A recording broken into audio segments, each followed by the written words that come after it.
What's up? Come on, man. Steve is tired, though. Also, a round of applause for Steve. I want to give you a round of applause. You know why? Why? No, you know why we have to give you a round of applause? Why? What's the time right now? Where? 4 a.m. Yeah. 4:10. 14. 14. You might not be, lead researcher aside, you are committed and dedicated to this podcast. You try. You understand? Lead researching aside, Yeah. nobody can question your commitment or dedication to getting this podcast done. Thank you, thank you, thank you, thank you. So please, for everybody listening, please, please, please put Steve, Dede, and all of us, in your prayers as No we easy. remain more committed than the Nigerian government Gunshots. Gunshots. to to actually need gunshot sound on this podcast. Do we need gunshot sounds on this podcast? We do. Yes. Different variety. Machine gun, semi-automatic. I need the chopper. Load of the chopper like it's December Load it 31st. up. Load up the Drake. I need the chopper. I need the chopper. I definitely need the chopper. Ayo, I see you are wearing your Rema merch shirts. Oh yeah, I was doing a bit of recording early this morning. Steve is not the only one that woke up around 4. So yeah. Okay, fair enough, fair enough. Yeah. That makes sense. Were you at the MSG? No, I wasn't. I wasn't at the MSG. No. The Maven did not give me tickets, so I did not go. Well, this ticket that you wanted, or you wanted visa and other things. Which I'm one? on a Which one visa. was more important for you? Visa, Actually, it's bruh. not the visa. Actually, the most important thing is the flight ticket. It's the Actually, flight that's the flight ticket. ticket. Actually, yes, flight ticket. Yeah, and Bajaji was doing like bonanza this week. He was giving people 1 million, 6 million. You know. Yeah, so I saw a couple of his tweets. He was giving people money and all of that. Shout out to the Don Jazzy. Shout out to From him. Babajide. And But I yeah, think that there might be people who think that's something like really new from Don Jazzy, or like rare, or like they'll be surprised. People who didn't catch Don Jazzy on Twitter from 2011 ish, 2012, 2013. The recharge card days. Recharge card days. Bro. and even all the other stuff he does offline. Offline too, Yeah, yeah. yeah, You know, the people he's You helped, know how fast TweetDeck used to be? bro. that Like was immediately insane. someone was tweeting. That's how I got like on Rugged Man's birthday on 2012. That's how I got almost all the recharge card that he posted. Really? Almost all. Like almost all of them. TweetDeck used to be really, really fast. Like as someone is tweeting, you're getting it immediately. You Yeah, know? TweetDeck was good. As for like journalists, TweetDeck was an amazing tool to use Yeah. at the Very. time. Even before, I'm talking about the OG TweetDeck before Twitter acquired it. Like the OG, the yellow Yeah, one. when it Yeah. was on the third party, yeah, true, It was Yeah, a third true, party app. yeah, Yeah. yeah. I that's true. enjoyed the OG TweetDeck. Yeah, long True. time, long time. To the point where I refused to delete the OG TweetDeck on my laptop at the time. And even when the other one came, the blue one came, The I had blue, it, yeah, but the OG one I didn't delete you still it kept it, because yeah. I just like There's so many the interesting third user party tweet that interface. time for Twitter. Uber Ah. Social. It Uber was Social was my about favorite. Twitter. Yeah, Uber Social, it was yeah, Uber Twitter, and I think uh-huh. Twitter Twitter sent them a cease and season desist. this. Yeah, So for yeah, like yeah. so for like 3 days, people couldn't use their Uber Twitter. They had to use the official Twitter app, and people didn't like that one. Official, Yeah, because nobody yeah. was using the official Twitter app. It was whack now. Yeah, Yeah, it it was was kind of whack. whack. It was That really, really green whack. one, Yeah, that's the one we liked. Yeah. yeah. It Uber was Social was good. really cool. It Yeah, was on the good. BlackBerry. I remember on the BlackBerry then. Yeah. Uber It Social was, was really of course, cool. it was BV then. Yeah, Now. Yeah. that was vivid then. Yeah. Yeah. And for we that were using, I remember I was using a Nokia, so it was a Symbian phone. You had one app, it starts with a D. Ayo, do you remember it? No. Steve, do you remember it's called D something? I remember. Because I was a strictly BlackBerry guy. No, before BlackBerry now. This Before was before BlackBerry. BlackBerry. There was a period where Nokia was transitioning. There was a period where we were transitioning from like Symbian Nokian phones to BlackBerry phones. Remember that period? Yeah, And so yeah, Twitter, yeah. the kind of Twitter we use where it will load the page, you read everything after scrolling down, then load the page again. It didn't For automatically new load. tweets. Oh, okay, No, I didn't okay, see that okay, one. okay. I You didn't see never, that. I'm you not sure I never, you were remember. never in that era. No, no, no, no.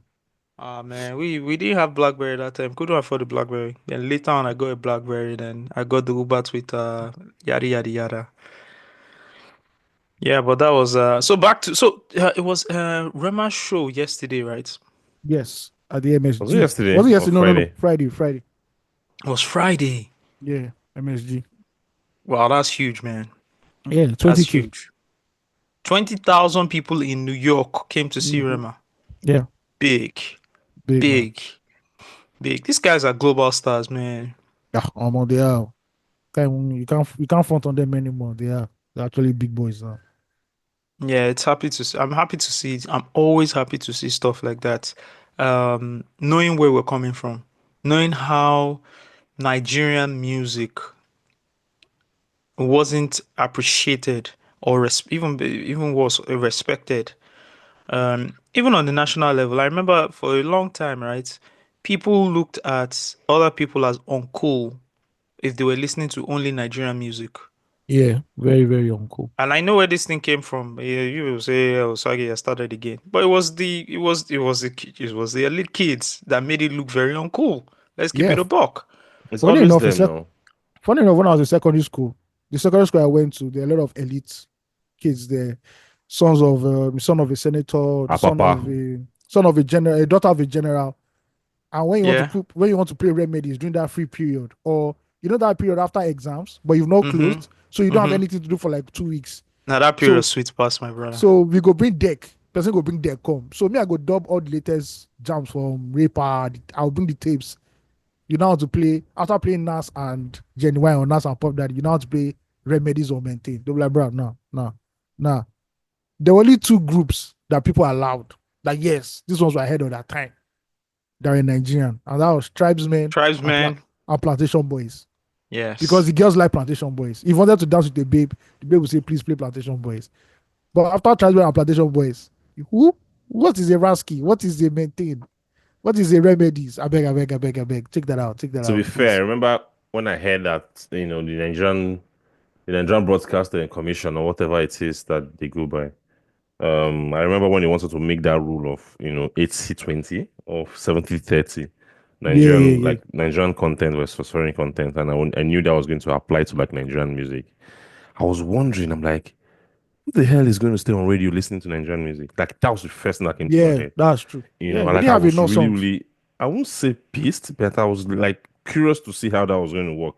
I was going Like to I'll play be out. I'll just be on radio and I'll be listening to Nigerian music. Like how is that even possible? And like remember this is like the peak of American like hip hop, R&B, pop. Oh, You throughout the get like 90s, throughout if the you switch on your 90s. radio, like Steve just said, if you switch on your Yeah. radio, you're listening to American music. It's American Strictly like music. Yeah. 100%. You know, so I like I think it I was kept even wondering. TV that showed us more Nigerian music because they had Nigerian music videos. Like, if you wanted to Yeah. consume Nigerian music, it was probably on TV. You watch like the Raskimonos, Eviedna Ogoli, and Co. Yeah, Especially if you're in Lagos, because Lagos was always forming. We are hip and all of that. yeah, Do you we're ahead understand? of the And during curve. that period, I was growing in Lagos, so I'd like to know what was going on in the South South. Steve, if you can let us know, in the 90s, you switched on your radio, you're listening to everything from New Edition all the way to Celine Dion, Everything. etc, etc. Craig Cisco, David. everything. That was like what dominated radio. So even like at that point when they were arguing about like 70/30 or 60/40 or whatever it is, I didn't think there was any like Nigerian music on radio. Like it wasn't. It was like strictly American music, right? There The was, only but it was American, very, very. In fact, where they were playing the Nigerian music was on the radio shows. If you had a radio show, yes, if you had the and it radio was like shows, there were some pigeon radio shows, etc. But thank if you you. Yeah, They geared towards they were not playing like contemporary Nigerian music. no, it was more Exactly. It local, was more like traditional. highlight. Exactly. That was what was going on. For TV, because we always have stations that were syndicated with like the popular TV stations in Lagos where we'll be watching the Charlie Boy show. The Charlie Boy show we saw like a bit of Nigerian videos and some Oh other yeah. like Google Africa, whatever it is, like we syndicate because of the syndication, we're able to tap into like a few Nigerian videos. But basically it was like really, really, really because I remember like breakfast shows then. I think one of my common memory of a lunch show on TV was a TV station always playing the R. Kelly and PDD John Jam. Did you ever think? Like it was like That's a nice. really like Did you ever popular. think you would That's be like this one of my core rich? memories, you know. So it was like foreign music, and I kept wondering how are they going? How is this going to play out? And bro, it did. You know the type person now. We are Oh, thankful for R. that. Kelly and Diddy will satisfy Well, you. Yeah. That'll satisfy you, yeah. no. It's also like no. It's satisfy you. Okay, satisfy you. That's the title. No. Yeah. Yeah. The one you're Oh, talking okay, about okay, is R. okay. Kelly and Nas. Did you ever think? R. Kelly and Nas. Do you ever think? Sorry. Did Do you you ever ever think think? you'd Yeah. be this rich? Do you know the Did you funny ever thing? think? I Yeah. was at a concert recently and a DJ got on stage and he said, I only do trap. I said, are you sure? He said, I said, this is not Lagos. So he said, I only do trap music, bro. I said, okay. The guy played the first trap song. Proud no move.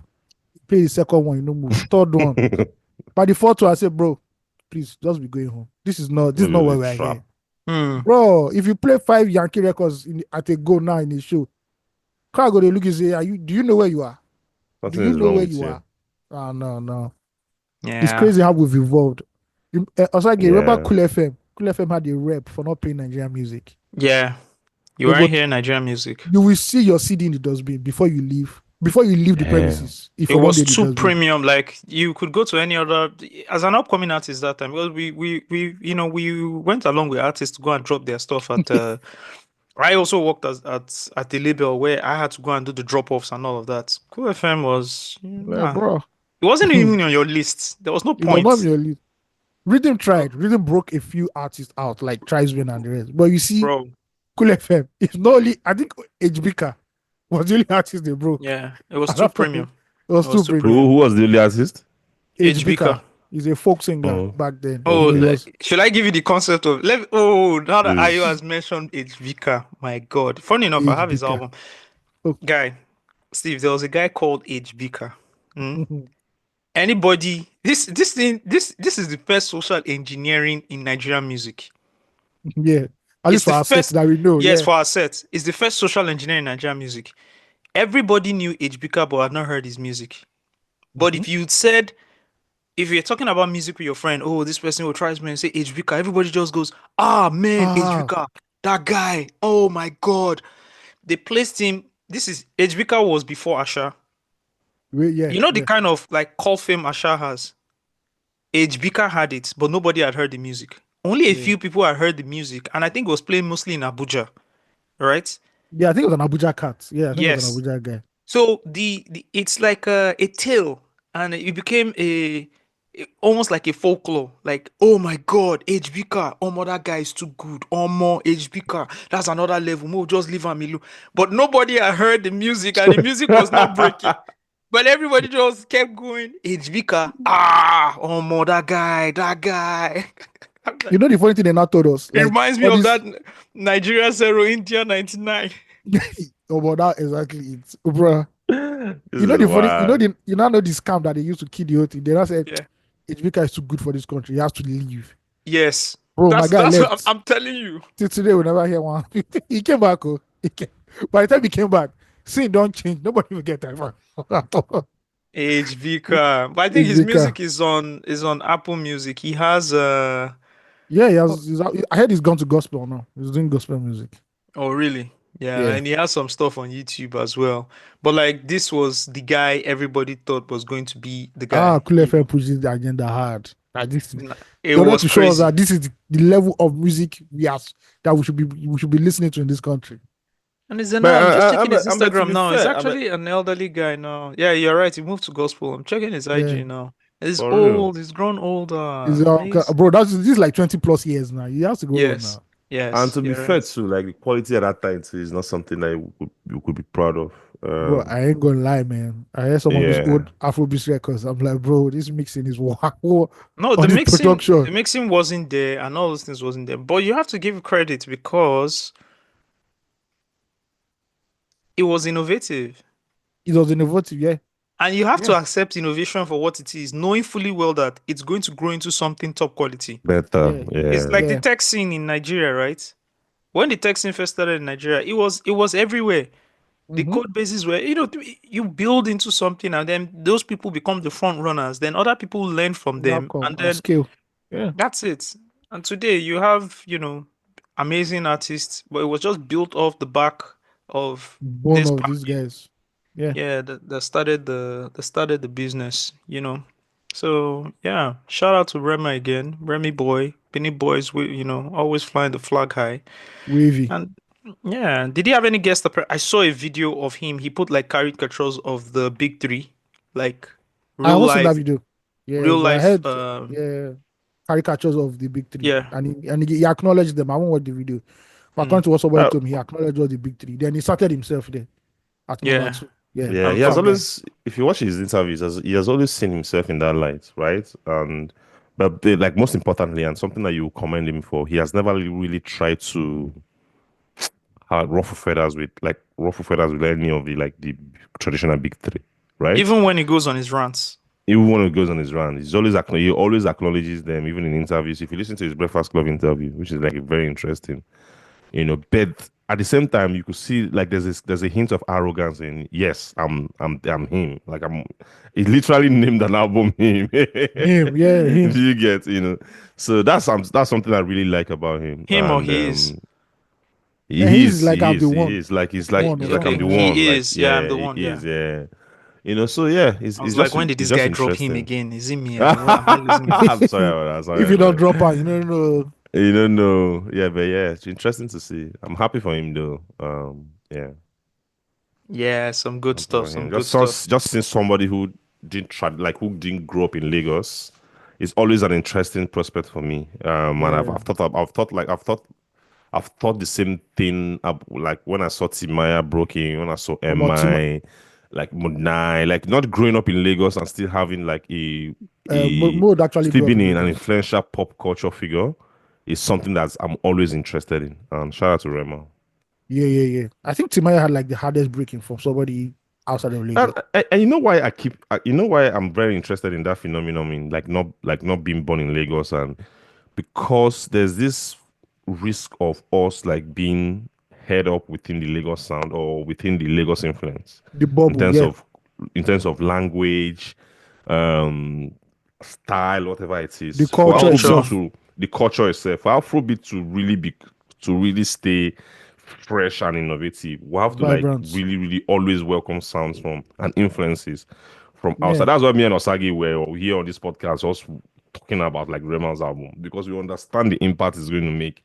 This is like a Bini, and we saw it, we have seen it, although Shelly Poppy had bloomed before that album, but we have seen the acceptance of like Yeah, I Lahore, think like literally one of the biggest songs in the world right now is is it, Lahore. bro. They ten in Benin. Do you get? So it's Hmm. that's something that that's really really interesting to me to see like outside influences being top of like pop culture in Nigeria.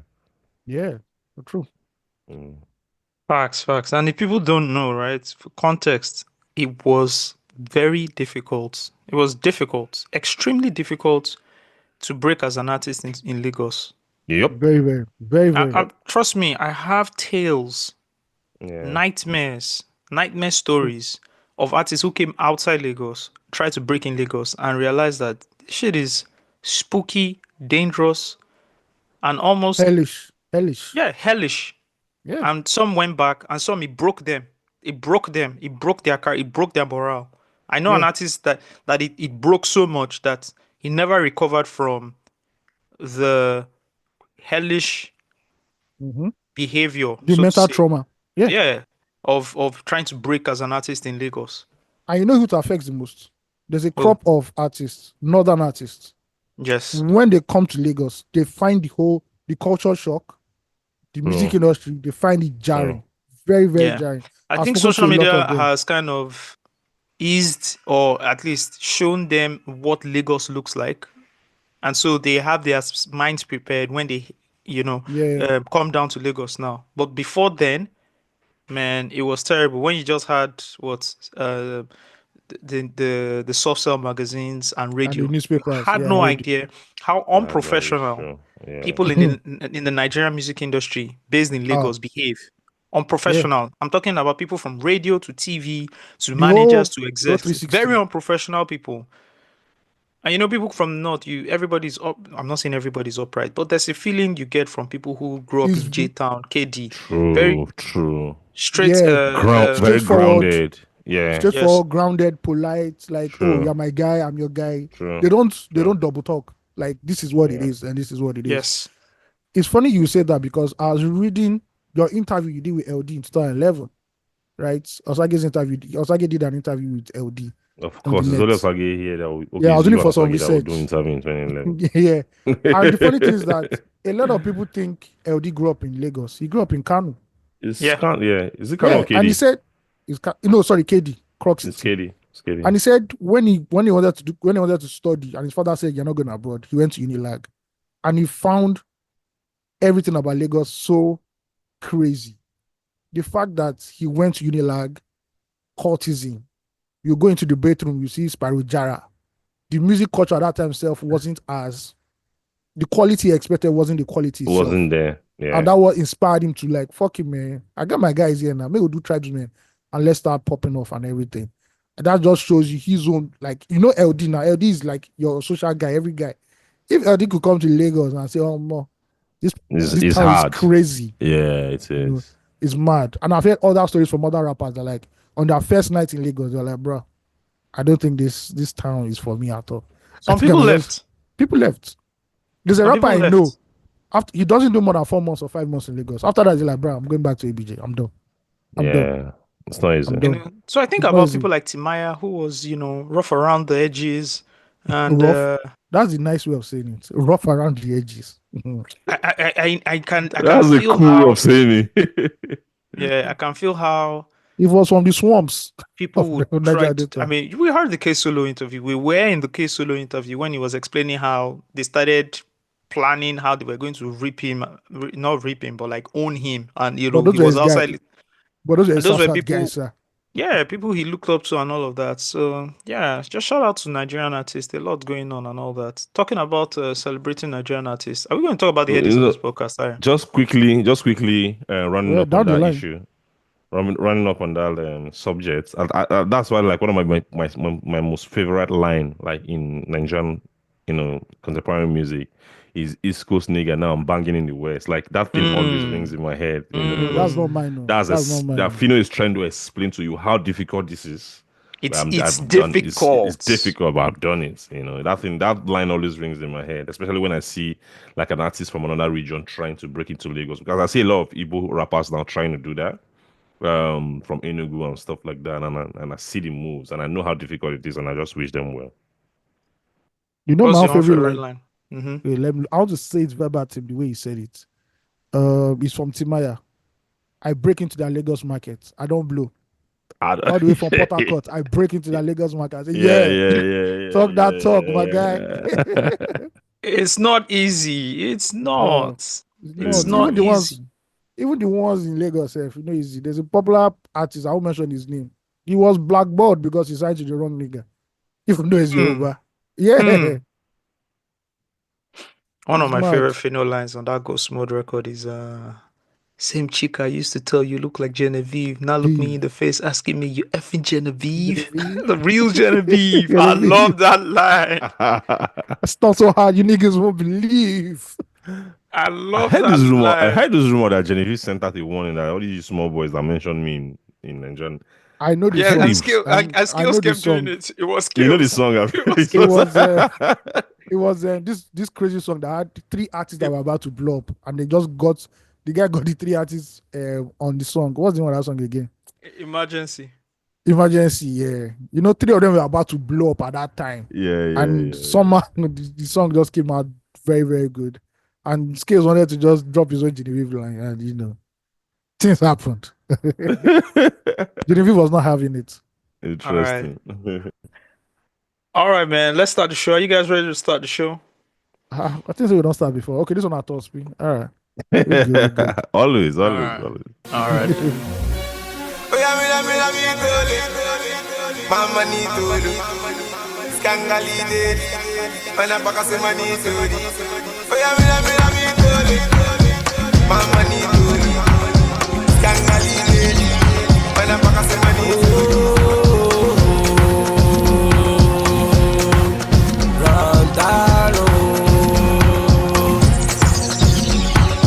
Say we can see an emergency. Emergency. This kind of thing they never see. They never see. But they never see anything. Anything. And we killing the everything. Oh my guys now ballers. Everything designer. The money we just get that shot. That's number 1 to 10 on the top 10. We be running the countdown. Run down, oh yeah, calm down. Money over everything right now. Oh Guinea, I pull up in the Lamborghini. All the guys them want beanie. All the girls them want see me. They want see me. Like the president they want see me. They want see me. They don't see me. They want like they calling me. Mama, shakos, kilo for emergency. Na me this, kilo emergency. Hey, emergency. Call me your majesty. Now me they cause your madness. I they kill everything, no I'm next. No be play. I just spend money for everywhere. I they even breathe money like Senna air. I be on them like Genevieve, come over here. Yeah, anything where you they talk, make we hear. I spend money like it's nothing. When big things popping, little things stopping. I might even take your girlfriend shopping. At the end of the day, she's in my bedroom twerking. I'm living that reckless life. $1 millionaire gold necklace life. If ballin' is wrong, then I can't do right. Everything I do fresh, whether day or night. I said yes when they told me no. Now then they pay a lot of bills just to see me show. Anything I like I buy, but now them go pay. The only competition I have, now Dangote. I see emergency. But the ranking, Royal Highness. What is your agency? Busy profits causing madness. I see emergency. But the ranking, Royal Highness. Them a man at the agency. Busy profits causing madness, yeah. Your girl them a rank up. On the dance all the team them a want some. Rowing to me pon me Nike and me Shanjan. All of them say must see me them a want some. Why I say? Link up the girl come. When me rock up the section them one done. But the ranking you know say the vibe can done. Bust up the place and we just one come say. Are you Rena my friend? All of them now my friend. Fashola now my guy. That's why we sitting down every day. We just the eye. When me sing a Lubarika, no more shot maker. Now my flow sticker. Shout out to my old and my new nika. Once again them a mass screenplay. It's dramatical.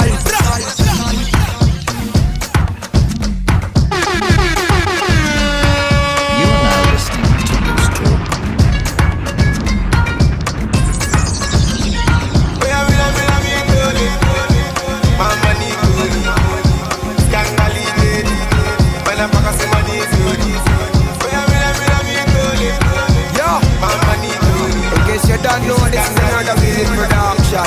Music pro beats. You're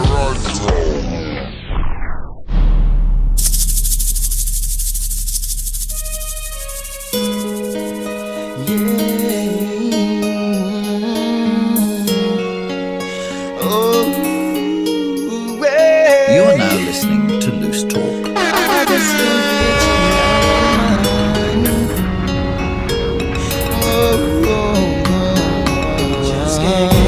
Out of my mind, I think about you all the time. But it's a mystery for me when I think of all the things that you did to me.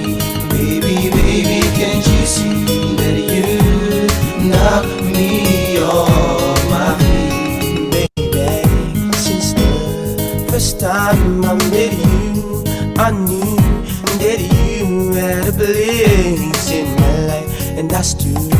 Right here, and you've been standing. Girl, I couldn't know myself and waiting I do not stay. My words can't explain what you do to me.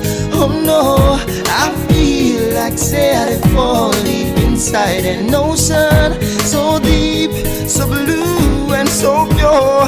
Right now, I know go fit love another soul. I just can't get you out of my mind. I think about about you all the time, but it's a mystery to me when I think of all the things that you did to me. Baby, can't you see that you knock me off my feet? You can be sure this thing is for real. Nothing go fit change all these feelings the way I did feel inside my heart. It glows like a flame. Now I wanna know your name and how you play your game. Tell me how you feel deep inside of you. Oh, why I don't have a clue. 'Cause girl, I wanna be the one to see you through. Tell me, do I stand a chance with you? Just can't get you out of my mind. Think about you all the time. It's a mystery to me when I think of all the things that you did to me. Baby, can't you see? Baby, can't you see? Knock me off my feet. I just can't get you out of my mind. I think about you all the time. Well, it's a mystery to me when I think of all the things that you did to me. Baby, can't you see that you knock me off my feet? Check it, I think about you all the time. Wish that you were mine. You genuine and you're defined. Got my mind inclined to your direction. My true confession, you got me reminiscing. I only took one look at you and now you got me wishing that you were mine. Baby, I was yours, and if I held you with my arms, we were right on course to paradise. I'ma tell you no lies, look in my eyes. I'm the one that's gonna love you to the day that you die. My words can't explain what you do to me. Oh no, I feel like say I fall deep inside an ocean, so deep, so blue and so pure. Right now, I know, go fit to love another soul. I just can't get you out of my mind. Yeah, about you all the time. It's a mystery to me when I think of all the things that you did to me. Baby, can't you see that you knock me off my feet? I just can't get you out of my mind. I think about you all the time, but it's a mystery to me when I think of all the things that you did to me. Baby, can't you see that you knock me off my feet? I just can't get you out of my mind. Yeah, think about you all the time. It's a mystery to me when I think of all the things that you did to me. Baby, can't you see? Knock me off my feet. Come on, That man. is music. Go, Classic. You are listening to Loose Talk. I said you set the mood with that record. That's what you do with the record, man. Yeah. Just- No, it's dope. It's dope. Bro, That reminds me. yeah. Face released a video from his in the independent album, or I can't remember what album that was. I think his first album or his second album. I can't remember. But he just released the video though, like in tribute to. I think the record was dedicated to like his former girlfriend who he couldn't marry because of religion. I think the girl died or something. So I Wow. think he released a video, a new video, which I think Oh. actually should be doing more. Like it shouldn't be confined like by time.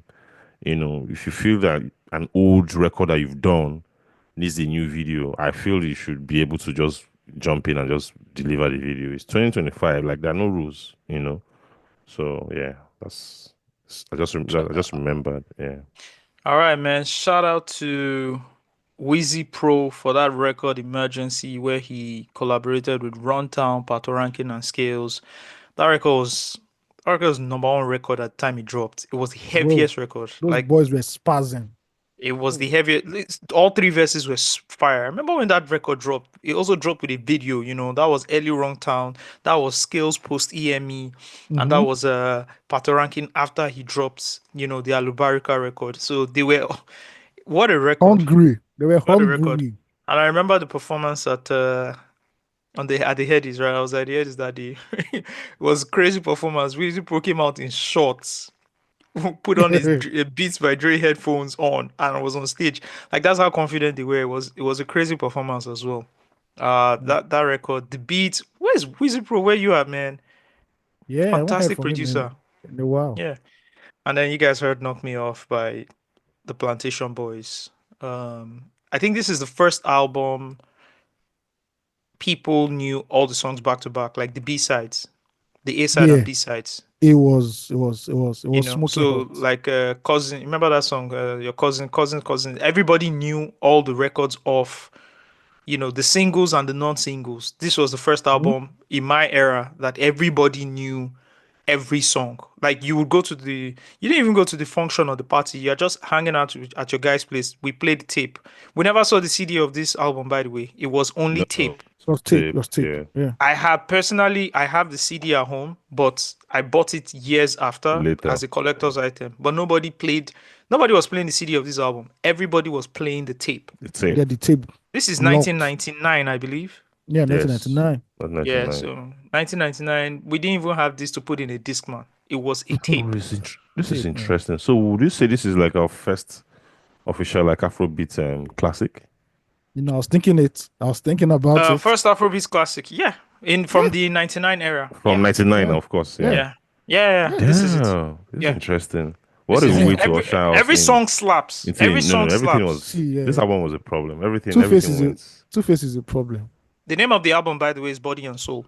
Body and soul. Yeah. Yeah. Body and Soul. It's a classic album. It's even Sold Out, the follow-up album. I like Sold Out because I Sold like Out Sold has... Out. I never knew why it was critically not No, acclaimed. because by that really. time they had split off, so they didn't do Yeah. a lot of things They together. didn't do a lot. Yeah. And Me- Black I remember Angry wrote Mob a used to lot talk of- about it a lot on Twitter because he was Angry Mob because he was Yeah. I think in the recording sessions and he used to like tweet about insights. No, into, that like, was...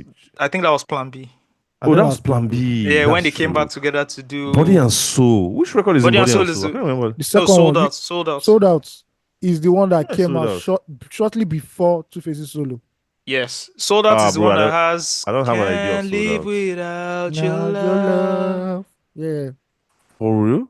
Sold Out is the Yeah. one that has Only You Can Turn My Life Oh, Around. yeah, Na, yeah, na, yeah, na, I was yeah. like, why I was Yeah. pissed at that album. Why? I was as a young listener of Nigerian music at the time. Yeah. Tribesmen broke up. Now Plantation Boys broke up. I'm like, fuck all you guys. It was annoying. Fuck all you guys. We are done. This is the hope. was annoying. These are the guys that I thought were going to be the future. All of you fucking splitting up at the end of the day. It So was me, when annoying. I saw the post, I they was were like, the bruh. future. Oh, bro, are you joking? We didn't know what was coming. We didn't know what was coming. You know that's the Plantation Boys funny from thing about Tribesmen. life. That's the funny thing about life. Let me play Only You from Sold Out. Hey, you had Defo Plan. Sold out, no doubt. Sorry, I don't have. That's right. Brown production. Meditation. Only you, baby. Oh man, Blackface killed later part of this record. Double hockey stick is going on. My old plans and dreams about my life is fading off like a washed jeans. I bet y'all don't know the deal that I'm gonna get this beautiful baby boo by any means. Swim the 7 seas, climb 7 mountains. For you girl, you strap a holly, baby girl, you run things. In my vein like my blood is hot. No wonder anytime we see I feel my temperature rise like a new child. I need your love, medication, sexual healing. I'm with the boys of Plantation B, singing the love song like they we always do. And for you our boss on, I tell you what I'm going through that. But before I found you, my life has seen a fix. I've seen so many chicks, but not to do what you have done for me. Baby, can't you see? You're the one that brings me joy and happiness, and all I do when I'm with you, I know how sad I'm blue. Believe as much use to. It's only you that makes me smile, and only you that takes my time. I don't know what I'm gonna do without a love like yours. I'm a cloud, I guess high. You're the sunshine in my life. Girl, I swear you're the best thing that ever happened to me. Only you can turn my life around. Be my friend, my friend. Only you turn my life around. Only be my friend. Make one who understands and knows the deal about how I feel and knows what I'm going through. Oh yeah, heaven must have sent you.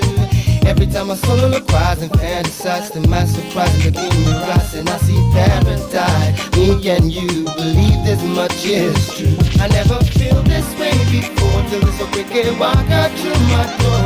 My life has changed, I'm not the same. Oh Lord, I'm going insane. I can't imagine losing you. I put my dreams, my world around you. I confess, you're the best thing that ever happened to me. Turn my life around. Turn my life around. Turn my life around. Oh yeah, yeah. Turn my life around.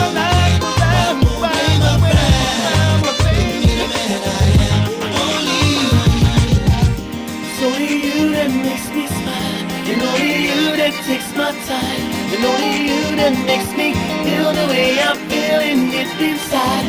Never feel this way before, since the second walk out through my door. And only you, yeah. Only you give me my desire, when they lift me higher, when they do me like say I shock him higher. With you I want to be, with you when I retire. I got the fire. Me and you put them together and die. Help you carry your fire. And I'll be there in a jiffy for another to try. Every day for you I acquire a new attire. Let me take you there like Black Street and Maya. Without you in a hellfire. And I'ma call you from anywhere with that fire. Oh, you a natural thing. See the way you best me to a head I never been. Oh my God, it is a sin for me to live without my champagne.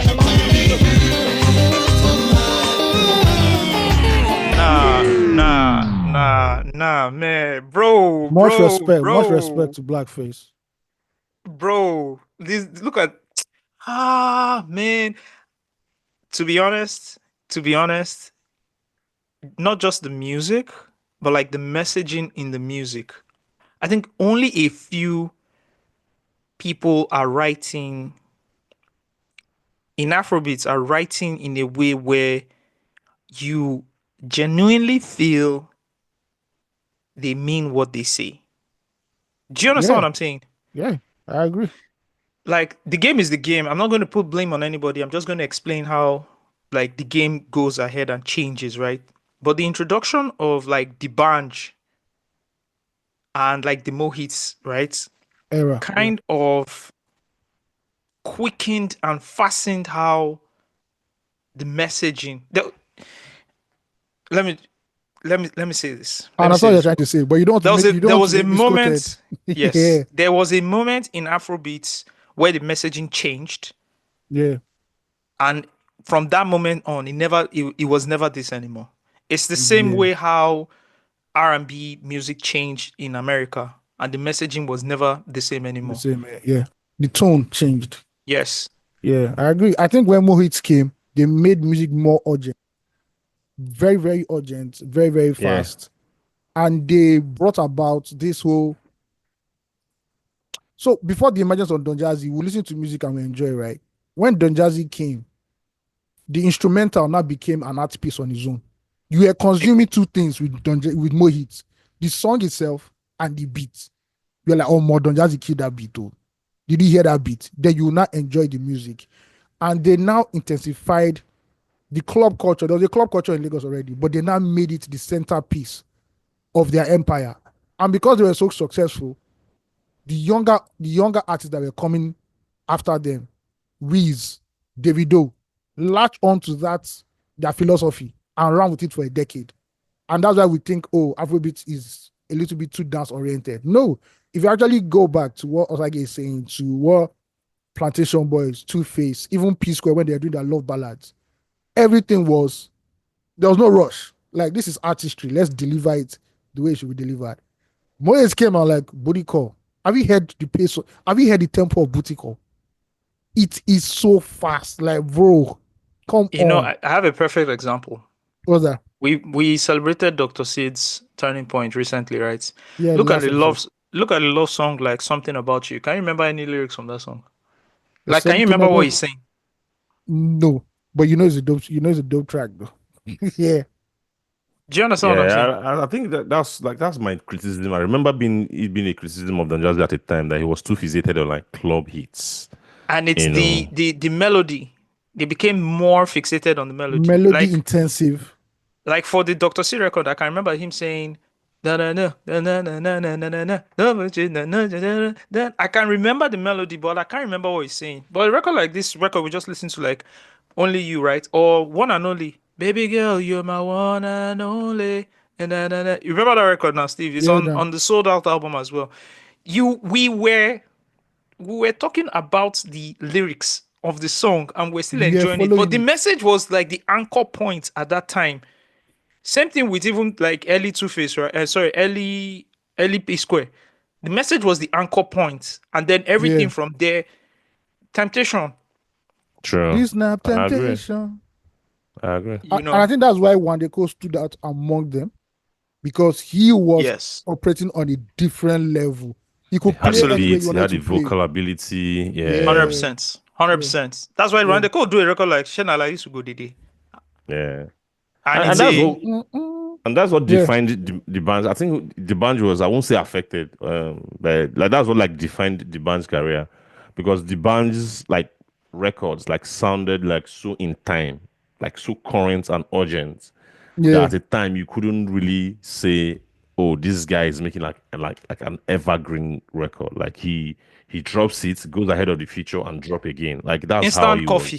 was. It was instant. Exactly. Like, Just oh, this take is what's it. popping Yeah. now. Look Yeah. at Suddenly. You watch the video for Suddenly and you're looking at, oh, this is how they used to party back then. No, oh, this is a great record. Even though it's still a great record at the end of the day. Yeah, one day But wrote that still- record. So Suddenly is not a great example. Okay, sorry, actually. I didn't So see I can't- the band saying strong like Mbizine. Sorry, I can't even pick the band record because most of them are written by One Day. So you listen to Fall in Love and you hear his vocals all over the place. But everybody understands what we're trying to say, that Fall in Love is even evergreen. Fall in Love is even a good it's record. Fall evergreen. in Love is a better record. But I understand what you're saying. That Yeah. instant coffee, melody, beats, then the lyrics came in as third. Yeah. But we heard I Can't Knock Me Off My Feet now. You're like, this is, or like Plantation Boys. Fine, that one is a knockoff of an original Yeah. record. But you get the point, right? I want to Yeah. ask you a question. Yeah. There are even two things I have to say. It's a great thing that the Plantation Boys ended up splitting, right? Because then they gave us some of, three first dope. of all, Or first even of all, 4 or 6.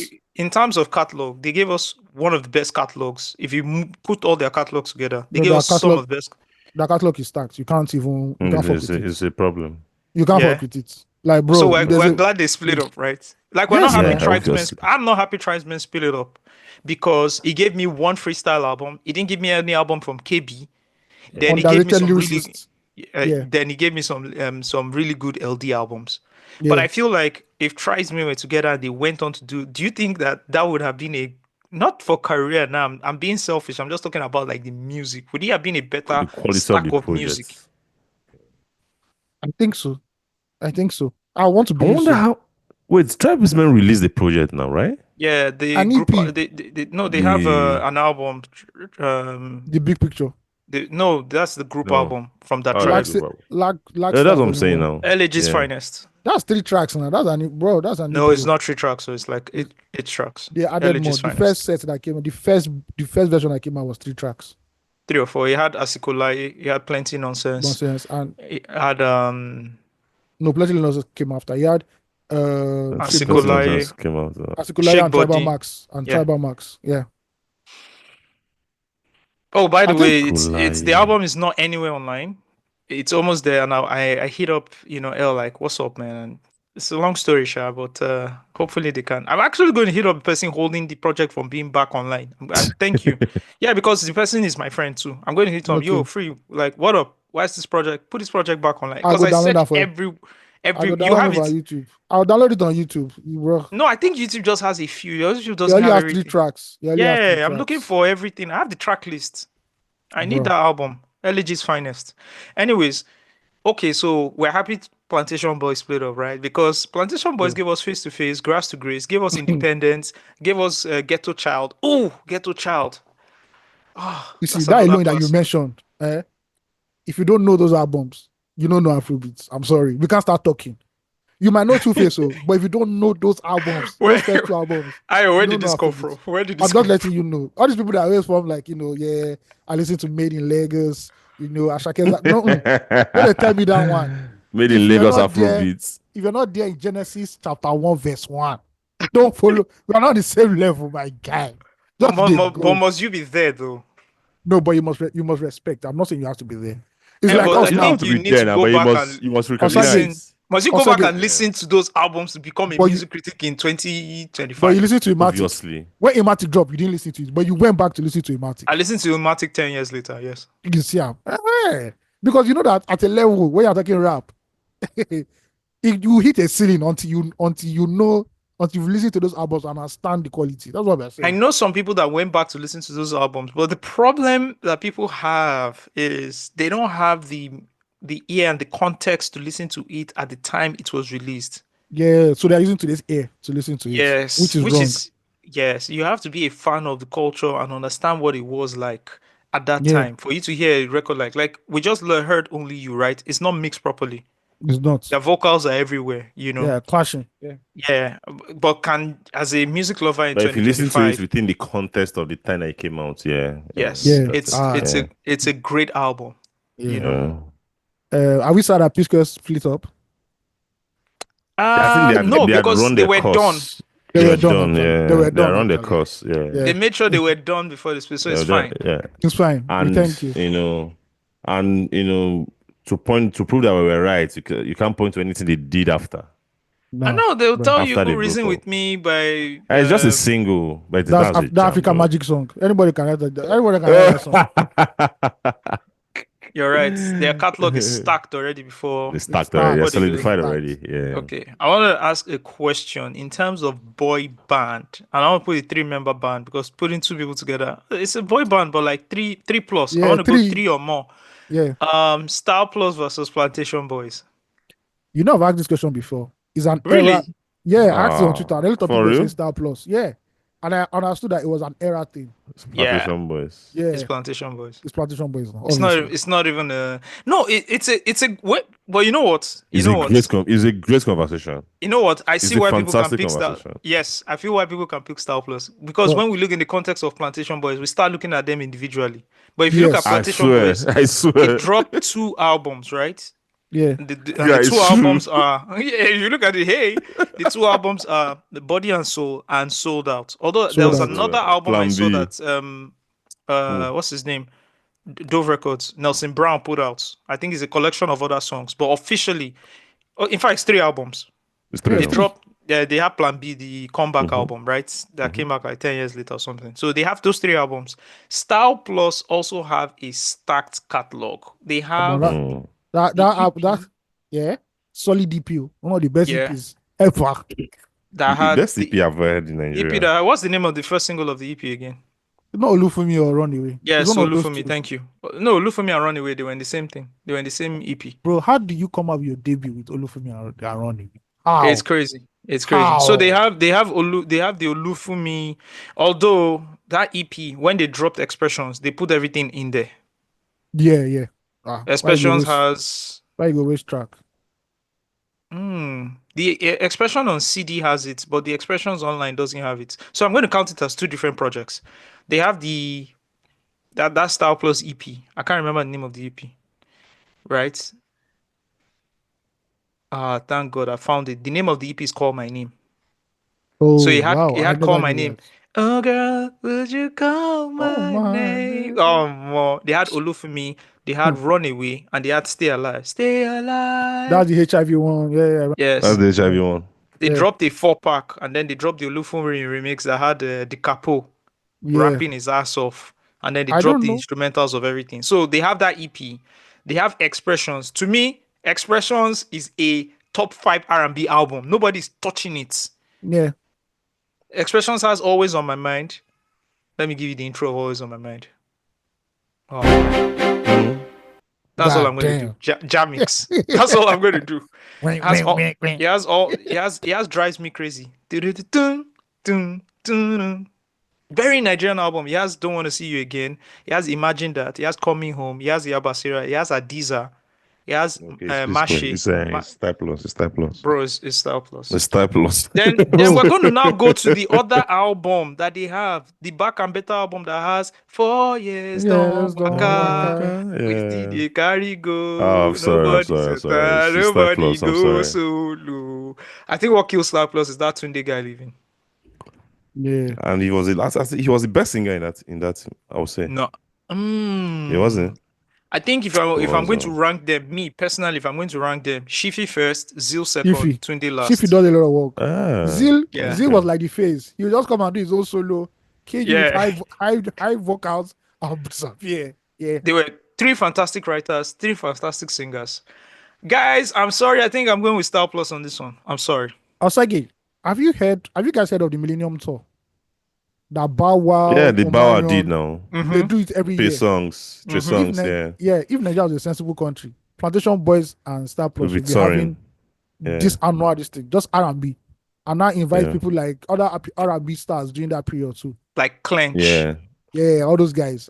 Where did you bring Clegg from now? Even you can even expand it so they can also go on tour with like people like Pop Play and stuff like Yeah, that. Actually, yeah, I want to God see a bless you. tour. Yeah. I want to see a tour. Style Plus. I want to see Style Plus. I want to see Plantation Boys. I want to see Paul Play. Yeah. Yes. Yeah. I want to see Like Paul Like Play. out of how many people do we have in it? We don't have up to 6 persons in Nigeria that can that has the experience of running a tour, a countrywide tour in Nigeria. Yeah, because they know. Not organizing shows, they are. not one-off shows, tours. No, they Because are. when you think about tours, you think about like promotions across all your locations, adverts, marketing, Oh, that's true. setups. It's hard. It's difficult. Logistics. No, you you have know, them. You it's- have them. Bro, they were doing tours back then now. They were doing the best energy store. That's what I'm and saying the now. good Those ultimate sex, guys.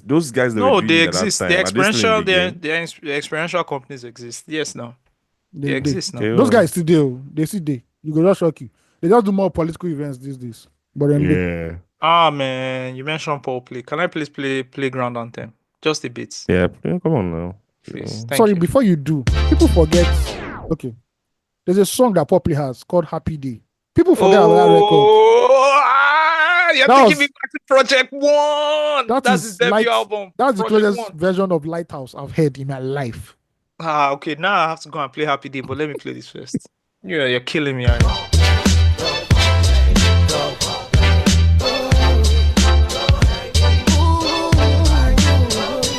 Y'all ready for the hip hop show? Put your lighters up, people, let me hear you say. Ladies, tell me shit, what mama gave you. The after party dedicated to all of y'all.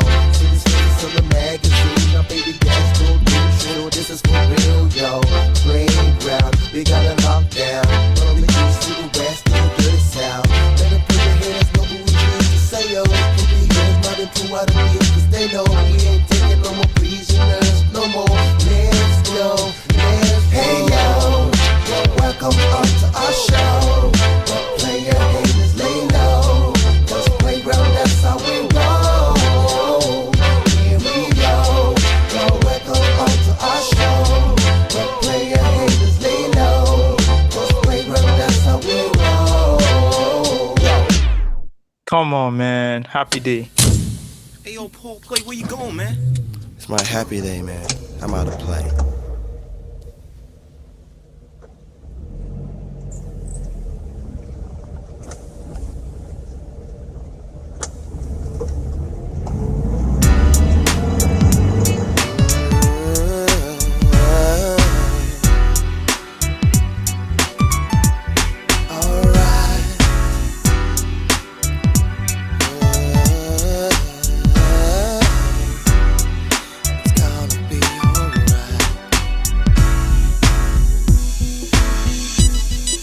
Cruising into town, fun shopping all around. I just wanna get down and groove into some sound. Boy, I just got paid, cash flow, I'm not afraid. Oh, thank God it's Friday, I guess I'm ready. Hey, I'm going out to play. Bad times I've gone away. This is my happy day. Oh yeah, oh yeah. Here comes the sun again, sweeping away the rain. Oh, it's my happy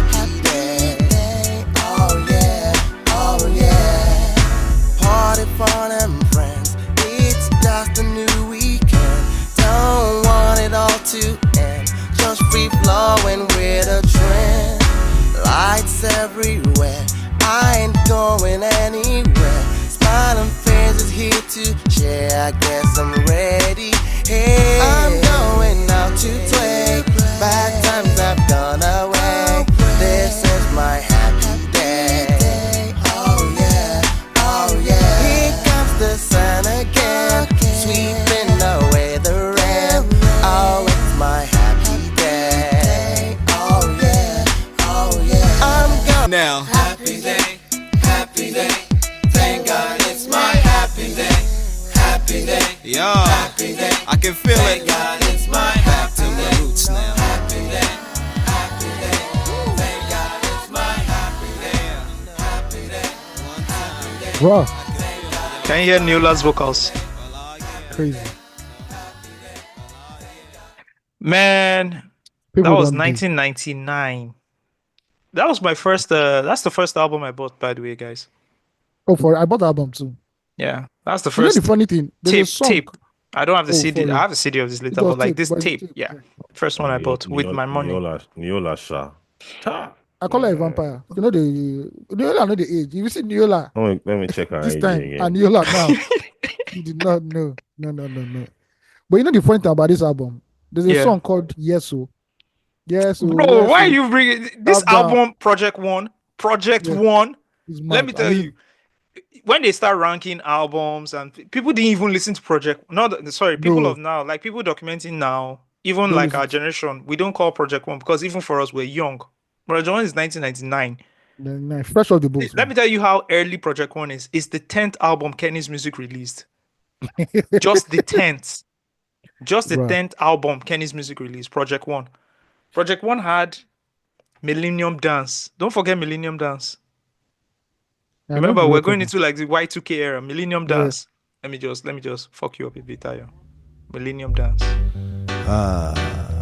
I know this. Oh my god. It had Moshoriri, of course, the first single of Banger. the album, which is a classic. Had Bus Stop. When you reach your bus stop, make you shout, where, That's Busta oh Rhymes wow, now. oh wow. Yeah. Yes. Then had Yes So, which is what Tony Tetwila now built some of his own music off. Yeah. Yes So So, Yes So. that track, there's a guy called Crazy Kid, very young guy. Hmm. When Whiskey came out, I thought that was Crazy Kid. When Really? Whiskey, yeah, but I just said no, it can't be. Now, how about the age difference would have been too mad. Now, how about? Yeah, it would have been different. So they went on to drop Project 2, which was his follow-up album to Project 1, Two Ways to Play, which had this record. Mo wá dúpẹ́ ayé mi dára o, mo wá yeah, that is shot in Abuja or something. Mm-hmm. He had that one. He had Gbemileke, he had Miliki, he had Abuja, Ile Obe. Then he left Kenny's Music and went to do his own thing. He left Kenny's Music. Then a few years later, he dropped songs from Hitville, the classic. The That has problem. yeah, man. So also, please, anybody listening out here, I know a lot of OGs listen to this this podcast. Please, I am looking for a song. I have scoured the internet. Maybe it's here already, but it's been a while. I'm looking for a song. It's from Paul Play's former boy band group. The name of their Oxygen. group was Oxygen. He had That's Paul what I'm looking Play. He had Beast Wave, who's Tony Tone's brother. He Tony had Tenero. Tony Tenero, rest in peace. And he had Slam. Mm-hmm. I am desperately looking for that song. I can't remember the name of the song, but it I know this- samples I know the song samples you're that talking American, you know the American song. What do I do? Give my heart over you. What would you do? You up? Don't want me to sílẹ̀. Osage, that song I'm doesn't exist. I've done. Bro. I have scrubbed the internet. It doesn't exist online. I think I'm just going to ask Paul Play straight up. Send it to That's me. he's the only person. That song, I don't think that song was ever uploaded to the internet. Bro. Like for public consumption, maybe privately, is in someone's Google Drive or Dropbox. But I have looked everywhere because that song had a video, remember? No, bro. All of them were You know. inside. I remember clearly. Yeah, and the song, remember it started with someone wearing an oxygen mask. Mm-hmm. You know. So I'm saying all this to say that I think we need boy bands back. Or do you think that era is gone? Even Yankee no get boy bands again. Man. Because boy bands for me, a great way to We have Ogechi release boys. artists.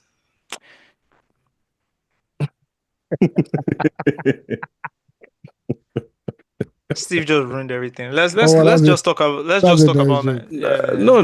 Talk about your skateboards. But actually, sorry, boy bands are bad because we have BTS, we have Pink, those K-pop people that really is bands they use a lot instead of just solo artists. So yeah, boy bands are back.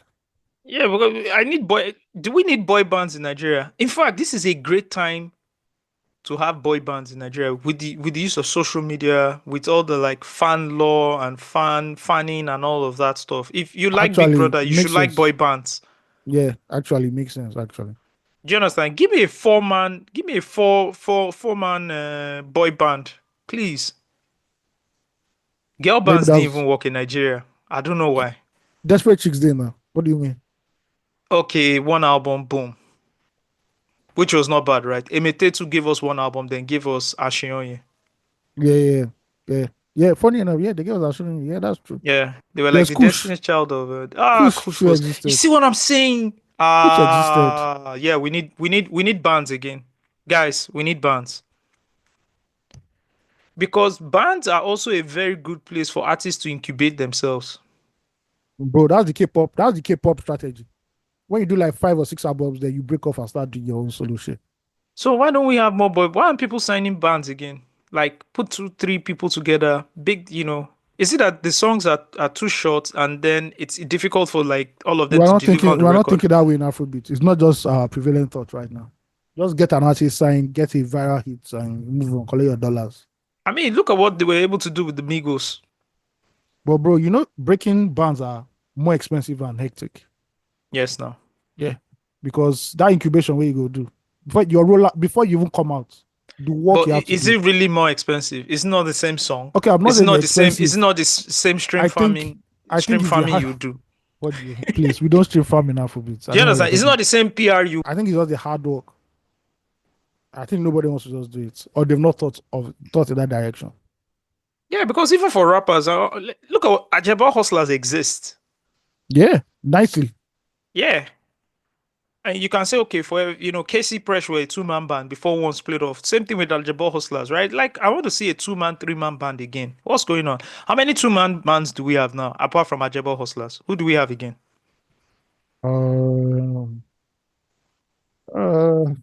Cavemen. Okay, those are musicians. Two. Okay, 2. That's good. Yeah. I can't scratch my head now. Maybe. Don't you think that's a problem? Yeah, Show them camp. Wait, we came out 2011, bro. Show them camp is 2010. Bro, Stop counting them with these stats. They are senior men. Those guys are vampires. They're not just on old. They're senior men. But okay, let's say show them camp. They are 3. There was no hotel group that were banned, like 2-man or 1. Last Giddy, they be Last Giddy.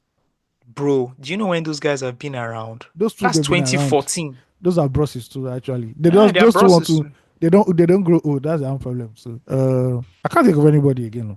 So two, the cavemen and the Jebel hustlers of this era. Yeah. It's not good enough. Osaka, that's why you need to go come back in the A&I game and just give the game is gone, bro. The game is gone. Yeah. The game is gone. You don't need A&Rs anymore. Which is what's killing give you a girl band in 2025. Yeah, man. That's gonna be tough. But see, that is what can see right now. If you look at Afrobeats, right? There's something. The game needs something. A spark. The game needs something. People have dropped albums now. Okay, after the initial, I'm loving this. Where is it?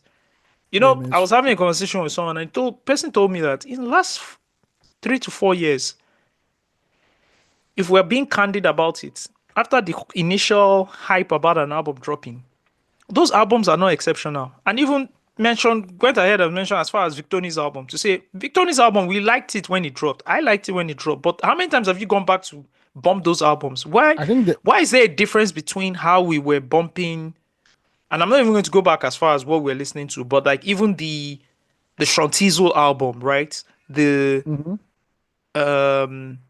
the Kiss Daniel album, the first album. You know, there are some albums where you go back and listen, and those albums last you a year plus. Why aren't we doing that anymore? After like 2-3 months, we've moved on. Even the artist has dropped a new single. Why? What's going on? I remember when I got my hands on Eminem's Okay. second album, the Marshall Mathers LP. I think I listened to that album for like 18 months. Same thing with Stillmatic and the Blueprint. Okay, I want to ask you, within that time frame, Mario, how many albums did you lay your hands on again?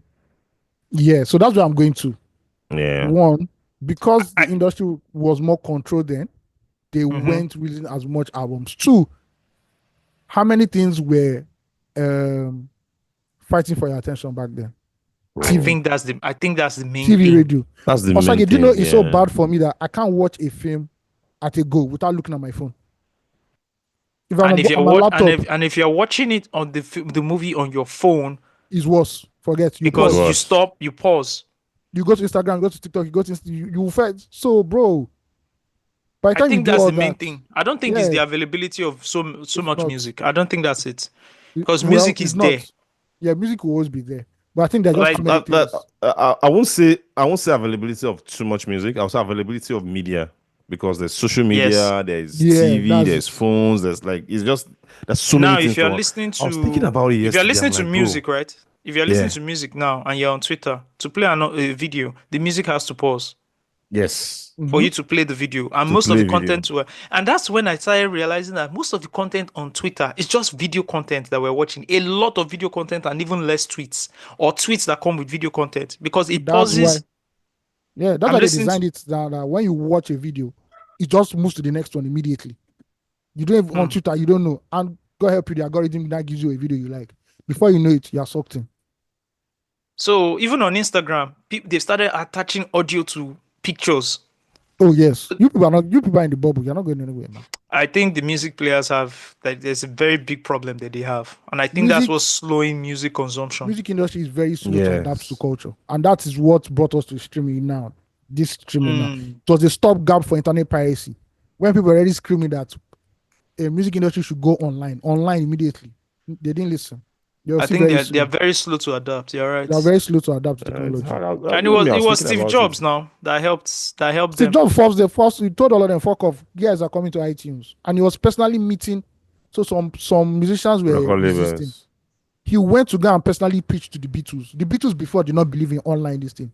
He preached to them one-on-one that this is the future. You have to That's come why online. all our iPhones used to come with default Beatles album. YouTube, that was YouTube. YouTube album. YouTube, okay, YouTube. You people listen to that's YouTube true. die. You never know anything. We'll listen It to was YouTube. it was the Beatles catalog they used to launch Apple Music now. Yep. Yeah. Remember? Mm-hmm. Even me, I was thinking about it Man. last week. Like, I was thinking about there was an album I wanted to play, which off like the MI and EQ album. So I was like, I'm going to play this album. I'm going to play this album. But anytime I take up my phone to do something, it's always like a podcast or a YouTube video or something. So I always Something. so I thought about it. I'm like, bro, I've forgotten about like when was the last time I played an album from like full album from beginning to the end? I was like, bro, what's happening now?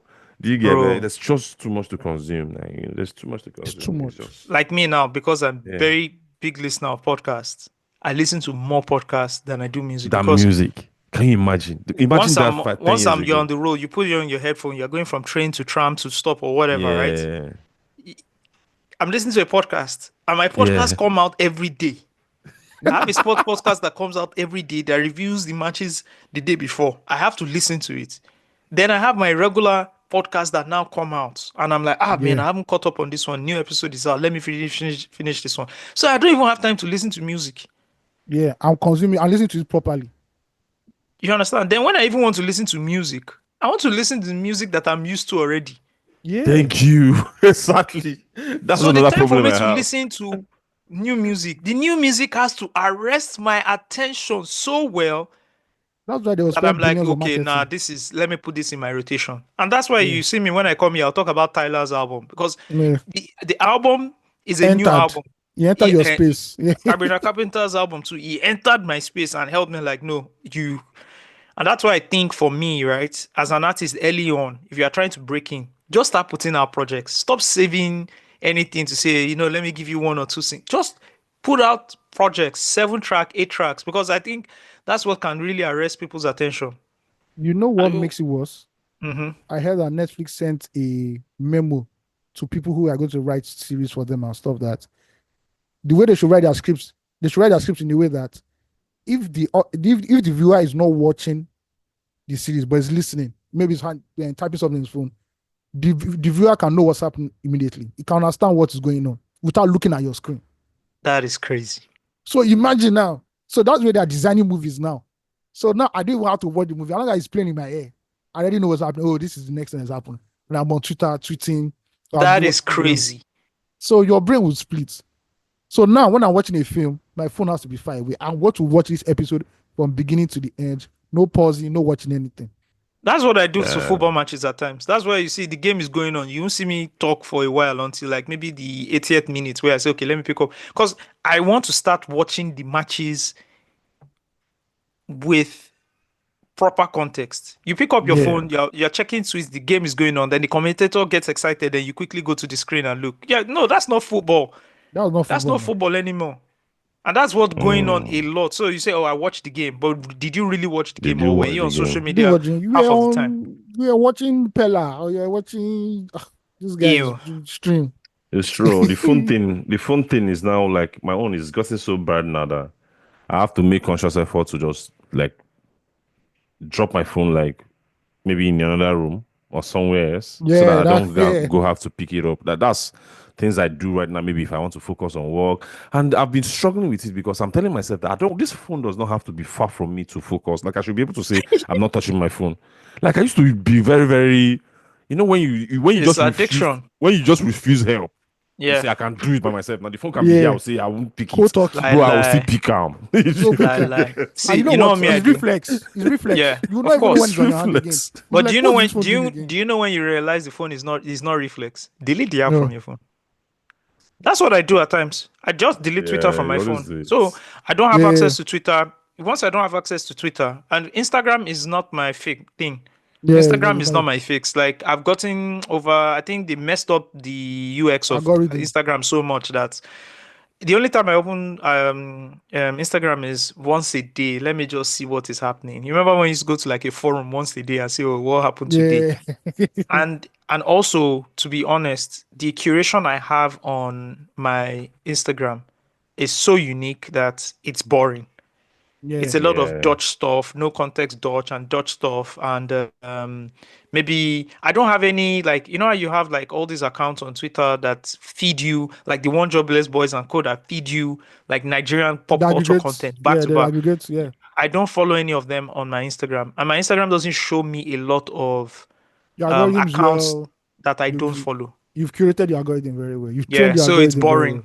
It's boring. Facebook, I go there like once a month anyways. So Twitter is the main problem. It's the For You page. Yeah, that For You is hell.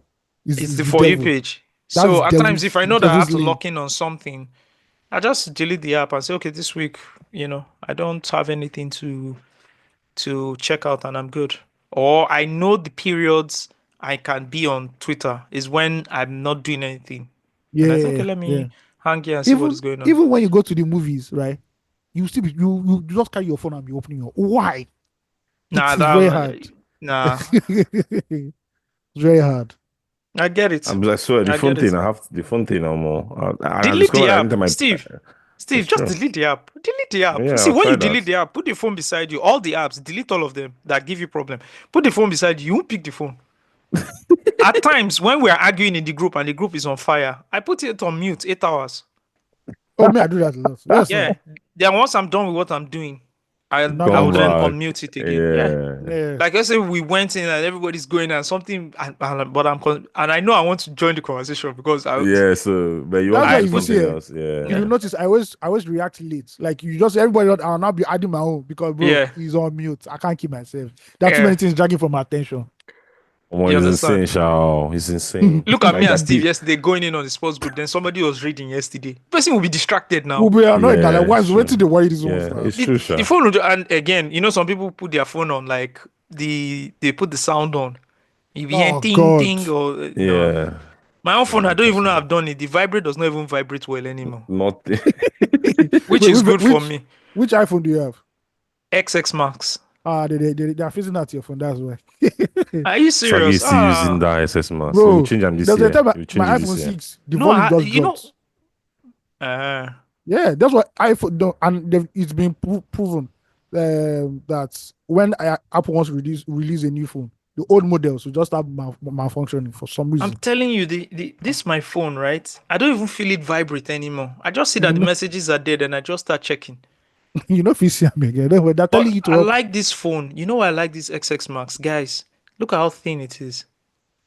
The new Yeah, these phones new are ones too are big. bulky. They're bulky, man. That's true. It's not good for Bulky. my hand now. Yeah, well, I had an iPhone 17, man. That one is going to be smart slim. Yeah, give me something slim, please. Anyways, guys, now let's get into the show. Wow. After almost 20. Wow.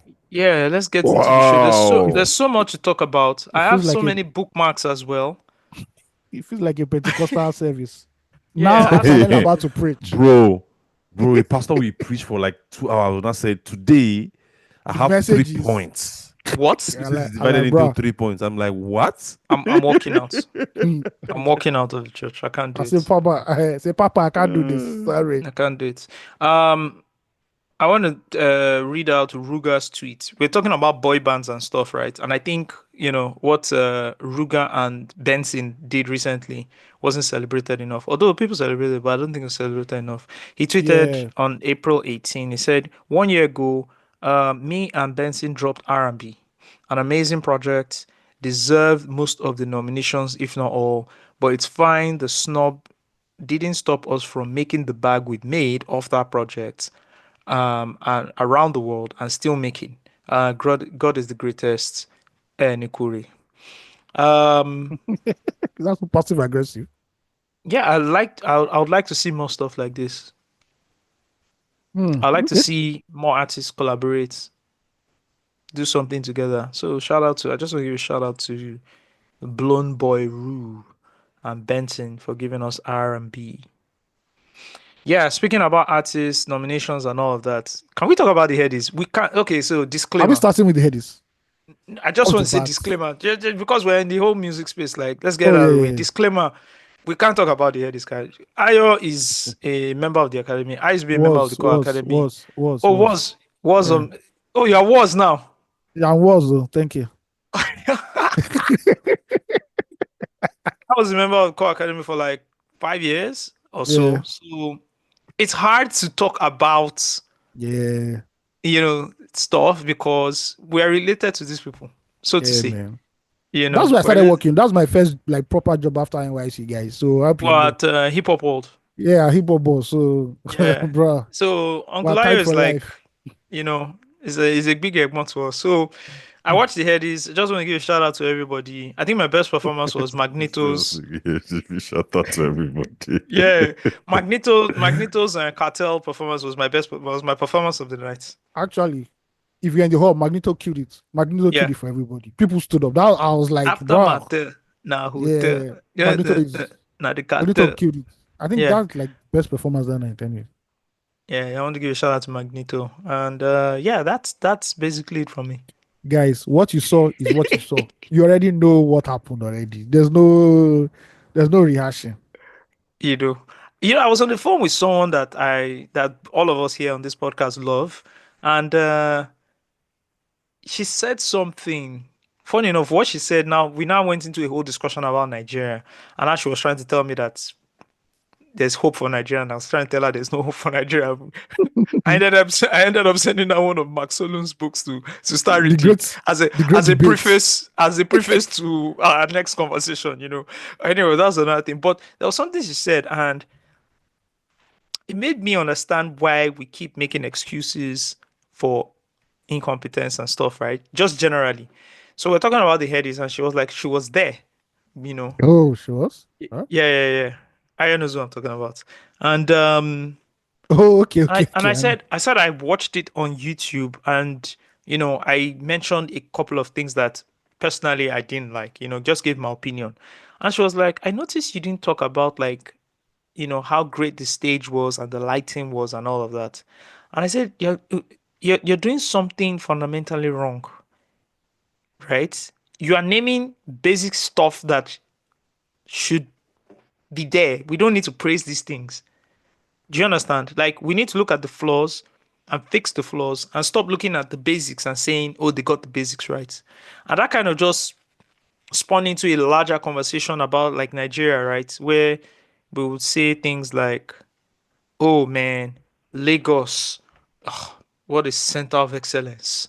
You know, look at the other states. They can't do XYZ.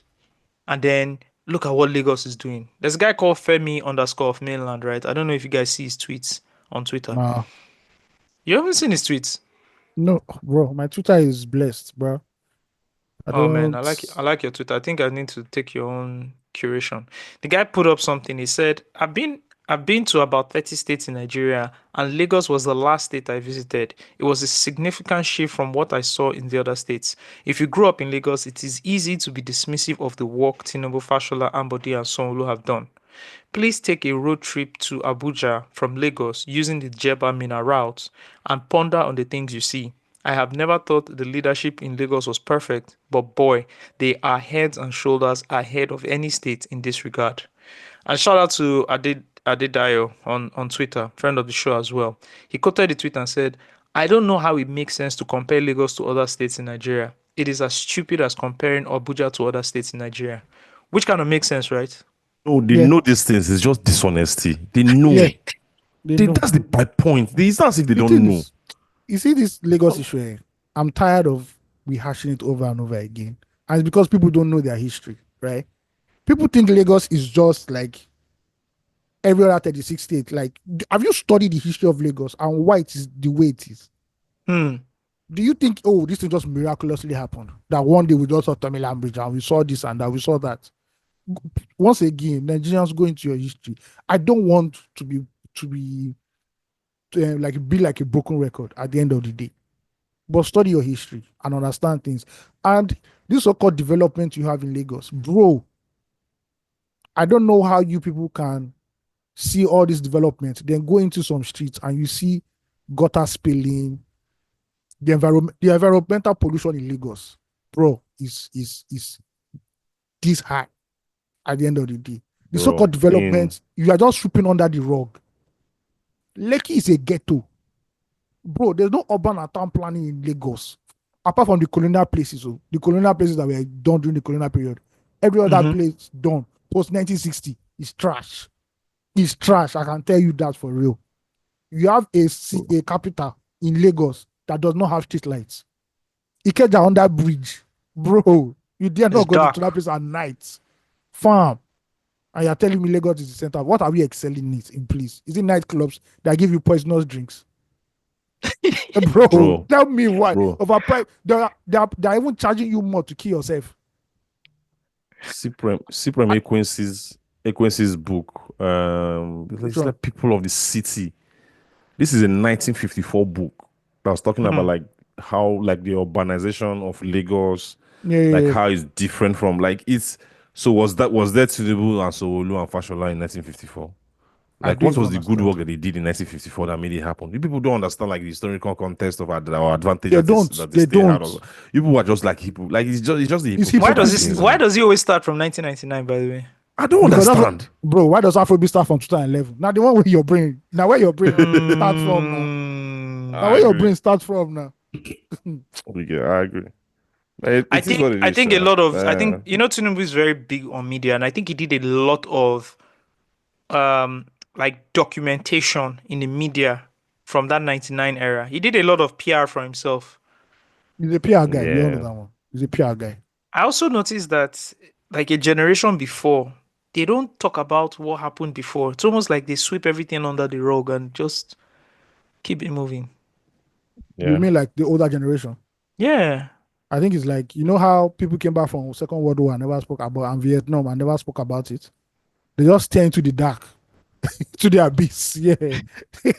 Bro. Because I don't see Gen X and the Zoomers talk about Lagos the way we talk about like the post 99 era up till now. I don't see people talk about it as much as just a few people do it, but not as many people. Today, this who did it now. He gave a very wonderful interview. I've only seen snippets, and he spoke about Lagos, and he said the only two people that he recognizes that did something in Lagos let's say from 1990, right, is Mawa. Anybody that was in Lagos who knows what Mawa did with armed robbers and all that, and it's Fashola. That a lot of people are incorrectly using Fashola's achievements as Tinubu's achievements. They've met the two now, and it now looks as if it is what Tinubu. Bro, in Lagos, Tinubu could not handle refuse. It was a mess. Bro, we know that. It was Fashola that started that cleanup. He had a deputy that was in charge of refuse, and that one was a banker. He didn't know anything about refuse. They just blundered the whole thing. We all know what's nobody's Lagos where we did. We know Tinubu now for 8 years. All of a sudden now, he turned Lagos into Dubai. Wow. And there's this thing they also do where they attribute all the successors of Tinubu's success to Tinubu himself. Because himself, they say he's the godfather. And you know the hypocrisy behind it. When you tell them that Tinubu has captured Lagos, they will say no. They refute it. They will say no.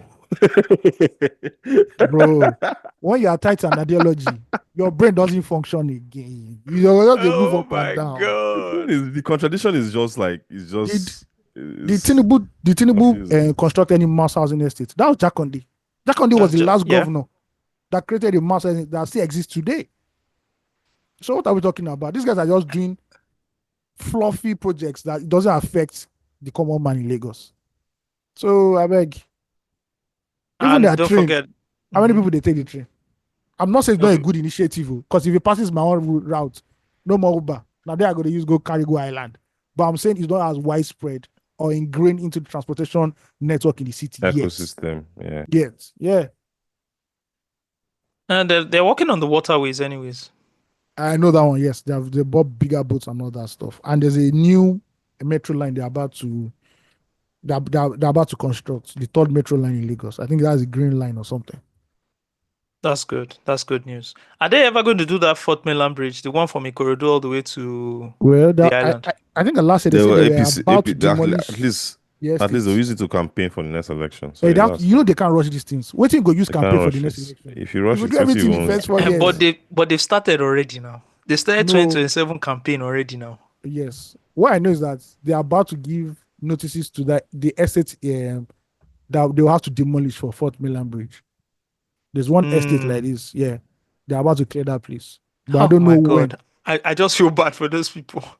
Bro. Anyways, I saw this message from the CEO of So Fresh. You guys know So Fresh, right? What's So Fresh? So Fresh now is the the healthy meal company that has outlets all around Lagos that sell healthy meals. Yeah, so freshly squeezed oranges. They have like these really healthy meals, carrots with cabbages with chicken. Yeah, So Fresh. You guys know them, right? Yeah. What happened to the CEO? He put out is it like a rant on Twitter? Yeah, something like a rant about the billing, about the system billing. The billing. Yeah. Let me just quickly read it. It says, all these things I talked about this in last week too, like Nigeria. But continue, read. It says, just when you think you've seen it all, you wake up to a 2.1 million naira levy from the Lagos State Safety Commission. For what now? Oh, it's for a safety certificate, a certificate that costs millions. This is after paying all kinds of taxes, permits, and levies. After providing my own power, water, and security. How exactly did we get here? The truth is, you never really know what's coming until it lands on you. There's no central base to show what's due or when. You're just minding your business, then boom, a new fee. You push back and they threaten or outright lock up your business. Mind you, mine has been shut down more times than I can count. Then they show you one obscure law passed in 2019 that the new administration has decided to start enforcing. And of course, others have been paying, only you haven't. Now you're stuck. Worse still, the laws are so vague. You'll see terms like small, medium, or large businesses with no clear definition. So the interpretation is left to the mood of whoever is enforcing it. You could be hit with a bill ranging from 250,000 naira to 1 million naira for being large, but how is that even a proper range? Some days I honestly feel like shutting down and escaping the madness. It's exhausting. Yes, I was fortunate to get 2 5 million naira loans from the Lagos State Employment Trust Fund. Easily the most transparent government program I've seen, but that's about it. Many businesses are stuck under the weight of endless regulations and zero support. And to be honest, what is 10 million naira in the grand scheme of running a real business?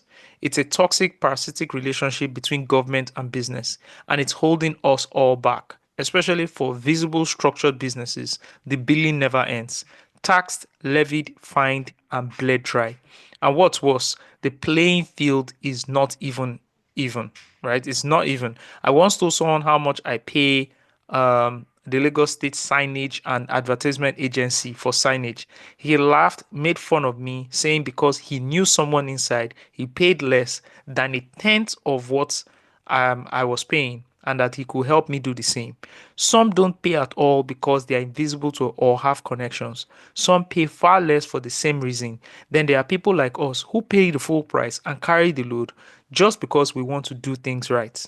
This model doesn't work. The government needs to shift from being a burden to becoming a partner. We need a more balanced, transparent, and symbiotic relationship where supporting businesses creates the biggest value for all. That's how real progress is made. Nobody's surprised now. This is what happens regularly. You set up a business in Lagos and you get, should we call it multiple taxation at the end of the day, is reality of life. There are no clear, transparent, there's no clear, transparent system that will actually tell any business owner that this is what you have to do before you can set up shop, whether it's a restaurant, whether it's a lounge or anything. I remember watching one TV series and this guy wanted to open a restaurant. This Yankee explanation, sir. And he was clearly told these are the permits he needs. You need a kitchen permit, you need a health permit. They have to check whether the gas that you're bringing into, the gas that used to fire your what do you call them now, cookers and everything, don't have any leaks and everything. It's understandable. You already know when you go there, this is what you have to do. In Lagos, they bring them out anyway. They bring it out from, where magicians do that magic trick and they bring out that rabbit from their hearts. That's what Lagos State does. They just bring it out from their hearts, mention it, and it's and that's life. You can't complain at the end of the day. And this doesn't also happen in Lagos. I remember somebody saying there's a startup in the East, right? And the governor didn't know about it. But there was an event that led the governor there. And the governor was shocked. And he saw startups, they're making money. He went to the office and he saw that they were making money. Next week, automatic billing, straight in millions from the state government, because this one's dead there now. So even if you are paying your tax, they will be you. And that's the inefficiency of the system. We want small and medium businesses to grow, but you are killing them with ridiculous permits. It's unfair. It is very unfair. All I wanted to say at first, sorry, Steve, is that someone should introduce GK to Pojo Imade to show him how to understand the terrain and play the game. Oh, I'll play the game. He has to play the game. This is the playing the game that he was talking about. This is playing the game he was talking about now. Yeah, he played the game. So the game is maybe hiding your business from the government so that you don't need to pay all these things. Yeah, you're not susceptible to irregular taxation and extortion. And this is why I turn my nose up at like government like initiatives, right? Like I remember when Osibanjo was screaming, ease of doing business. Ease of business. You get like that was the only thing he was talking about for like 3 years, But at the end of the day, like what is the clear indication or the clear progress that we've made with that initiative? Like nothing. They just come and just make noise about something and there's no implementation. It's crazy. Bro, you have to experience this thing in real time to understand what it's pain. Bro, there's 2.1 million naira safety charge. Sometimes 2.1 million naira. The local government will come with a charge and you ask them, can you give me an explanation on how you came about this amount? They can't. Oh, they can't. They just look at the size of the business. They just estimate how many people come, like how much they have no access to your numbers. They don't have access to numbers, nothing. It's just clear extortion. It's almost how they were billing houses back then now, before they brought the prepaid meter. They just look at your house and say, they bring estimated billing. What is estimated billing? I remember they will come and sometimes the most they will do, the best they will do, they say they're coming to your house to count your electronics. Do you get how many TVs you have, how many refrigerators you have, fans, whatever it is, and they use it to calculate your billing. Do you get? But mostly they don't even do those things. They just look at the building and say, these people they get money. Oh, this company be like they get money. They just give you bill. It doesn't make Straight up, sense. man. It doesn't make sense. And we've been running businesses from home for a long time, and we had like issues with home, like where our landlord is renovating, so we move into a shop. And the shop that we move into has is a shopping complex, right? Yeah. So the bill that we received in the last 3-4 months, we're just waiting for the renovations to be over, so that we just move back in. and You go I'm back not to even your around base. to because I understand to move within the terrain. When if I'm around, I can go to the offices and meet somebody. You know who you behind meet. You and play the You know I game. the know who you mean. space. Now You we're just enter the getting space. bills. We're just getting bills anyhow. One from the local government. Tomorrow is from the council. Next tomorrow is from an agency. Blah blah blah. Nobody will show you an ID card. They will come. Nobody shows you an ID card. Nobody shows you like a well-branded receipt or an invoice. Everybody's just Even a exporting, permit, the permits that you bought. So yeah, show me the permits. Do Nothing. you get? And this is a business that does not have signage. Like it's just mad. It's like it's a mad place, bro. But it is what it is. You get? It is what it is. Understand the terrain. Pastor already said it. So Papa. yeah, Papa already said it. Lagos Guys, did you State. get the gist of? Okay, Can I just quickly finish on? Lagos State government generated 582 billion IGL. in Q1 2025, achieved 79% revenue targets. Someone says Lagos is consistently ranking amongst Africa's top revenue generating cities, yet lags far behind in quality of life. The real question is, where does all this money go? Despite its wealth, Lagos ranks 171 out of 173 in the global 2023 Global Livability Index. I'm sorry, If you you can't calculate. ask Our me- livable index is different from global standards. Yeah, You yes. can't. You know that we You have don't face me and understand. face We you. have Face me and face you. Know they are we broad. have a different context and there's different nuances That missing from was that fashion. global. We rank 171 out of 173. Do you know who ranked just below us? Yeah. Let me know. Talk to me. Lebanon or some shit like that. A city in Syria, Damascus, that is going Jesus. through Syria, yes, in the ranking. Global Livability Index. But the state generated 582.45 billion in the first quarter of 2025. Osage, that figure, now waiting the report from now. Not be the full figure of that. Now the one where they also say me with, I believe is even higher than that. We have a problem, guys. We have a problem now. And see, the issue is not what these people are doing, is what we as people as the people are doing. And I don't we want are to go not there. ready. Yeah. Okay, no good there. No, they Yeah, dance good because- outside. Yeah. This Damascus just mentioned, even from the Bible days, there's war. There was My war. brother. That's where Paul was. Like- Isn't that where Paul was going to? Paul on his way to The Damascus. thing had now. bad branding. The thing had bad branding since the days of the Bible.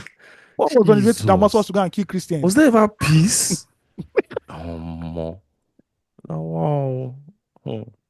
Did you see what happened in Abia State? Rufai Hosseini from Arise TV went and visited Alex Oti. The government- And then they yeah. went to the government house and found that after the the ground floor, everything from the upper floors, they were not yet constructed. Did you see the video? No. I saw it now. And they commissioned the government house that day. I mean, not that Yeah. day, but they commissioned the government house They commissioned it. Recently. Not recently, before the guy left. The previous Did Buhari governor. Did Buhari go to that commission? I can't Wait, I have remember. a theory. let me look I for have it. a Check. theory. Anything that Buhari commissioned is you don't spoil. You don't spoil. See that also the boss terminus whatever. I beg you. Bro, Everything Buhari touched. they commissioned the Niger Bridge, the second Niger Bridge. Okay, that was And I used it. And I'm like, this thing is not even 50% ready. How come it's already being commissioned? because It's now to rush stop- them now. It's, Now, it's they to rush stop am. political points. It's political points. Everybody will be fine. See those small buses that Buhari commissioned in Lagos that they will replace them for. I don't see one. One no day road. One no day road now. I beg. Oh man, I can't find that story, but that's hilarious. That's a Yeah. Ekpe Abi. It is. Yes, Yeah, now yeah, yeah, Abia yeah, yeah. State. Useless Abia. guy. Useless guy. Ikpeazu. Anyways, guys, what do we have on the docket today? We have interesting stories. Oh, this is interesting because it just fits into what we've been discussing now. Governor Babajide Sanwo-Olu of Lagos State has criticized Peter Obi for demarketing Nigeria. I agree with him. Yeah. I agree. Yeah. How can you just go to John Hopkins or wherever he went to and be talking bad about your country? Obi is a traitor. Peter Obi is a traitor. I agree. The criticism was over Obi's comments during a recent appearance at Johns Hopkins University in Baltimore, Maryland. Obi made several critical remarks about Nigeria and its current state under the administration of President Bola Ahmed Tinubu. Sanwo-Olu described Obi's comments as disparaging and questioned the former governor's moral standing to critique the Nigerian government. First of all, first things first.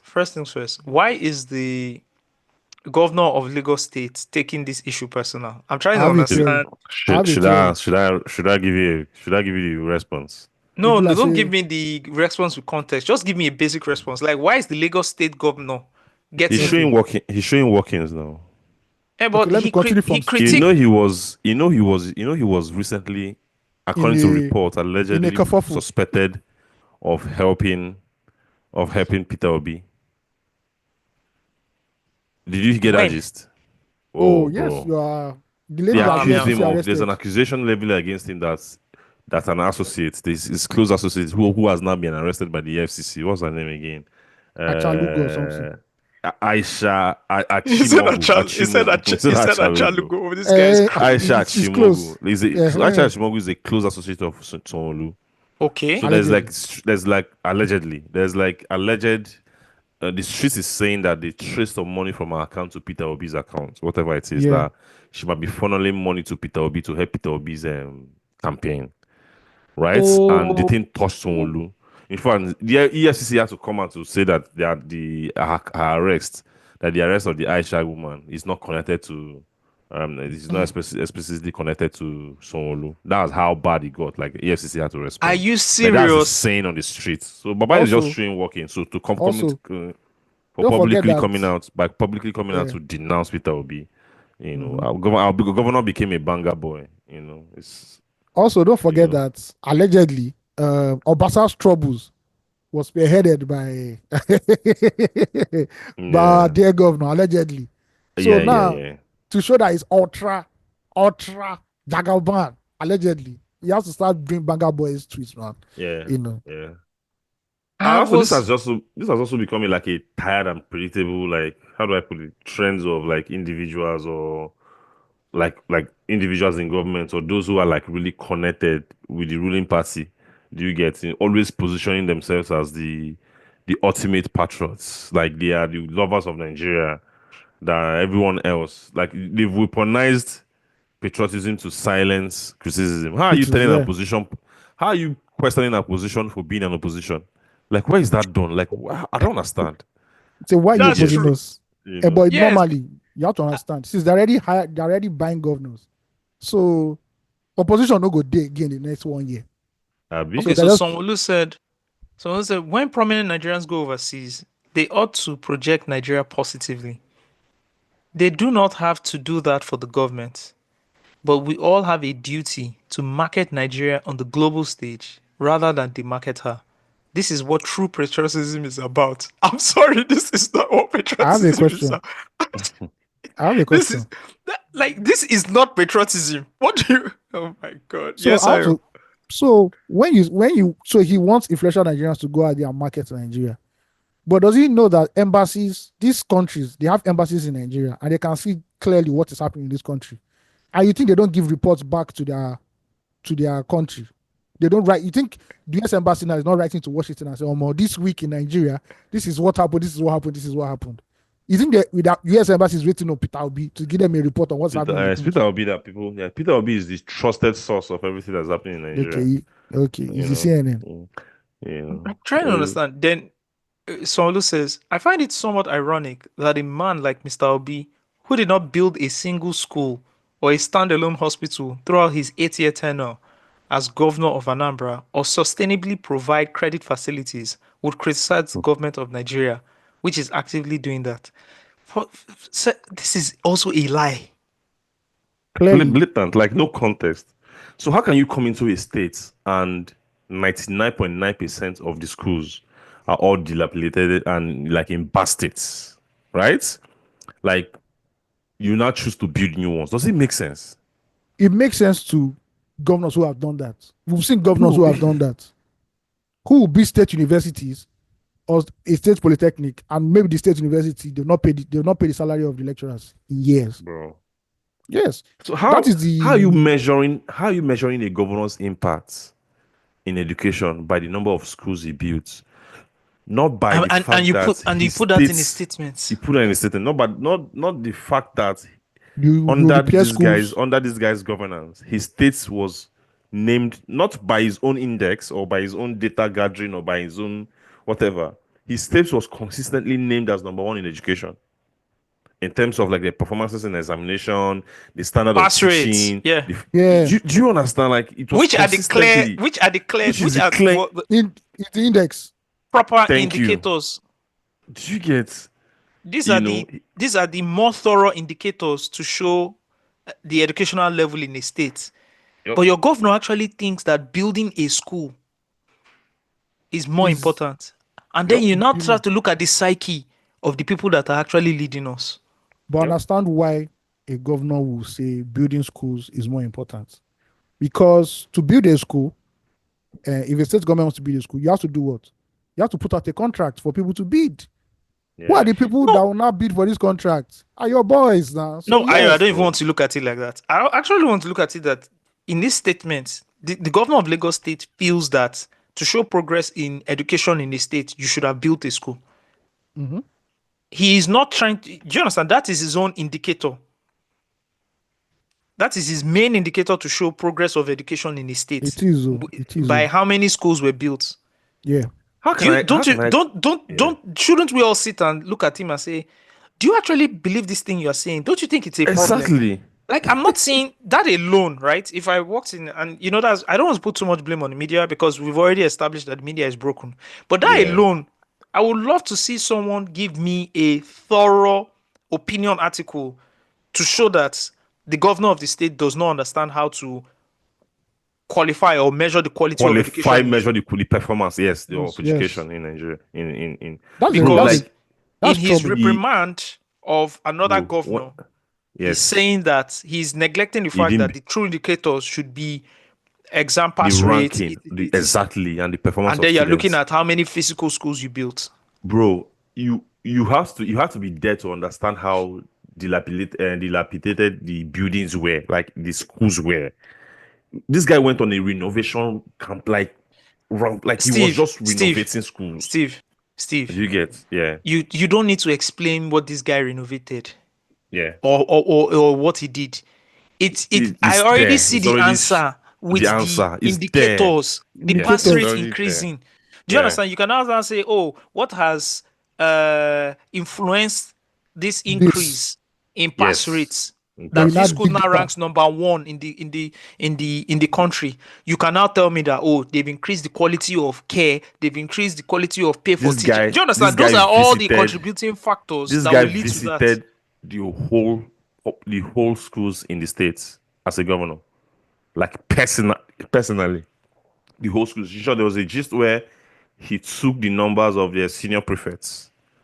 Do you get where he could call them, like he could call them directly, or they call him directly, so that he will know, he will understand like the state of like the teaching, how good it was, just to know how things were going in the states, And like people don't understand, there's so much work that goes into governance.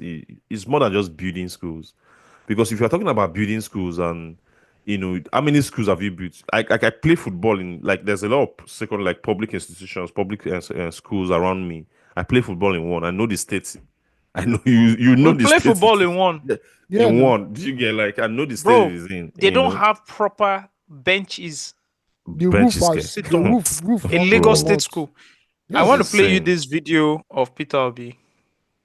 Just quickly. Just want to play this Yeah, video. we're talking about, and I need to hear it. Now that you're meeting with His Excellency, let me hear you. When I was standard of those secondary school. When school, I went very well. Yeah, when Mr. Peter Obi was the governor, he gave the school about more than 100 laptops. And the next year, they come members again to the school. Yes, good ones. ICT class. The audio is not really clear. So what she's basically saying is, so there's a lady called Jennifer Agbo. When Peter Obi visited Yale University, he met her randomly, right? She was the one that approached him and said, "Oh, when I was in JS3 back in my state, you actually bought laptops for everybody in the school, and this is what piqued my interest to study computer science. And today, she's a student at Yale University." Yep. Yeah. Do you see the quality? Bro, the ICT renovations that happened in Anambra under him was like, it was mad. It was massive now. Like schools having like computers, like, man. So And the guess girl, what? the It's laptop fine. gave the girl the willpower to study. Yeah, to go and something, to move on and to that's study. how Yeah. she ultimately graduated with a first class from the University of Nigeria, Nsukka. Yeah. And today she's studying at Yale University. This is just one of the indicators. A laptop. Do you understand what I'm saying? Yeah. Not I built a school. Okay, I built a school. Who, man, I see. It's 2025. We can't be doing this. We can't be doing this. We can't be You doing shock this. you. They'll say this in 2028 again. We can't be doing this. Do you understand? I just look at this and says, who did not build a single school or a standalone hospital? And he built schools. That's even the funny thing. That's the funny thing. That's the funny thing too. So not only are you You know? lying, or do you not understand context? It was but you're also surprising lying. seeing that. It was surprising seeing that statement from him. But I understand the position. Yeah, that he yeah, was you understand in. where it's coming from. Why you Because have as to a do this? guy who's living, like this is your last tenure as a governor, like Yeah. right? Like the next election is what year? 2027. 2 years from now. So you have 2 years from Less now. than So 2 you years, soon less be than out 2 of years. you soon be out of power Yeah. without any sort of protection as What's his legacy? As a His no, legacy. Sanwo-Olu- Yeah. His Sanwo-Olu legacy also is set like about. It's always 2020 now. That's his legacy. Actually, that 2020 will be on his hands forever. The blood of 2020 is on his hands forever. but to be fair to him, he has. And also, I know Asagi does not like hearing this. The Not Nigerian in the context. context of Lagos, in the Nigeria. But Yeah, fuck to be you and fair your to context, him, bro. he don't still try. No, Waiting like, into. try. He- Massive road projects. The rail project is also one. You know, he has tried. Has tried. There's I a know lot of this one, though. road projects. I know this one. I though. love how you healthcare say too. physical stuff. Let's build. Yeah. Let's What else? build. That's the only Me, thing, I'll and say that's the one the that simplest thing personally- that they can do. I'll say The the one one you that personally personally touched enjoy. me. Mm-hmm. Me, I thought the one who personally touched me. Mhm. During COVID, there was a financial system that ensured that old people would not go hungry. That one, me, I know personally. I saw it clearly. Oh, they pay old people. Yeah, they were giving people there was old people allowance. Yeah. And also Guys, he created cheaper markets, food markets. That's the only two Guys. things me I know. Guys, gentlemen on this podcast, Gentlemen of the press. gentlemen of the press, Or the fourth realm. no, the fourth realm, the fourth estate. Or fourth Do you know how much? sorry. Do you know how much? Three of us, just three of us. Do you know how much we paid in taxes since we're working in Lagos? Don't remind me now. I got to remember this kind of thing. You know how much you paid in taxes, right? Yeah. All of us. A lot. Yeah. Then think about all the people that work in Lagos. They all pay tax. I mean, like Officially. Yeah, like in businesses. structured businesses. Structured right? businesses. Everybody yeah. pays tax in Lagos. Don't worry. Do you understand? Everybody pays tax. Both the informal sector. In short, the informal sector suffers the true. most because their own is so irregular. They can give them billing anytime. Yeah, true that, Sha. And for every Yeah. product we buy, we pay tax on the product. There's- That's there's- also yeah. Thank you. Yeah. That's also there. Yeah. Do you know how much tax? Do you know how much VAT Lagos State gets? So when you guys Insane. start mentioning, or not you guys really, when people start mentioning, oh, he's done. Do you know how much Lagos State bro? We just saw how much they generated in Q1, 500 and something billion naira. If you are not going to do the basics,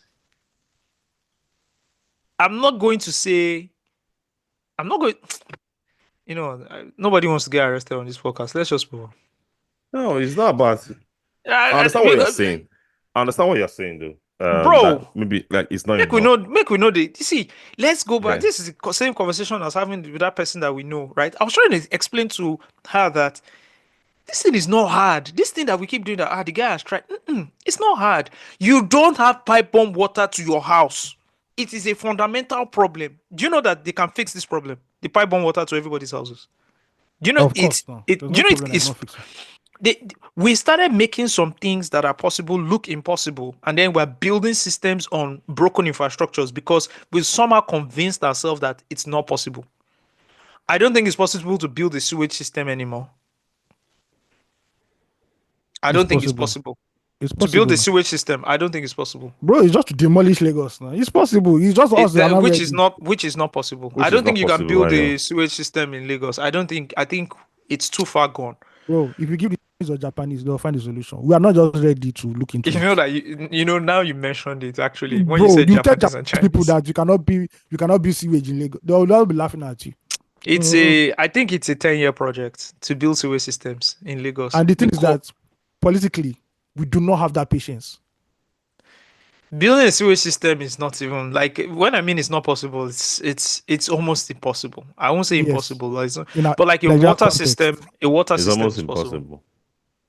For like sewage system, right? Even the water possible, so even the water system self is going to No, be you like know why I'll say the extremely water difficult. system is possible because The those infrastructure rails exists already.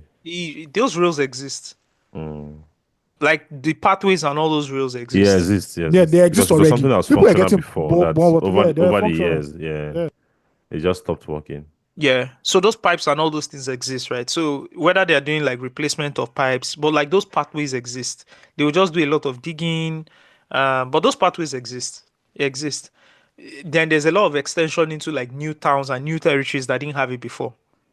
Yes. Right? Yeah. But like if There's gas can go through, if they can pipe gas throughout Lagos, they can pipe water now. Yes. The city you stay, That gas Osage. plant that is in Agidingbi, guys, you know that one that is in Agidingbi, that if you are, Yeah, I know. where they have all those where the CSC office is, you know, very close to it, there's a gas plant there. Yeah. I know. I used to work for an oil and gas service company, and we used to have meetings there, and it was from that gas plant like they used to You worked in oil and gas too. oil and gas services. Yeah. Deal. And so we used to, part of our job was a lot of companies were rolling back diesel operated generators, and they were using gas. Okay. So it was from that plant that, you know, all the piping, that plant was like a distributor. And then we used to pipe all the way to the industrial village in what's the name of the Acme Road in Ikeja and some other places. So it's possible. Water is possible then. I want to ask you, the town that you stay, that town, they have a brand, right? In Yes, terms sir. of like you understand what I'm saying? Yes, Like, they every have a city brand, has the its way- own brand, its own logo, Bro, I and was thinking everything. I Yeah, was has its thinking own about it. library, has everything, Because has its own sports exactly, like, complex. because if even like anywhere you see like the my town being mentioned, like my city being mentioned, is written in a certain type of way, like Yeah, they have a especially in the logo, everything. Yeah.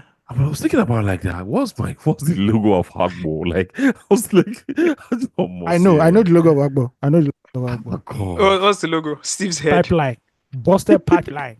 No, that's Wait, not pipeline. You know, those pipeline broken, and then there's some explosion coming out. Oh god. So you know why I just mentioned this? Because this shows the level of sophistication that has enveloped like these societies, these And developed continuity. countries, and continuity. Continuity is Do you key. get like I remember like anything that's concerning like how things are being run is the city of like where I stay.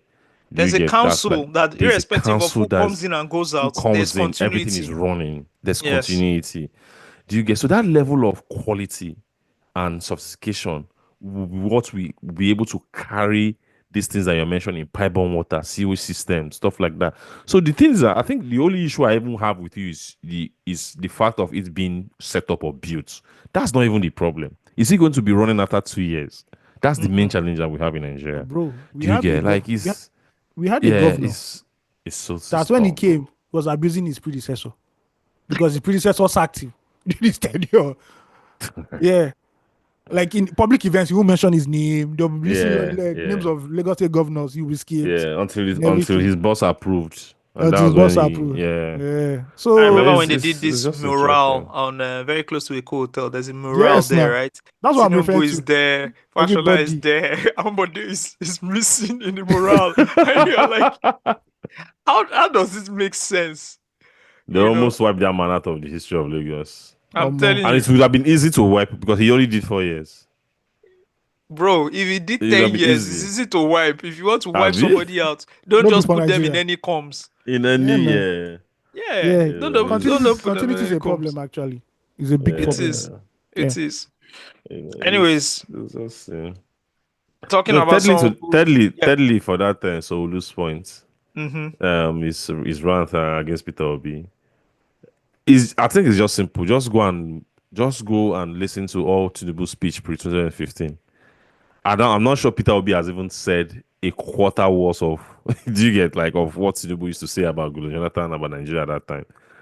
So let's just stop the hypocrisy and just let's get to work. Let's just be serious with ourselves, and get to work. And all this demarketing Nigeria, please, you Yeah, guys should cut it out. Nigeria. Yep. Because the true people demarketing Nigeria, if you just go look at all the corruption cases, I can go to It's Sarah Reporters now. politicians now. It's not us now. Who am I Yeah. that will be demarketing Nigeria? Who are the biggest demarketers of Nigeria? Is you corrupt people Is now. the corrupt people now. governments. Yeah. DSS arrest Edo-based activists, 5 others, over planned rally for Burkina Faso's revolutionary leader Ibrahim Traore. Is that not demarketing Nigeria? That people cannot plan What has demarketed like Nigeria more than you killing young people protesting about the state of policing in the country on the internet? People were watching on live, Instagram live, everywhere, monitoring, and you open fire. You ask the military to open fire on them. Tell me what the market is like. What's the marketing as that? Nigeria more than that. More than that. We should be able to tell ourselves the truth, but it is what it is. I was just reading this story. Operatives of the DSS have arrested Marxist activist and leader of the Talakawa Parliament, Comrade Kola Edopayi in Benin City, over a proposed Pan-African solidarity rally in support of Burkina Faso's revolutionary leader, Captain Ibrahim Traore. Why are you holding My favorite leader of all rally time, in my support of favorite a military leader, which your government officially has disassociated from? Yeah, actually, our foreign policy does not does not align. Like, why? Yeah, because this is see, to be honest, personally, me, I do not give two shits about anybody, any Ibrahim Traore. But I'm just saying, if you say you want to carry out democracy and that we are living in a democratic government, yeah. Then, my brother, everything goes. That's the whole concept of democracy. Everything does not go. You still have it's still it is not of the law. Illegal to do this. It is. It's illegal. It is.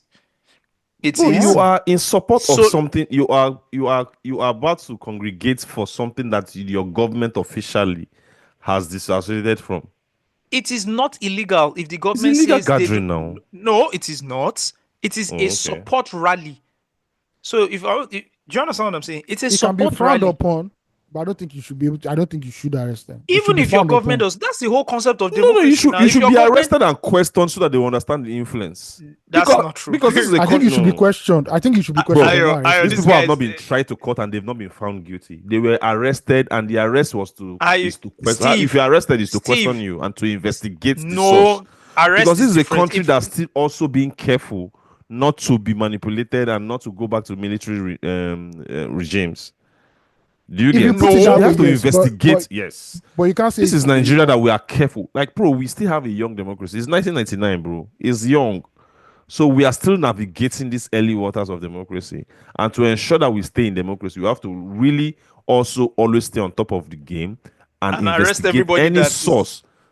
The arresting is you are in real context is just overblowing it. You are arresting them to investigate and to like for example when the protests happened and they were waving Russian flags, you expect the security agency to go there and investigate the sources of these things. They arrested those boys and kept those boys in there for months. What are you talking about? If you them months to investigate and understand the trace of how Russian flags. Minors. If people see, bro, if I want to fly a Russian flag, I should have the right to fly. It's Oh my God, I can't believe we're doing this. I can't believe it. You don't I have. can't You have the believe right to. You I also have have the the right right to be questioned. not arrested and put in detention. Understood. I don't even have you don't even have the right to question me if I carry a flag of Russia and start waving it. Aside in that context, they will have to question No, you guys Not are arrest you. seeing. Oh man, oh my goodness. So the security my agencies has to goodness. look into every possible sign. They do not have to. Of foreign They influences. can investigate me. They have no right to arrest me. This That's what man I'm has been saying. They don't need to arrested by arrest the you. Department of State Services because he's putting up a support rally for a military ruler in another country. This Let is me put it- unlawful. What is wrong with you I guys? understand that is unlawful. Arresting I just is want to wrong, add, yes, that but guy questioned on and the investigated, DSS. yes. If I am invited to somewhere and they ask me, "Oh, you're setting this to support rally," can we understand why? The guy can explain. That's not how Did we he arrest take in a- Nigeria. did he take Our a- own arrest in Nigeria is different. Nigerian contest. You are back at it. I'm not doing this nonsense. I'm not terrain. doing it. Osagi, you have to I'm understand not the doing it. terrain. Steve But is our finished. pastor said it. You have to understand it. No, Steve, you see Okay. where we went to? You now said your mind. You can't be doing stuff like that if we say we are practicing democracy. If he has a permit to run this rally, It doesn't. Because How nobody do will you give you know- a permit to run. how do you know he to doesn't run have a permit? protest for. He doesn't have- Then doesn't. that is illegal. He can take whoever is meant to issue the permit and take them to court because everybody has a permit to run a rally. It's a rally, it's a support rally. But you have to get the permits now. I don't like this. I don't like this at all. Speaking to Sahara reporters, a close source to Ekpa revealed the circumstances surrounding his request. He made arrangements for a solidarity rally. The commissioner of police called him a day before the rally and held a meeting with him to call it off. He complied and dispatched people to cancel the protest. But DSS and police operatives later stormed his office, broke in, and arrested about 6 people. 4 were released, but they detained him and 1 member. The planned rally, according to organizers, was part of a broader continental mobilization in support of Captain Traore's defiant stance against French neo-colonial influence in West Africa. Similar events were also scheduled to be held in countries like Ghana and South Africa. You know, this has been happening in a couple of other countries, right? I don't know if you guys have been following it. So the way you read it now, I understand what you're saying because the guy actually canceled it and they're the ones that published. Yeah. I thought it was a case of he was holding the rally and they. No, that's not what happened. Okay, so DSS did too much on this one because the guy already cancelled it. So why He cancelled it? That's what He they had said. already. man. The commissioner had He told him to cancelled cancel it. it, and he went And he ahead and cancelled- called the rally, the support rally off. But the DSS still came and arrested him. Yeah. Because the DSS is interested. You know what DSS? We know what DSS is interested in. Do you know like the DSS will like their duty, the essential duty and job in this country? But they should have invited him. no arrest. They cannot arrest him. I don't understand what. See, They didn't. It's the Sahara reporters that use the word arrest. They just they invite because you have journalists on ground. I mean, you have your own intelligence on ground.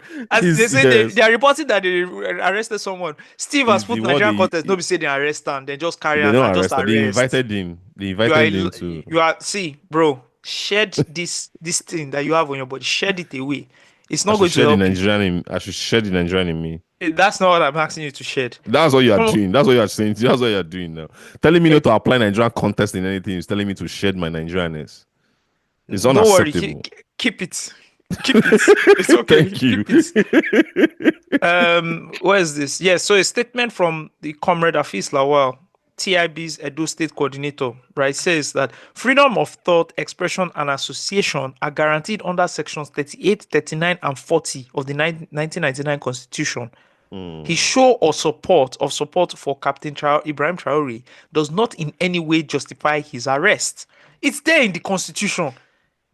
Okay. It's there.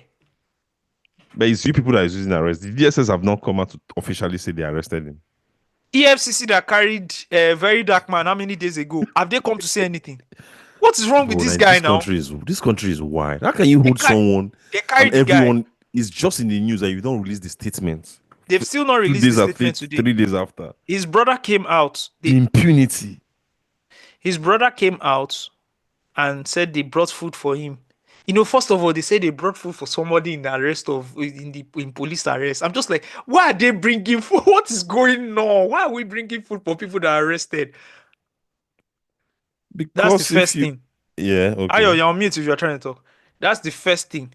The second thing is, you've arrested this guy now. It's been how many days? No statement, nothing. They've not allowed you to see him. And they say they've beaten the other one to a pub. They've beaten them. I'm like, when you arrested someone, why are you physically assaulting them? What is going on? I'm asking now, Steve. The beats where they call the beats very dark man and his friend now. I couldn't defend this now. one. I can't explain defend it in the this one. Nigerian context. That's why there's no context in this one. This one bad. This one bad. There's no Nigerian context to this. It's just outright nonsense. What is bad is ridiculous. Bad, yeah. You know. I'm hearing now. Why are you arresting someone that they arrested? The arrest is in connection. Seun Kuti put up something that the arrest is in connection to a gospel artist. So everybody's alluding to the Mercy Chinwo thing. I think there was some money that somebody was trying to get out or something, whatever. But they picked this guy up in GT Bank. GT Bank now has been roped into the whole thing. Do you know that on Monday people are going to? There's this whole thing about going to that branch in GT Bank to withdraw all their money. Yeah, they even released the GT Bank was even forced to release the CCTV footage of him leaving the bank just to tell people. Although they didn't officially do that, but for that CCTV tape to come out, you know, it came out internally from the bank and then drop out. They use back channel. So come out to tell you that our hand no did this thing, no. But people are still not going to agree. So he left the bank before he was arrested. He left the bank before he was arrested. So that's just the bank trying to tell you that we didn't have a hand. We don't have a hand in this arrest. Nigeria is so interesting that even people who are supposed to be Christ-like Christians, like who are supposed to like be the embody Christ, the epitome of like Christianity, will never turn down an opportunity. Right? We'll never turn down the opportunity to be Nigerian in terms of using their power and authority to oppress people. Yeah. Oh, you're talking about the gospel singer. Yeah. It's so interesting that Christianity ends somewhere else. Like when it comes to that point where I have to use my authority, my influence, or my wealth to oppress you, I will take advantage of it because I'm a Nigerian. So Nigerianness always supersedes Christianity. Anytime they clash as in Nigeria. Of course. It's just interesting. Yeah. It's and what's happening because he took the side of what's the guy? The label owner. The label owner. He took the side of the label owner. And since then I think this is the second time he has been arrested for it now. You know. And he's been talking about it and putting like I don't know if you watched a video where he was connecting the dots. He said, they keep taking the case to Kwara State to go and try, right? Then he connected that the judge, and that's one thing that is wild. There's this whole duality and connection between being a man of a cloth and also working in like either law enforcement or like education or the justice system, the judiciary or legislature. You understand? Most of these guys, you see them top CEO something, but he's also a deacon and pastor in the church. Yeah. There's no clear separation. And is this your Pentecostal people that started this nonsense? 100%. It's them now. You don't lie. That's why it wasn't why I stopped going to church in Nigeria for like just like especially just before especially after the aftermath of the 2023 election, just seeing the lines were blurred between politics and religion in Nigeria. That was like the clearest indication I saw. It has always been happening, but just seeing it in real time, seeing like very controversial characters and just people like, how do I put it? Like people who you don't want to model your life after, going on pulpits officially and being allowed to use the mic to propagate whatever they want to propagate. Like, woman, this is the pulpit. Like, this is not just like, it doesn't make sense. It didn't make sense to me.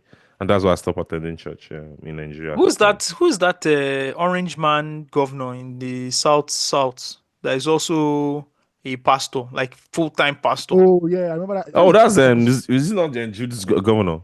Yeah, thank you. It's just governor now. Yeah. Yeah. Do you understand? Is the PDP? Yeah, it's just governor now. Yeah, okay. He was the one that was saying. No, he's the Benue. one- I think Benue. No, it's State. not Benue. It's not Benue. I think it's He's just. the one that the wears guy- that Vika. He's the one that wears that Vika thing, right? That's the Benue Yeah. State governor now. There's another one that is claiming that he's saying that he's going to decamp to AP, that he's going to leak. Oh, that's just governor. Uh-huh. That's just governor. Let me confirm. What's his name again? Orange looking guy. He's a Orange ginger looking guy. guy.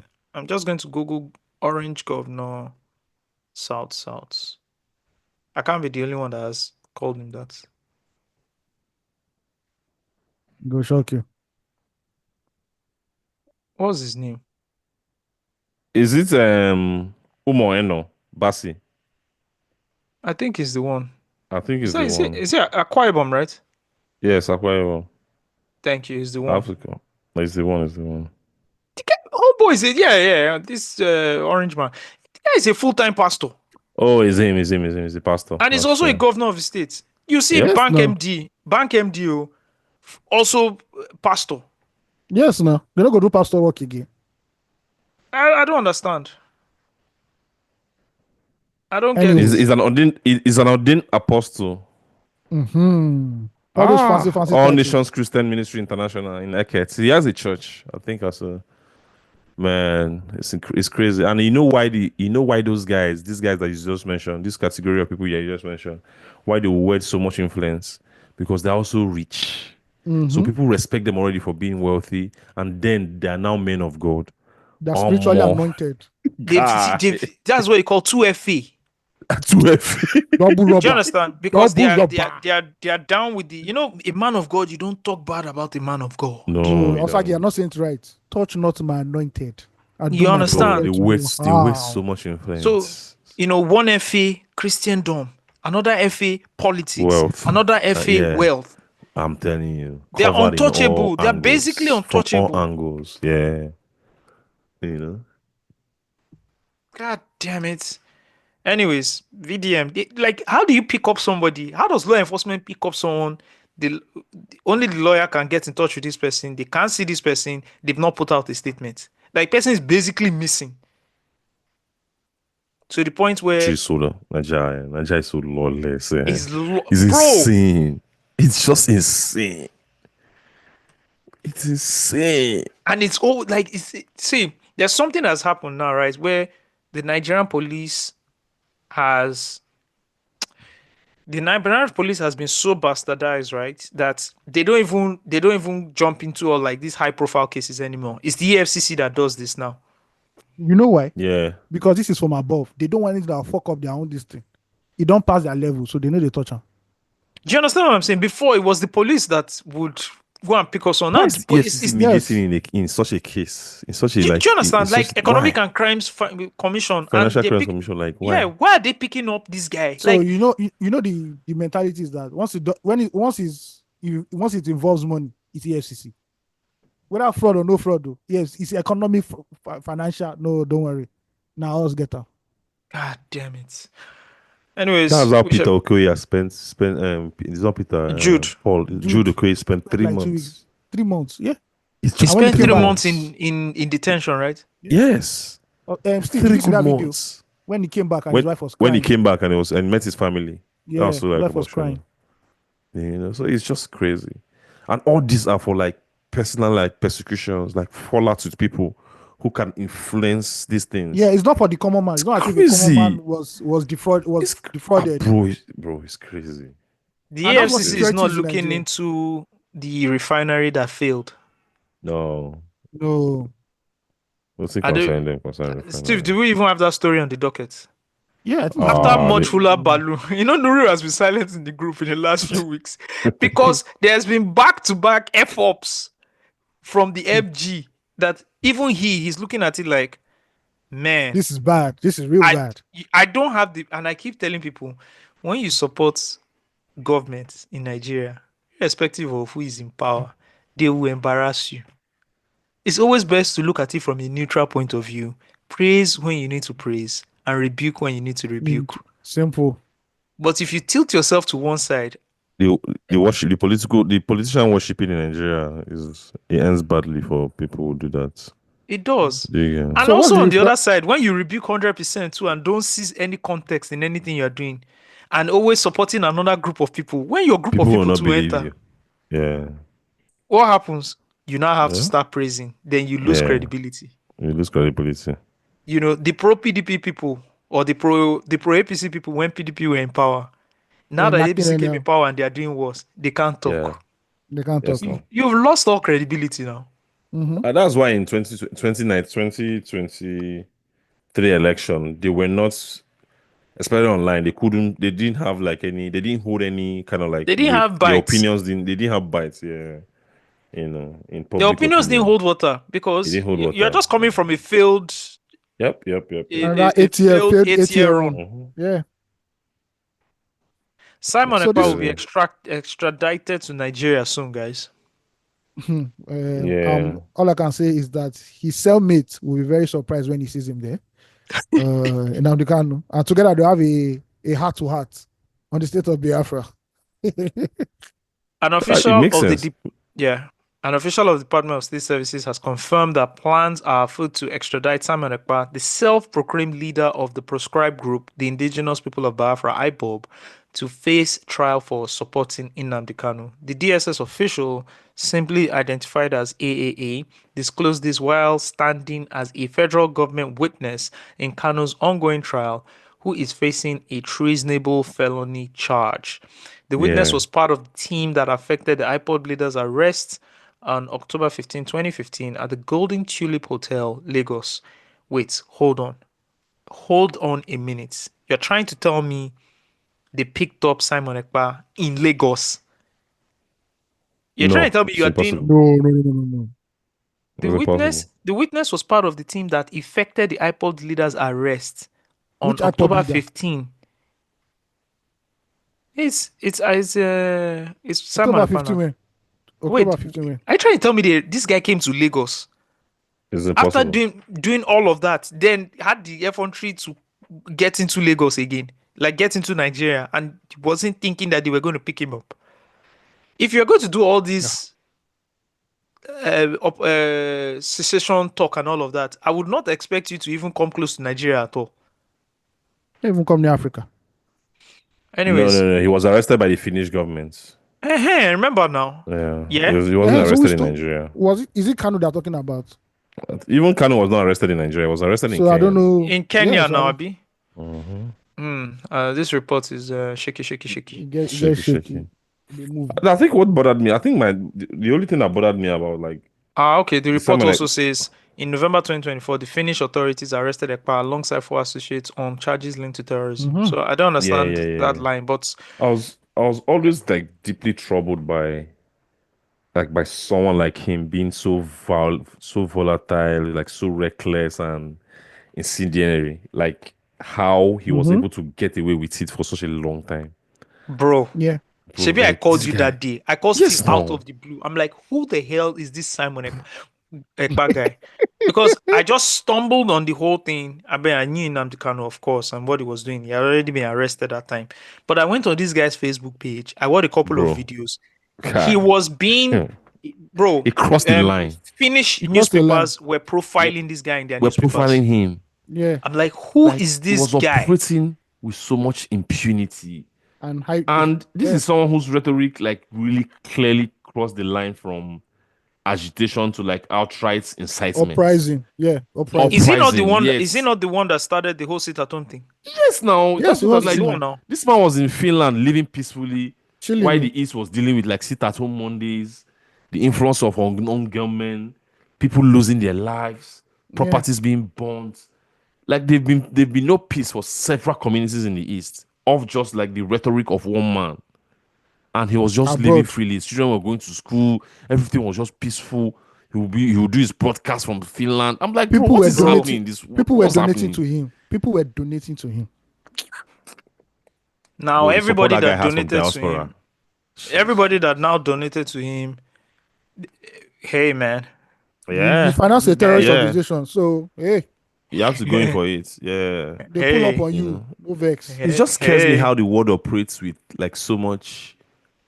How do I put it? Like if it does like in terms of like beneficial, like I don't know how to put it. Like people can overlook the most evil thing ever just if it Aligns with doesn't agenda. affect them or if it favors them in a way, right? Yeah. Because I can never because if imagine you are in Finland or somewhere saying things like this that's causing riots in America or something like that, easily the next day you are being picked up.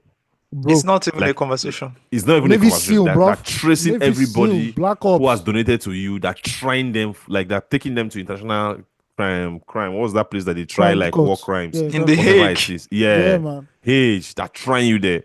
But this things happen in Africa, and you allow these people to run wild for like 5 years before even talks of arrest. Like Who was it's I just say I it called just Steve feels that as day. I if say, why haven't they picked this our lives guy are not. up? It's just like our lives are not valuable. Like It's in not. terms, I don't understand. Wait, whose regime was he saying most of this rubbish in? Whose administration? Buhari now. Buhari now. It's Buhari now. Buhari now. They couldn't Who put him in else? container. They couldn't put him in container. Buhari. They couldn't put him in container. I couldn't put him gone like they did Umaru Diko. It's Buhari. Who else? Oh god. Who else? Who else? Who else? And Where's that Tunde Ediagbo, sef? Is he dead? is dead. now. Idiagba don't die since now. He don't die. Okay. He died. When did he die? Who can check? Was like the died- first term of Obasanjo's regime, I believe. Yeah. Ah, for real? Yeah. Oh, He okay. died early now. Very early. He died.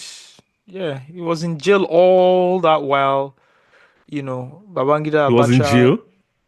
Yeah, he was Okay. under. He Yes. wasn't. He was in arrest. He was under house arrest now. Was it They under didn't house let him arrest out. or proper arrest? Sef? I don't know, Sha, but he was not free. Yeah, it was not free. Sha. Oh, okay. He was not free. Even on that Abacha. So how did Buhari regain his own freedom? No, and I think Tunde did it's not? under Abacha that he was not free. I mean, somebody locked No. him somewhere. Babangida arrested Buhari and Tunde Ediagbo straight up. Oh, okay. Buhari was even in prison. No, in Buhari Benin. later on was like house arrest. They now freed him. They just okay. See, Buhari is a very interesting character. Very annoying. A very interesting You know why? character. Because he doesn't stand for anything. So it's not. It's easy to just Somebody look at that him and works, overlook him. somebody that works with Yeah. Abacha. That He doesn't betrayed him. stand for. It's not like he doesn't stand for anything. Again. He has never I led like understand what you mean. anything consequential.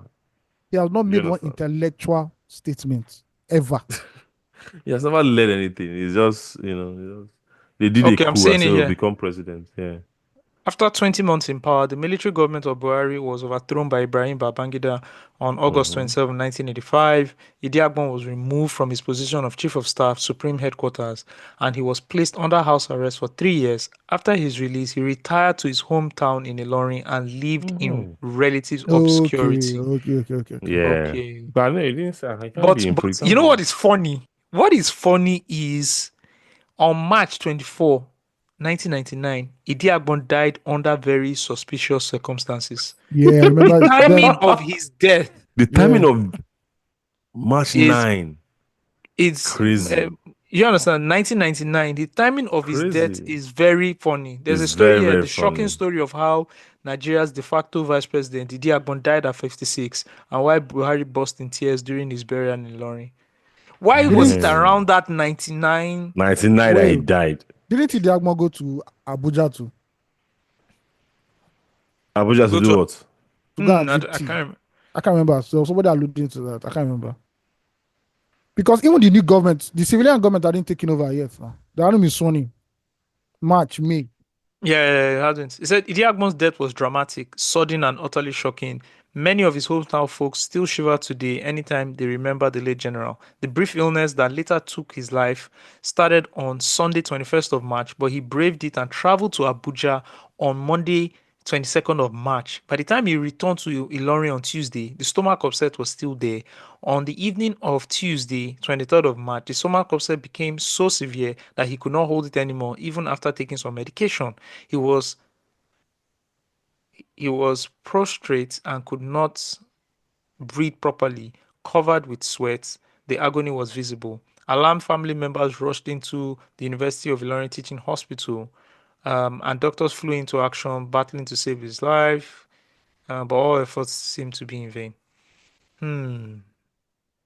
By 4:35 p.m. the next day, the news he was gone after bouts of convulsion. He had been admitted at the hospital for just 18 hours. That's what I'm seeing. Hmm. There's something. Hey, hey, hey, Now hey, Nigeria now. hey, hey, hey. There's something going on there, but I don't know. But you guys, you get the scope. Anyways, Mm-hmm. that's so in, that's so Baba Payo. That's so. Where were we? How did we get to Idiagbon, Sef? We're talking about Buhari or something. Anyways, man, Simon Ekpa, hey man. Yeah, I It don't is make what the it rules. is. I don't make the rules, Yeah. man. I don't make the rules. I'm just a Yeah. patriotic Nigerian. Yeah. At this one, I'm very patriotic. I love my country. Thank you. I don't make the rules. I But don't the make only the rules. controversial thing I have to say is that looking at like his own how extreme he went, I kind of feel that Nnamdi Kanu should be let go. Why? That's what I feel. I don't know. Because of Because Nnamdi Kanu, Simon Ekpa exists. What are you talking it's true, about? sure. And But again, you know they The, don't the like each other. front You know they runner, don't like each other. of course, because the yeah. front runner that comes with, see, It's it always always kind of like happens. moderate. Yes, then the cycles then come out. We watch this in movies It's all the true. time now. I agree. I Someone agree. comes I with, agree. bro. Did you guys watch The Order? The Order on No. is on Prime Video. The knife, No, I the won't. one with the knife on, the knife in where the knife use knife to kill people. The No, religious no. leader. Okay. No, no, that Yeah, one. I know but what you're Do you talking remember about. the? All right. Do Which you one was remember that? that series we watched one time? There was a series One where there was time, a cult leader that was using knife. a He was cult also leader a serial that killer. trained people to kill people with knife. Yeah. That shit Yeah. was crazy. Yeah, I That shit But was The remember that. Order crazy. is it's a 2024 Canadian thriller film. The plot, let me just give you the plot, right? In 19 and it's based off a real white supremacist terrorist group known as The Order that were active in the United States. Mm. I think, yes. It's based off a real movie or it's based off a book. Anyways, let me read this. In 1983, Bill Spears and Gary Yabor set out in the West. No, they don't give me the context. Anyways, it's a white supremacist group, right? Led by an elderly man. And the man's plan is very coordinated, but it's a long-term plan. He starts to influence like a young generation of men and women, but his own plan is long term. Like these people will still make their way into Senate. These people will still make their way into law enforcement and all of that, into the legislative house, and then they can Mm. start to make some of those policies, right, that will Mm. benefit them. But you see how long term it is. You have some young boys there that are in their mid 20s that want to start blowing up stuff. Yeah. And so those boys have a fallout with the man. The man says, we're already getting there. Let's plan this thing well. Those young boys look at you and say, look at him. And there was one time he had, because the man was a pastor, it was like a reverend. Mm-hmm. And so Mm-hmm. through there, he used to like, like brainwash all his followers and all of that. These young boys stood up in the church and were like, you are too slow. The new generation is here and we're going to do things differently. These boys were robbing banks, stealing the money, using the money to buy guns and recruit more followers, and they were building pipe bombs and IDEs to go and blast up different places. Damn. So you see how one generation has a plan, right? Yeah. It has ulterior motives, but his own is slow paced and all of that. But the Yeah. next The younger generation ones are just more like they up the ante. irrational. They Yeah. up the Yeah. ante. Yeah. It's the same thing Yeah. with Nnamdi Kanu and Simon Ekpa here. True. So it's just so I'm not going to Yeah, relieve. because of how extreme the other guys went, you overlook what the other guy did. Most Yeah, especially because understood. you birthed the new guy. Yeah, and also there was a lot of loss of lives and properties also People have associated died, with your own bro. operation. People died too. Understood. People have died. A But lot I of think people yeah, have okay, died. makes sense. I understand. So, if you are planning the secession, first of all, it's also illegal. It's treason to do that, right? Yeah, It's treason now. yeah, To 100% say, now. Against the yeah, law. I'm sorry. I believe that strategically, and he said that yes, he said this in court, which I believe that releasing him will bring kind of like will calm them down. Which I kind of Yeah. agree with at that point, because at the time, you have to understand that the security agencies had lost the battle. They couldn't contain this secessionists. Do you understand? Mm-hmm. And this guy was telling you that if I come out, I still have influence to kind of like calm everything down, which I believed at the time. So I believe that now that you've arrested Simon, you have an agreement, you can now influence and strike a deal with Nnamdi Kanu and say, you know what, go out and just dose everything and just like really calm everywhere down. Do really calm the movement down, contain it, and then we can let you go. I believe they what can strike if? that kind of deal. Yeah, No, and but be what just if be you consider? strategic about it. What yeah. if he doesn't want to do that? That's why you strike a deal and you put him in a position where he can't Yeah, can but what if easily he be still arrested doesn't want to again. do it? He can renege on the deal. He can renege, yeah, but he can at least try, to be very honest. Because we need You a long-term understand? solution for this. Because that's still, like we confirmed, they're still doing sit-at-homes. People are still being like, this is the unknown government are still running wild. Like things are still happening. They That's are still making that being region very, funded. This very, thing is all being yes, funded. If they are they're not still being being funded, funded. Yeah. See, follow the money So yeah, trail. we That's need the someone simple to thing. go in there. We need a figurehead to go in there and bring all of them to the table to to well, strike a if you are deal or going to whatever do it is. that, there's no Yeah. because the problem is that the federal government does not want to even acknowledge them, right? This The thing federal started government from, has struck a deal with every type of terrorist group in this country. oh, I mean, low key, yeah, like Low Masob, right? key. Masob was From the first Masop one, Abi. to yes. Movement of the actualization of the sovereign state of Biafra. That was the one Of that Biafra. Yeah. Ralph Uwazuru Ike Yeah, Wazurike. Yeah, Wazurike. Yeah, started, true. right? And then Yeah. Indam came with IPOB, IPOB, yeah. his own. You see what I'm Yeah. saying?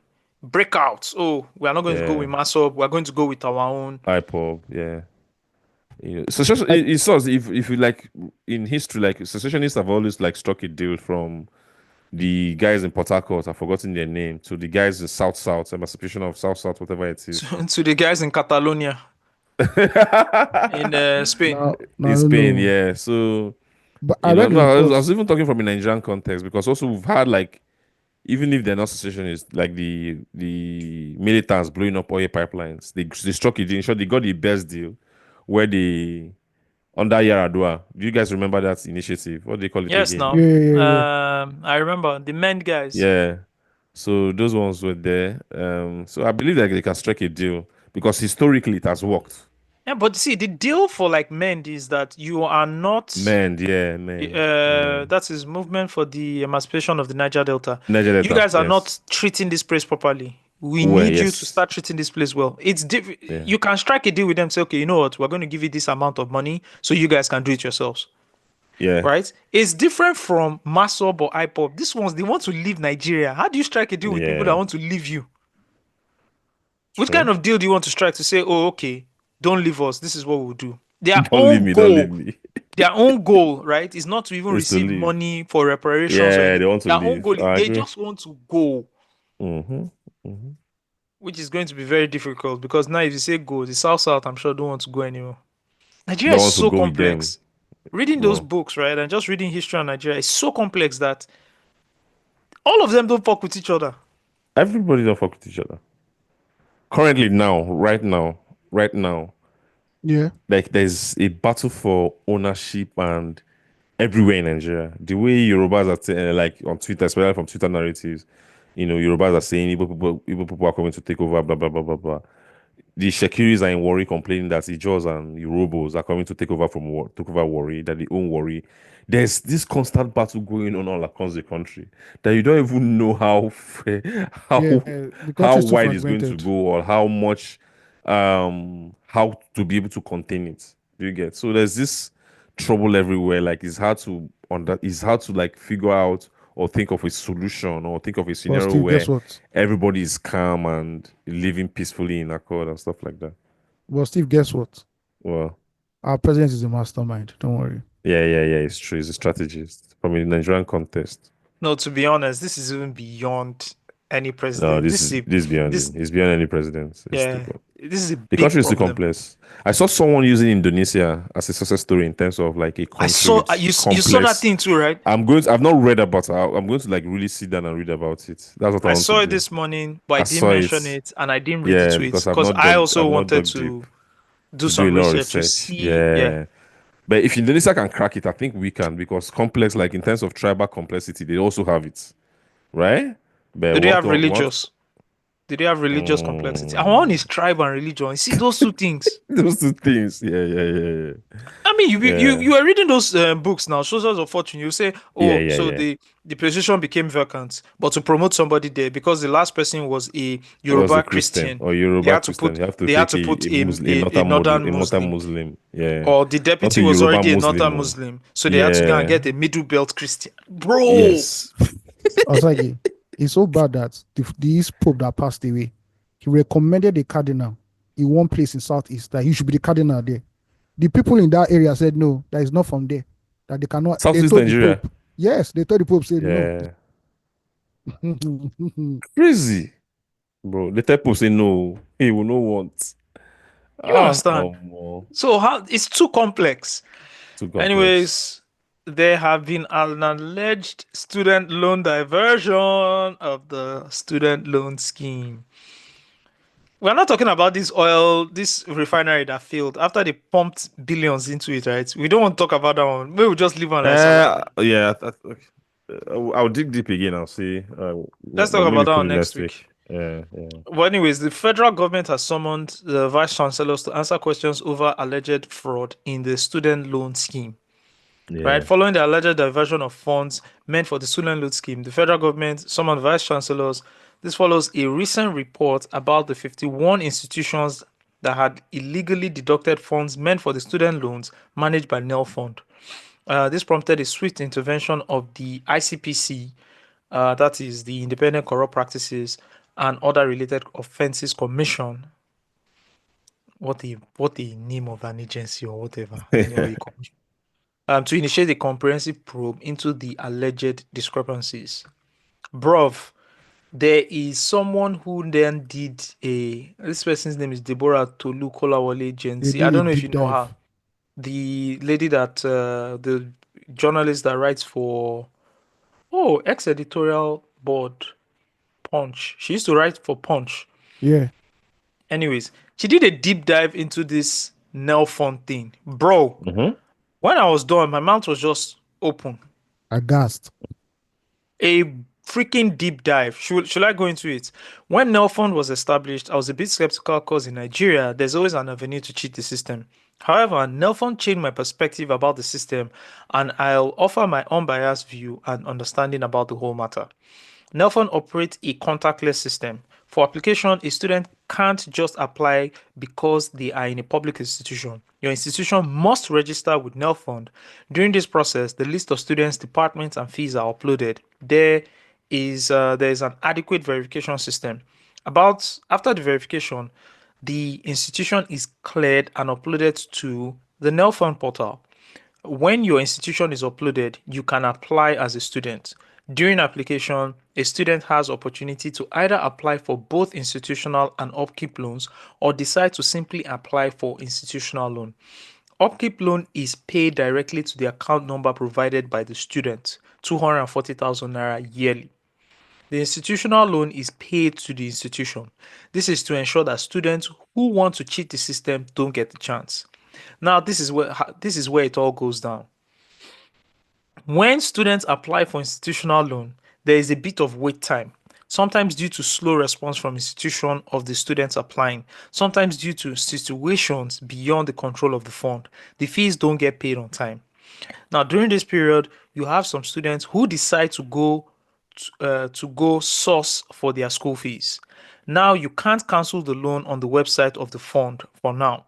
After a student who waited for the loan with no hope goes ahead and pays, you find out later that NEL Fund has disbursed. Do you understand what is going on? Y'all get it, right? Understood. Yeah. Your fees to the school. So NEL Fund has already now disbursed the school fees to your school, meaning your school fees has been paid twice. Because as you're waiting for the NEL Fund to pay your school is already telling you that without your you school have fees, deadlines. Yeah. Do you understand what I mean? So under pressure, you go and get the money and you pay. But NEL Fund, even though you've paid, NEL Fund still disburse the money to the school and then you've been paid twice, right? Like she says. On the NEL Fund portal, you are a debtor.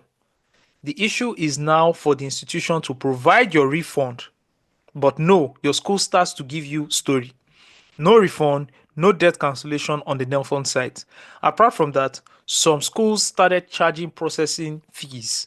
The worst is that the amount is remitted to Nelfon to some schools as institutional fees were found to be higher than the approved fees. Let me give you an example. You as a student know your school fees is 10,000 naira, but your school uploaded 30,000 naira as your school fees on the Nelfon portal. Where is the extra 20,000 naira coming from? Meanwhile, if you pay with funds from your hands, you will pay 10,000 naira. So is the 20,000 naira interest on loan? Now, some schools, before you can even be even refunded, you have to go and generate an invoice of 12,000 naira on top my own money. Why should I why should I pay to be refunded for my money? These are many more at the matters brewing like tea.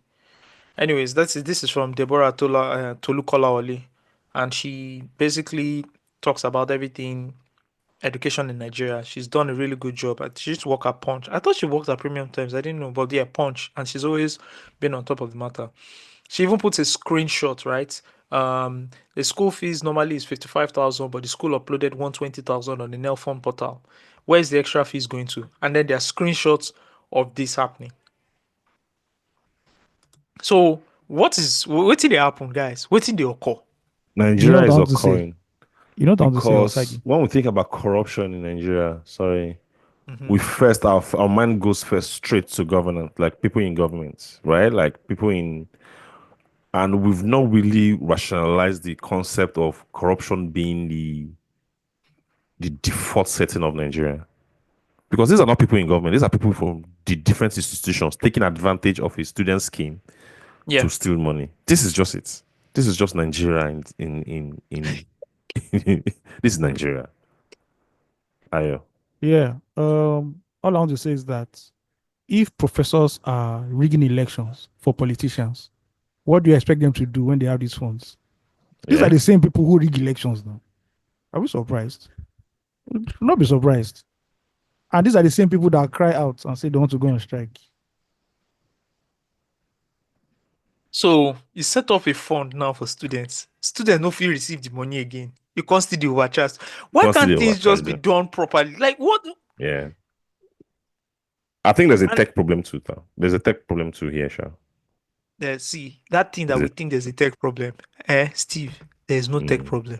There's a tech problem. Because if there's a unified system, a unified dashboard for everybody. It is not a problem. That's what Steve. It's not a problem. It is designed this way. We keep saying that this thing is a competence problem. It's not a competence problem. He's designed this way for that loophole to exist. For people to steal money and to share among the it's true. Do you think people cannot? Do you know how many people have studied the structured query language here? Do you think they cannot merge databases together? They can merge it easily. It is important that these things are not merged together. Yeah. It's the typical Nigerian thing of messing up a system so that it will benefit you. You understand? Yeah, it makes sense. You tie this to us having, applying for passports to be a difficult process so that we can go and seek for NIN. It's an NIN. Any government pushed it was initiative. The banking industry that showed me that things can be done the right way. The right way, true. You understand? Because the banking industry led with innovation most times. Yeah. And they continue to lead with innovation, whether it was chargeback policy or even the concept of NIPS itself was really, really important. Yeah. So you're telling me that these people cannot replicate these same standards in other places? It's easy. They can now. They can, but it's been deliberately, messed up for. Look at you. First of all, the fund has been provided. You request for the fund, you don't get it. Yeah. The same school, the same fund that should be paying your school, that is in business with your school is still pressuring you, knowing fully well that you've applied. Yeah, you've applied for the loan, but they are still pressuring you. And then when you now pay, the Nelfon now disburse the money. Your school can say, "Oh, you've been paid twice. You will receive your refund in a month." we have a 30 days window. Sorry, you can't Or get to your say, money okay, on time. maybe we'll use this one, maybe we'll use it for next year or something, or take your money. Then why are you not being refunded straight up? Like, why are you not Refund. also overcharging on the portal? That's When your even school fees, another when you're one. telling the school fees, when you're telling the students that the school fees is 20,000 naira, why are they applying? When you are applying, that they're disbursing 30,000 naira for you.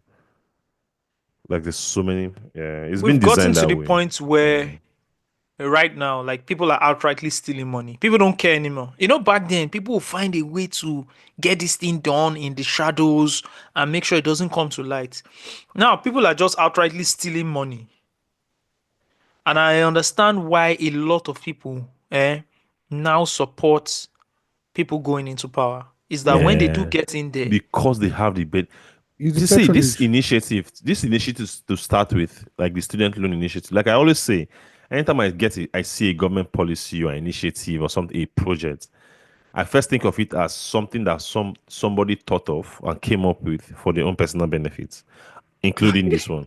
before thinking of the students Before who pay thinking of their how loans. it will affect the people, because I'm thinking about it now. The person you might be, you applaud the student loan scheme to say, oh, that's very good. You are empowering people to go to school. But somebody has sat down and thought about this whole thing that you talked about from the onset, like that. You just understand how innovative this is. Sitting down like this and thinking about this initiative and thinking about how to set it up in a way that it goes through this process because it will benefit you.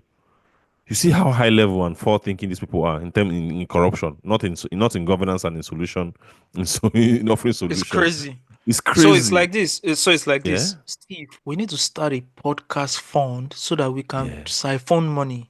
Money. What's the strategy? Yeah. The strategy is that we'll look for budding podcasters and fund them. So Jonathan, like that's the second layer. Yeah, that's the second. The first layer is we need to move money. We need to make money. Yeah. I get you now. I get it now. Yeah, that's how I think about every government initiative. Say how we go make money today. Yeah. Make we set up student loans. Yes. We go move money through there. Yeah. Okay. Full disclosure. Yeah. Steve, I'll be applying the Creative Economic Development Fund. So when you see me driving G class very soon, just know that what I wanted to do for the creative economy was diverted. Thank you. Wow. It's crazy, can I consult? Can I consult? I can join your company and you consult. can do it for free. Now is your guy. No, it's not. Everybody will pay their money now. What's happen? Steve, what's want the cost hold on? Okay, no face. I beg this thing where you do no drama again. This is not big guys. No drama again. This thing where you do. Now because saying my guy, I go see something chop now. Okay.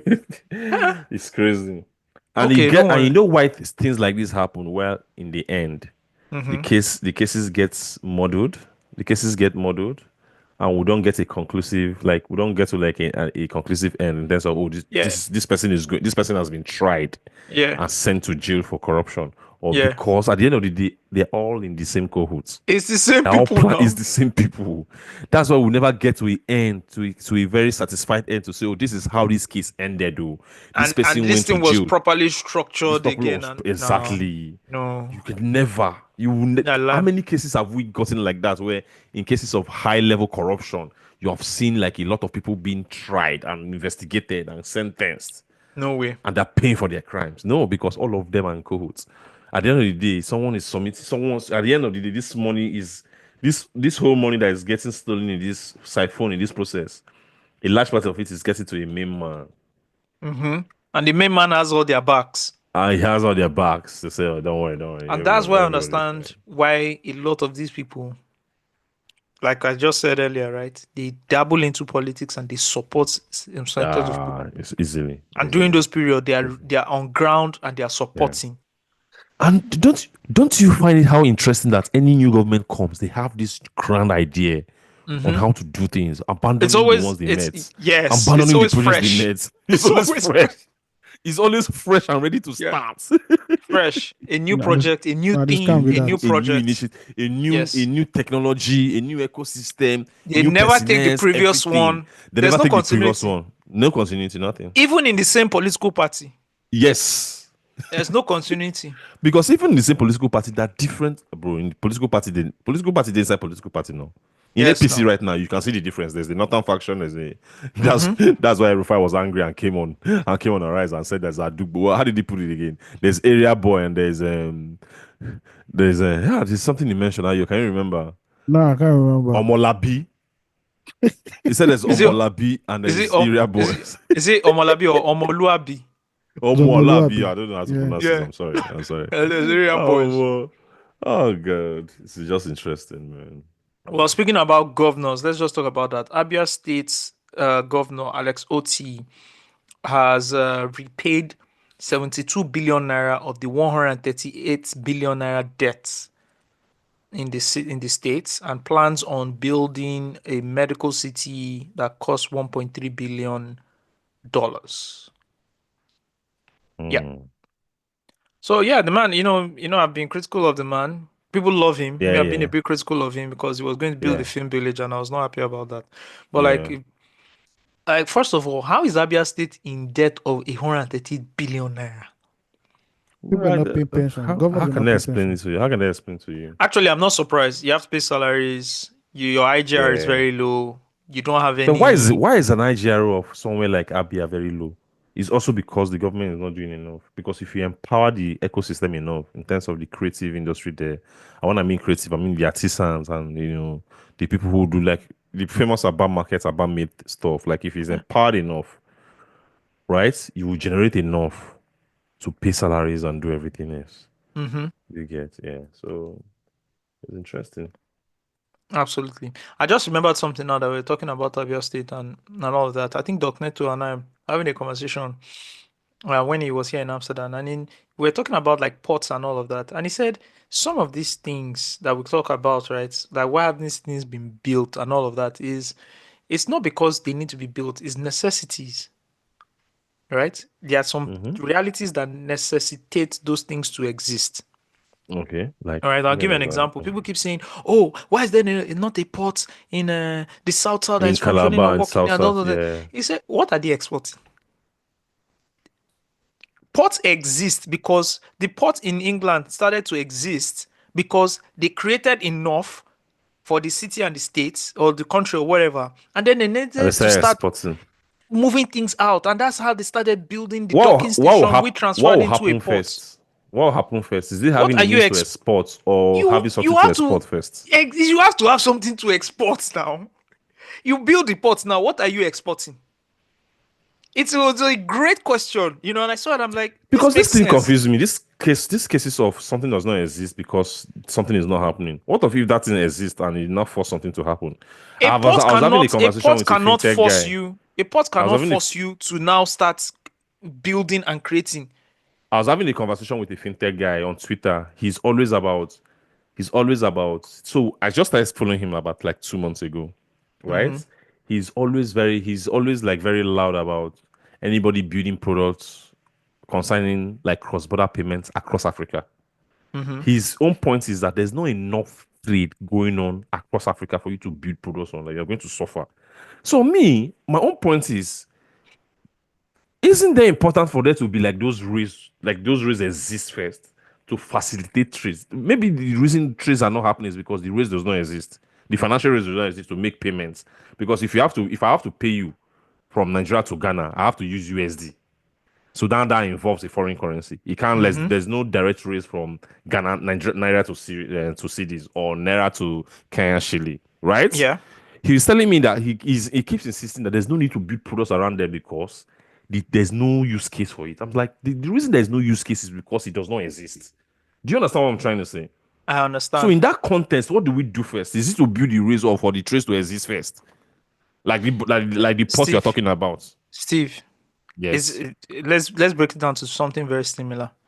If you don't go out, why do you want to go and buy shoe to be going out when you don't go out? Are you trying to tell me you don't go out because you don't have shoe? Maybe when I buy the shoe, I'll be motivated and to go out. No, I'll have reasons to go out my brother, if you're not going out, you're not going out. You're not going out. Not being motivated. Do you understand what I'm saying? So it's a like, what is the volume? The guy is also is a very great conversation to have, right? Yeah. What kind of volume exists Within Let's those look at the rates, trade. yes. Let's what Yeah. kind of volume exists for us to then for you to now say, oh, let me go and build these rails. You just spend money building rails that nobody's going to use. At least not for now. Not for now. Yeah. Everybody now is switching to the almighty dollar and then switching it back to their And local switching currency. it back. Some are Yeah. using crypto, which is basically USDT. Stable It's coin. the same It's thing, and USDT, USDT is pegged to the dollar 1-to-1. It's still the same thing, right? Yeah. It's the same thing with the exportation. You are not exporting anything. You are clamoring that they should build a port.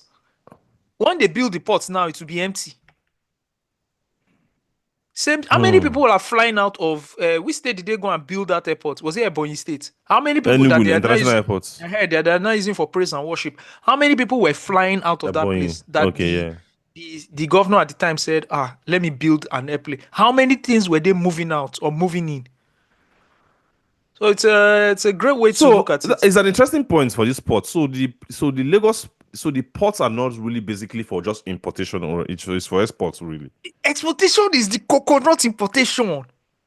Damn. If you want to look at see again, how do you increase your GDP? Right? It's the economic output. It's the economic output of the country, like what you are producing and not what you are consuming. Yes, every time you are importing, I'm not saying importation is a bad thing, but I understand what you're saying. Yeah, exportation is when you sell, and when It's you what sell, drives it's the more economy. important than what you buy. Yeah. In that the even context, defines the power and I'm of saying the in currency. context of even like consumable goods, right? We're I importing too many understand. things.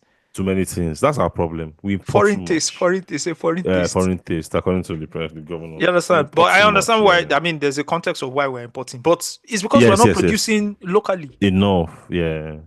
So exportation is the key. So the key. Okay, the point of what you guys discussed, or the point of this conversation is, before we even start talking about ports, we have to empower local productions first.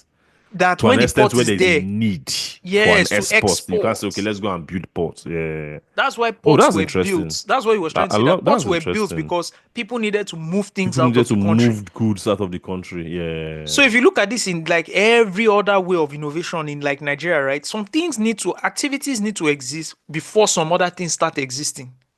I agree. You understand?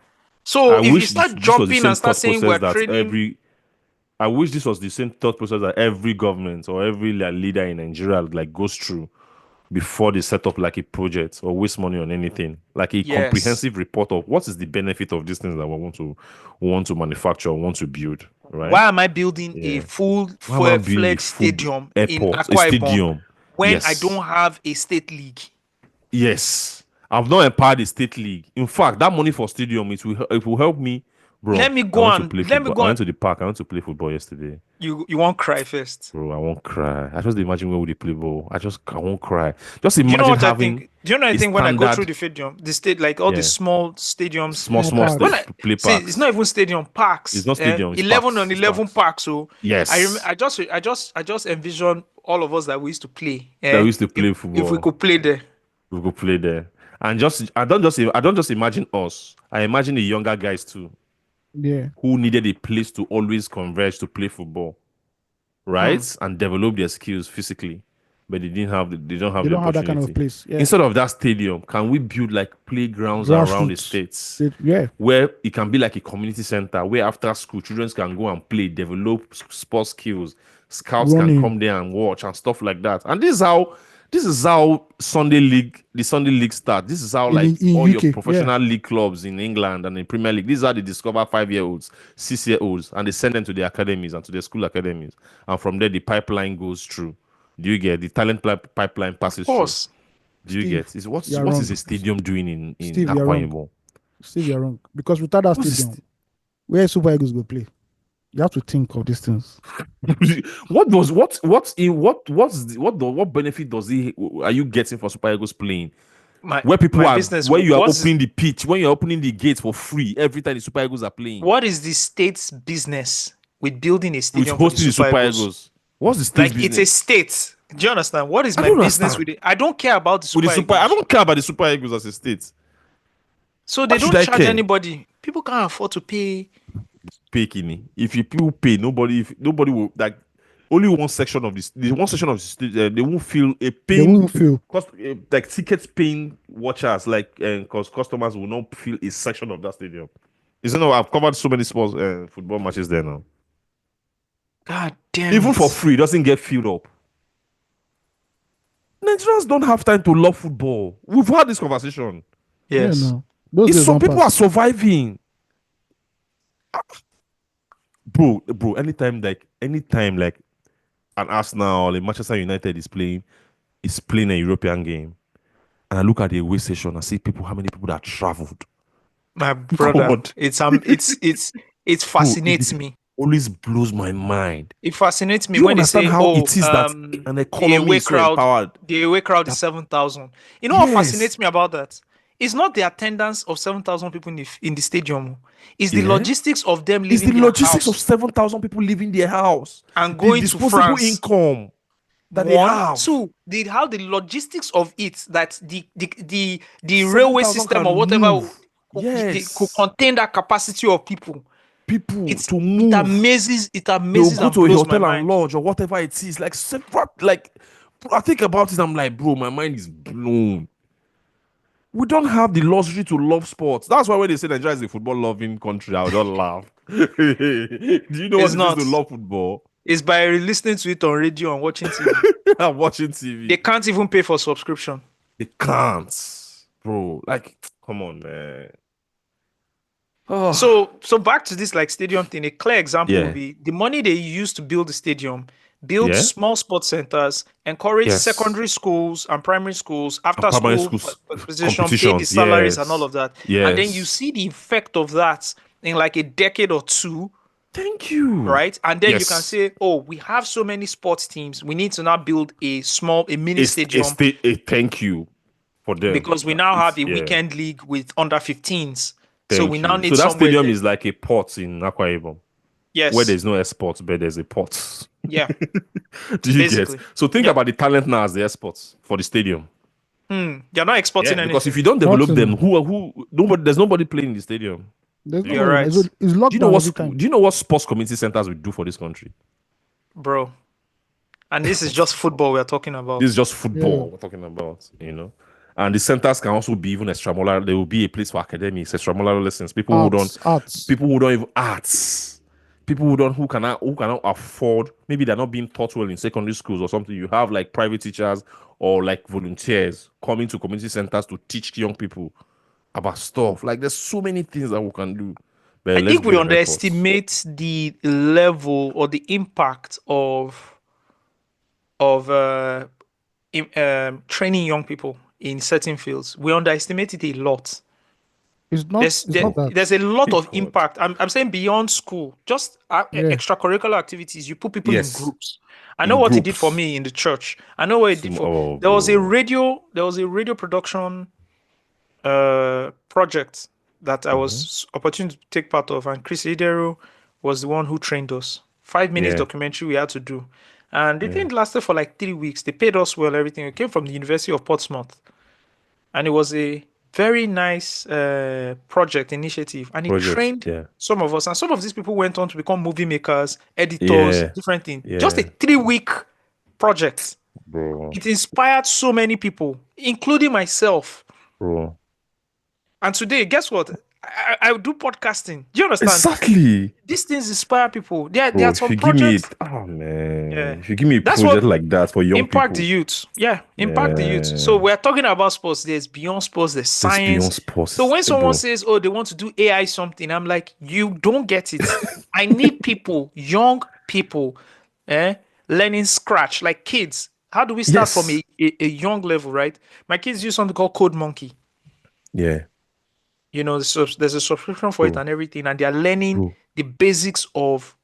Bro, I'm looking for coding. a tool for mass education of Nigerian children in mathematics. Basic. I'm looking for an initiative, a tool, whatever it is, to ensure that the 8 to 14-year-olds are being taught thoroughly. Bring it down to 5, Seth. 5, Bro, and those once you get to 18, leave them. Focus on that. 58% of the most exposed states in the country failed WAEC. People don't understand. God damn it. Shocking. Do you understand what Lagos is? 58%. No, now. And your Student governor, con- your governor, my He sent me bill schools. Like you see the irony. Osage, calm No, down. there's even Osage, some calm down. data. Oh my, you know what Calm I would down. have done if I was Peter Obi, if I was petty, I'll just post that screenshot of that thing. Do you know what 58% of 58% will of happen? your students. You know what happened? What? DSS would have arrested Jam our heck. I said that it's not like that. No, and Bro. they'll come back and they'll say the data on the website will first shut down. They'll shut down. Bro, they shut down the MPS. Let's keep going. Bro, 404. 26,592 public school students failed the 2004 West Africa Senior School Certificate Examination. God damn it. 36,000, almost 27,000. This is a crisis. And the governor, Like the state of governor has the emergency. effrontery to accuse another governor of Say, not how building many a school. schools did you build? Come on, 58% of the people that wrote WAEC failed in your school, in your state. no. And do you know what 58% is? Almost 60%. That is only 40% are getting pass rates. That's a state of emergency in the educational sector now. And do you know why that data could come out? Do you know why that data could come out, guys? Yeah. It's because they don't control WAEC. Yeah, it's West Africa now. It's WAEC. Yeah. The information will still be made publicly. That's why the commissioner had to come and say it. If it's NECO, did you hear any? Did you hear any? No. Did you hear the data from NECO? Who is the chairman of ECOWAS?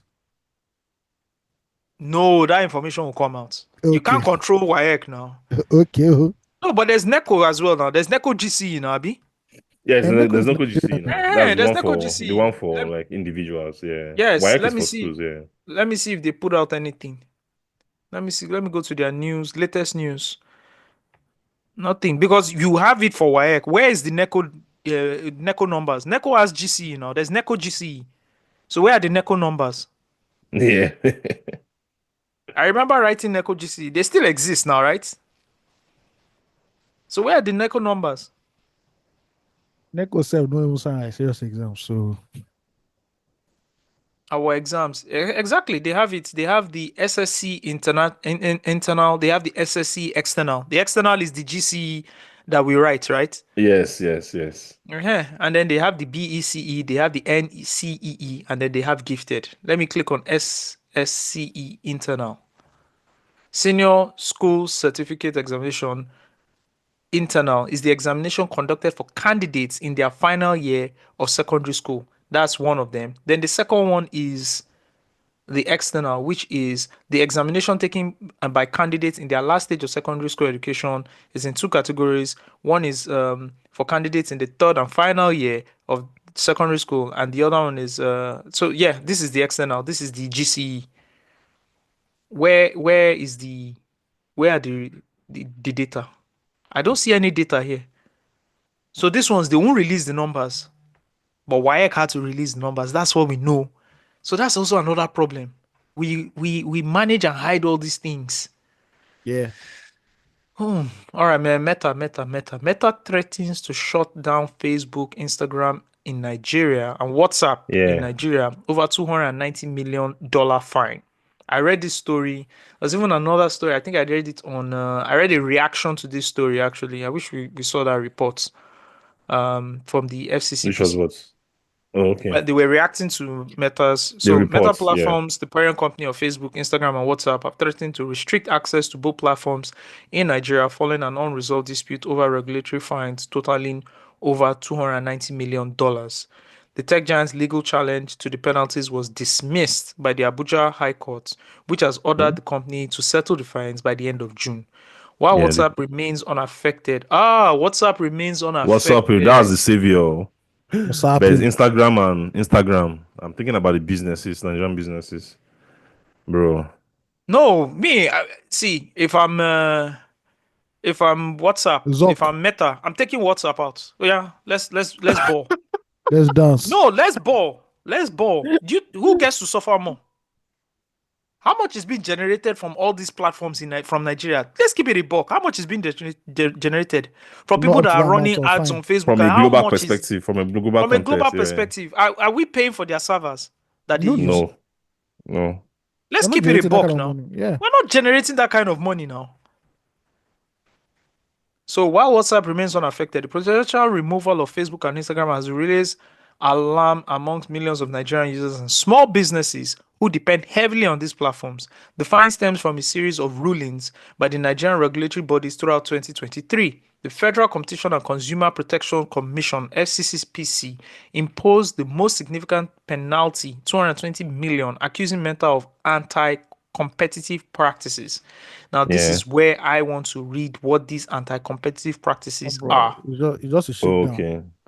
They said collecting and sharing of Nigerian user personal data without consent, including FBI. unauthorized cross-border transfers. So they will take our data and they will transfer it like over cross-border and use it for foreign whatever. Denying users the right to control how their data is used. Implementing discriminatory practices that treated Nigerian users less favorably compared to users in other jurisdictions with similar regulations. Abusing its dominant market position by forcing exploitative privacy policies, engaging in tying and bundling practices that forces users to accept link services without adequate choice. Those are like the 5 unfair practices. To be honest, based on all those things you said now, right? Facts.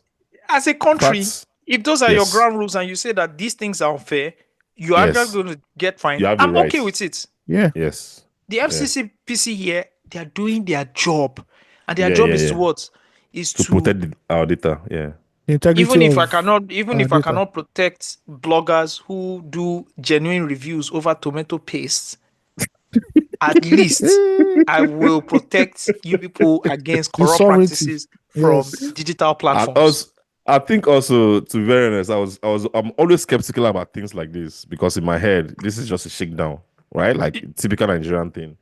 Yeah, you know. that one day, that Yeah, one day, that one day. that one day. But let's Exactly. leave that aside. Let's believe. Let's leave that aside. If you leave that aside, if you look in- at it, there's in Nigerian there's context. legitimacy. There's legitimacy, especially when you consider that Meta has also faced the same accusation. Bro, And- Europe, and they they have nagged. antitrust issue. Europe, they nag them. EU, They they had nag one last them week every now. day. They had one last week. EU did You know, not man. them. But in this case, I believe like due process was followed because I believed due process was followed. No, And with those things they've claimed, those are very claimed strong strong claims. points. They are not out of Yes. the ordinary. They are not At all. And you it's, know. it's something that's historically we know of, like Meta. Like Meta has been Yeah. also been accused in other jurisdictions. So yeah. And you know this was my own case now, my own point now. My own point now is this is going to reach a deadlock where, and if push comes to shove, Meta might not even drop a dime. And can we then, as Nigeria, as a country, can we Block then call their bluff and tell them and kick them out because we have alternatives? No, we don't. No. That's the problem.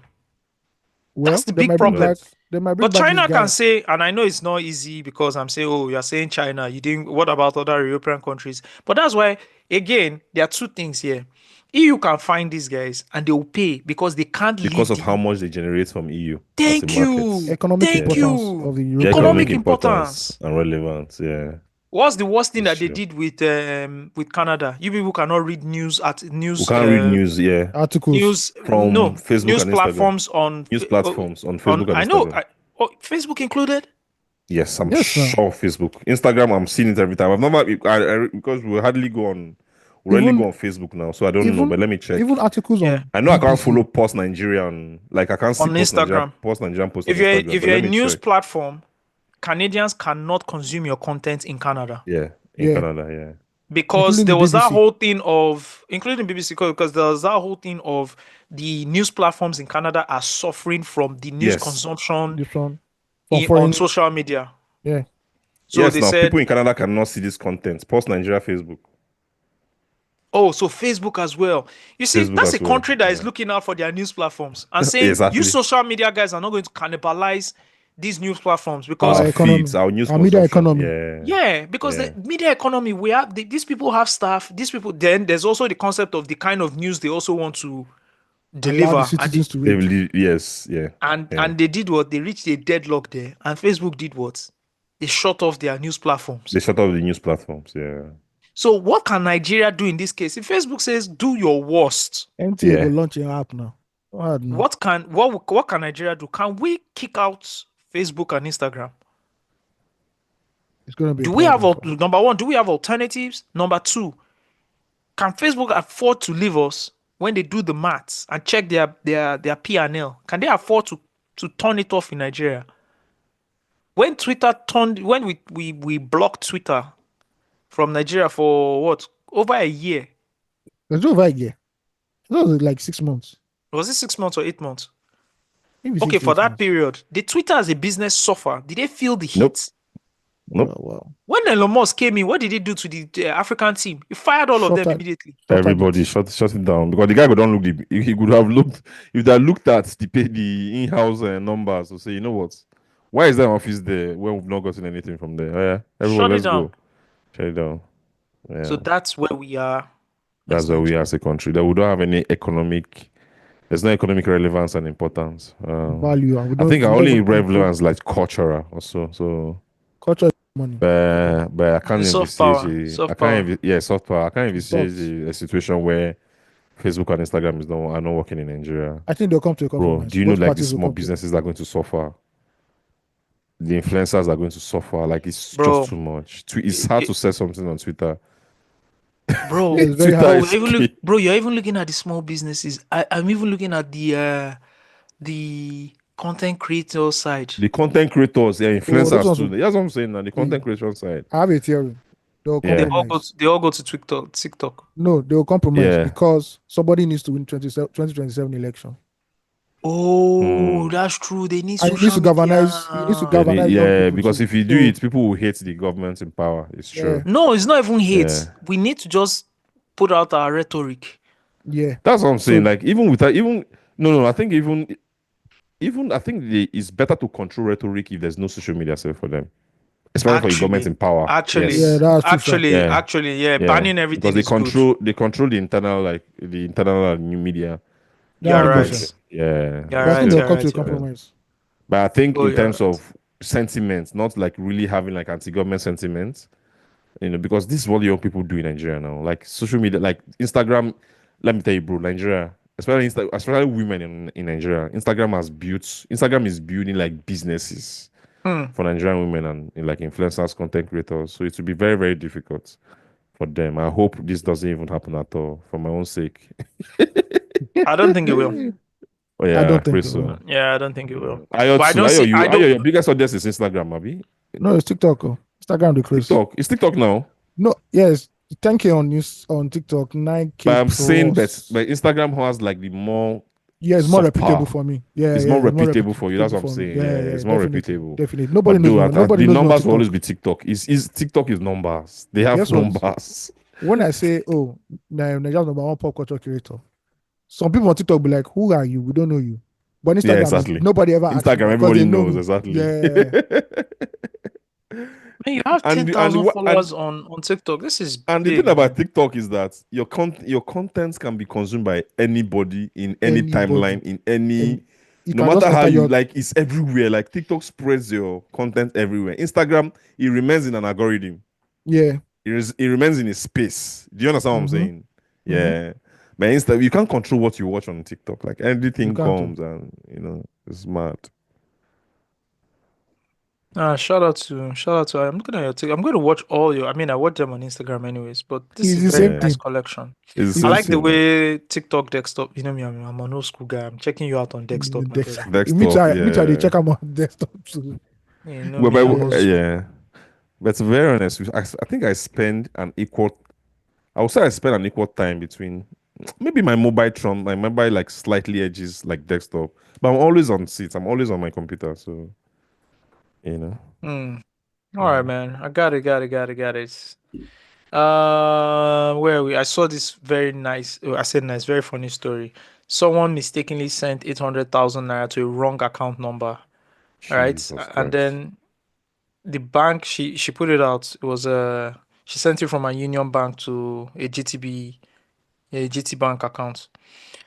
She said the bank has reached out to the recipients and she has refused to send the money back. She has also started spending the money.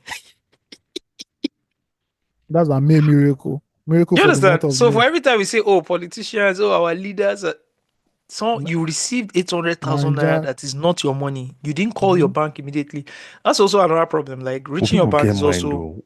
Reaching your What of bank you is also very kidnappers that difficult. just dropped your money there and they've used it to implicate you or something like that? Like, why are people just so careless with their lives? People Because know they Do you feel there's no understand what it is for like repercussion. 800k to enter your account in present day Nigeria? Bro, I can't And one sleep. day the police will be at your door and say you receive proceeds from kidnapping, from ransom. I'm going to What the will you bank tell? What will you immediately. tell your God? The God that you've thanked for the blessing. What will And you that tell you him? spent, you've already spent That for you You them. tell him spent. that this is yet another tribulation and he should save you from it. Do you know the Autosave. blank check that pastor said God has given you? Bro, 800k like that.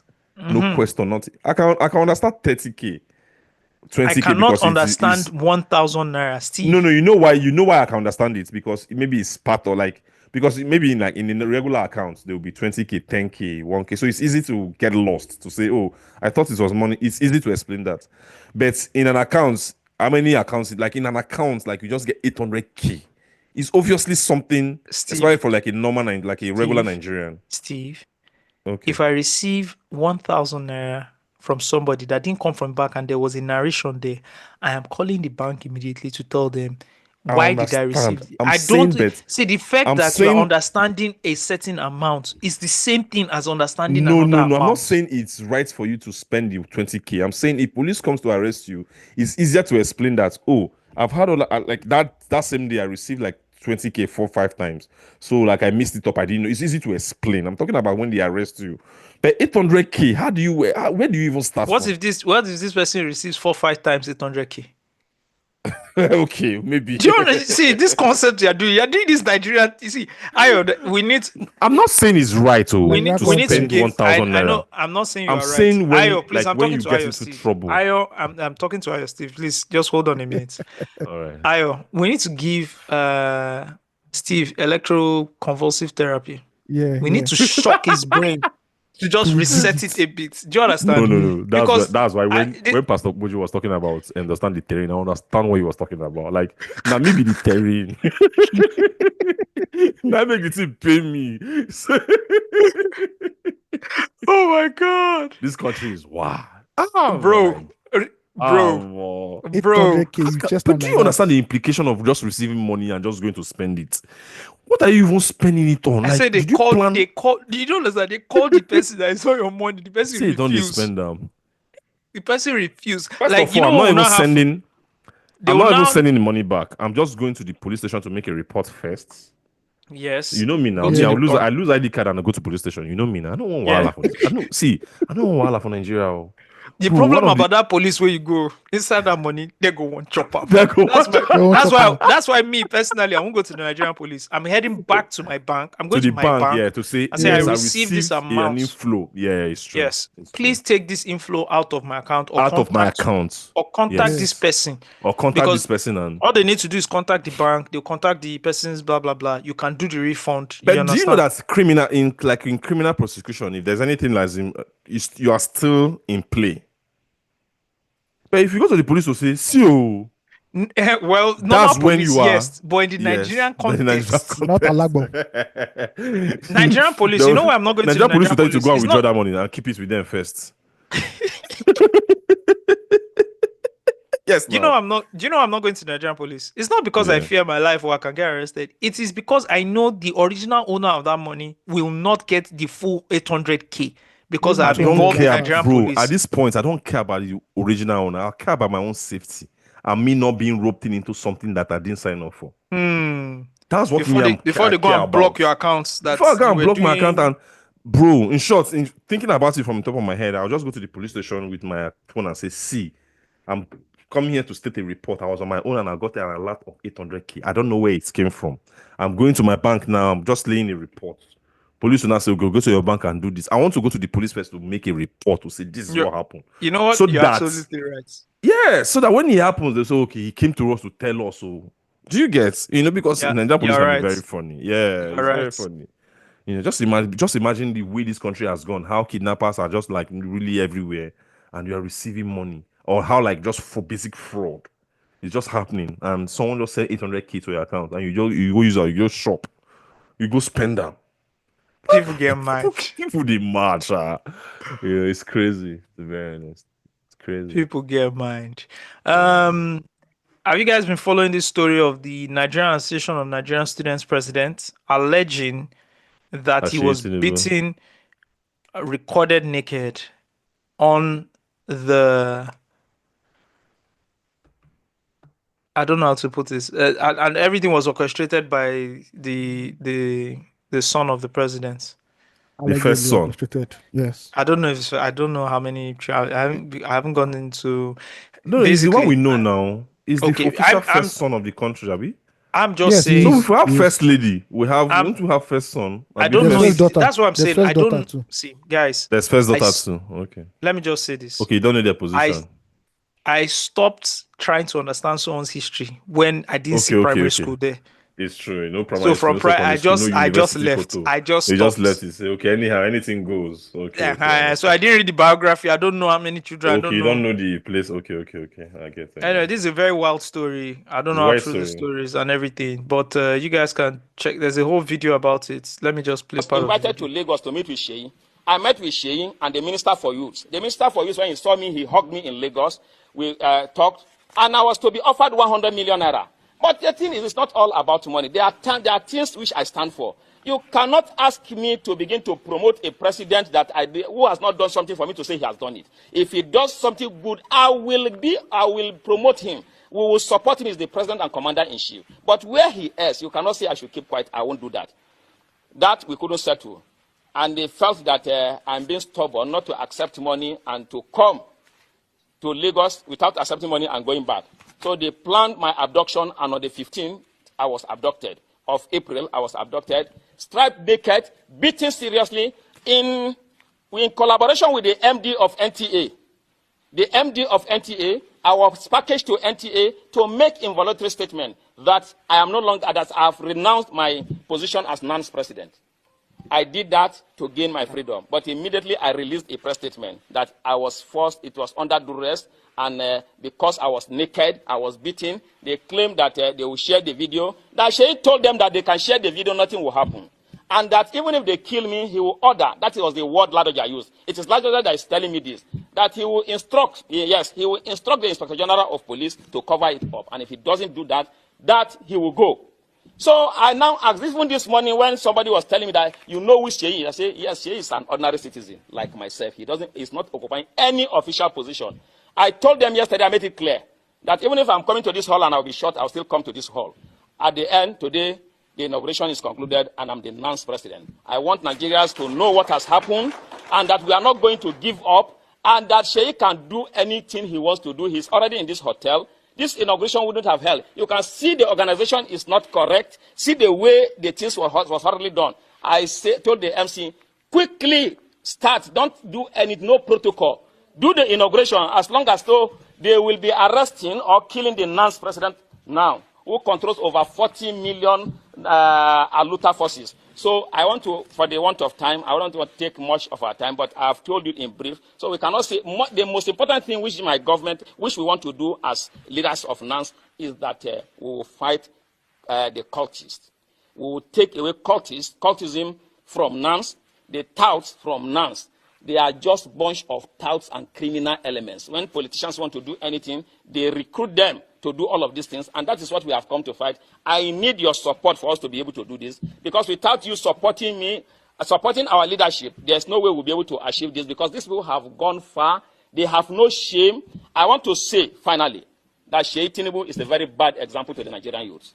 And the worst thing that will happen to Nigeria will be for Sheyi Tinubu to become the governor of Lagos State. He has no shame, he has no character. I have been stripped naked, he has my video in his phone. If we are in a country where things work, they are supposed to trace that in his phone, and he should be prosecuted. I do not know if what he wants to do with my naked video in his phone. It is also in the phone of the Senior Special Assistant to the President on Student Affairs. The Secretary, while we went to submit a letter to the Minister of Defense, the essay to the Minister of Defense told him that he saw my naked video while they were beating me. That is also in his own phone. This is the country that we are, but they are making a mistake with the wrong person. The honest solution to this for them to do the right thing, or they should quickly terminate my life. I thank you very much for listening, Your Excellency. I have a question. Bro, what? Yes, your question? This side note, Isn't this guy a little bit too old to be NAN's president? Well, if he's a student, then he's a Okay. student. All right. You understand? All you need to be is a student. God bless him. That's the most important thing, right? Bro, when I watched this video, I remained speechless for a while because I couldn't believe what I was hearing. Me, personally, I could not believe what I was hearing. And to be honest, after some time processing the whole thing, I started to believe what I was hearing because it's not above and beyond We've heard worse in Nigeria now. Come on. what can happen in my country. Definitely. It's not. It is not. It is not beyond. We've heard similar, but it's just crazy that this kind of claim can be made. By the way, Shedi Tinubu put something up on his Instagram and denied. What a powerful press release.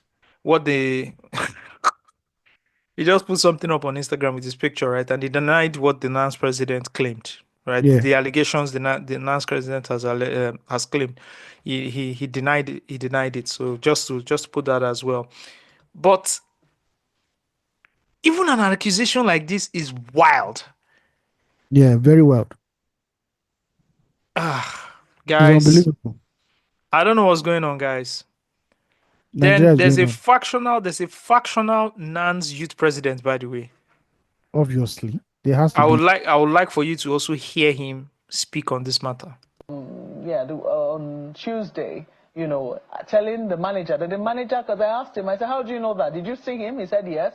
Yes, you saw him. He could have been there as a guest. He could have been there for any other reason. He said the manager of the hotel told them that this is what the president's son has just said, that their event will not be allowed to hold in the hotel anymore, and that their event was frustrated. They did not give them electricity, and they refused them using the facilities at the hotel. Are you aware of all of this? I'm not aware, but I read one stupid allegation on Sahara Reporters. Is she part of dance? Let me tell you, man. That's the question he also raised as well. This country, I think we the youth, we have one problem. Sheyi is the only president of son we have in this country that is trying to bring himself so low, mingle among youth. We've had several presidents. Some of us don't even know their sons or their daughters' name. But Sheyi, whenever he sees students, he sees youth, some of us watch him online. I think there was a time I was after my election. I traveled to Kano because we lost one of our comrades during the Ramadan. When they told me that I've now met with the Youth Council president of Kano in that same house. So he now told me that, am I traveling back to Jos? I said, yes. He said, I wish I can stay till evening. That there's this Ramadan fasting, breaking fasting, that Sheyi is doing around the north. I attended that program. I was overwhelmed. This is a president's son among people, youth, gisting, telling them, eating with them. The same thing in the other day, Sarah reporter, I don't know, maybe they have issue with the president's son, I don't know. Because even me, when somebody called my attention there yesterday, like I told you in my speech, I talked about the regional campus security summit, which I addressed that we need to secure our campus. Then let me also give you a short audio of the eyewitness report on what happened at the venue where the NAN's president was to be inaugurated. And Pedro too, after successful 1 year tenure, held a convention here in Abuja at the old parade ground where the new inaugurated president, Comrade Atiku Issa Abubakar, was duly elected by the vast majority of the senators that was present in that convention as the president of NANS. And yesterday, inauguration was fizzed having dignitaries who attended the inauguration, former governor of Kano State, Ibrahim Shekau, former governor of Kogi State, Governor Idris Wada, and other dignitaries. There was an emir too who was present. And we choose Westcarton Hotel Hall for the inauguration. In the morning, because I was the one coordinating the process. So in the morning, I was at Westcarton Hotel when Sheyi Tinubu drove in. So when he left... Sheyi Tinubu, you mean the president's son? Yes, the president's son. When he drove in to Westcarton Hotel, so I was somewhere at Westcarton and I saw him. So when he left the venue, the manager now told me that the inauguration can no longer hold in this venue, that there was an instruction from the president's son that NAS cannot hold their inauguration here. And I told him that you can't tell us not to hold our inauguration here because this particular venue has already been paid for and we'll proceed by whatever we want to do today. Maybe after today, you can ask us not to come here again or whatever because we've booked for this place for a very long time. Okay, Sheyi Tinubu left and immediately all our dignitaries are already on ground. So we usher them in and we begin the process to the extent that the manager hotel has to go back and meet the technical team of the hotel. They have to switch off all appliances in the hall, including their generator, the light, the AC, and everything. So we're using solar light. That was all we used. So we didn't have access to the facilities that we paid for in that hotel because of the instruction of the son of the governor, of the president. So as the inauguration proceeded... How do you know that? I mean, how do you know that for sure? You saw him at that hotel? I saw him at that hotel. Yes. And the manager of the hotel also confirmed to me that the instruction was from the president's son. The instruction was from the president's son. And I was like, what is the correlation between the president's son and NANS? He wasn't a stakeholder of the organization. He didn't attend any institution as far as Nigeria is concerned. So I see no reason why he should be meddling into the affairs of the organization. I don't know. Then I felt maybe it is the normal political thing, but we proceeded in whatever we are doing. So as Governor Shekau was delivering his speech, we've already inaugurated the executive. So your guests attended the event in spite of the fact that there was no electricity in the hall, they all and you were using the solar lights and what have you? Yes, they all attended the event. They were all around. So we already inaugurated the president. The president already delivered a speech. Then it was the time for guest speech. Shekau, who happens to be the chairman of one of the chairmen of the occasion, was giving his own speech. Towards the tail end of his speech, that was when we now start hearing voices and people are jamming the door of this thing. And our people started warning. So they burgled the hall door. They came in, they forced it and came in. So immediately, they were beating everybody they met, even ladies and a lot of persons wounded, and they abducted the president. It was in our presence there that the newly inaugurated president was macheted in his head. They caught someplace in his hand and they went away with him. Since yesterday, we've not seen him. But as I was coming into the studio, I was told that he has been released from their captive and he has been taken to some of this hospital. He's still in coma as we speak. And some of our students do that. The newly inaugurated president of NANS, yes, his name is Issa Atiku Abubakar. Issa Atiku Abubakar, yes, was abducted yesterday. Yesterday. And he's just been released. You say he was injured before he was... He was macheted, injured, butchered. In fact, they stripped him naked in front of... Wait, what?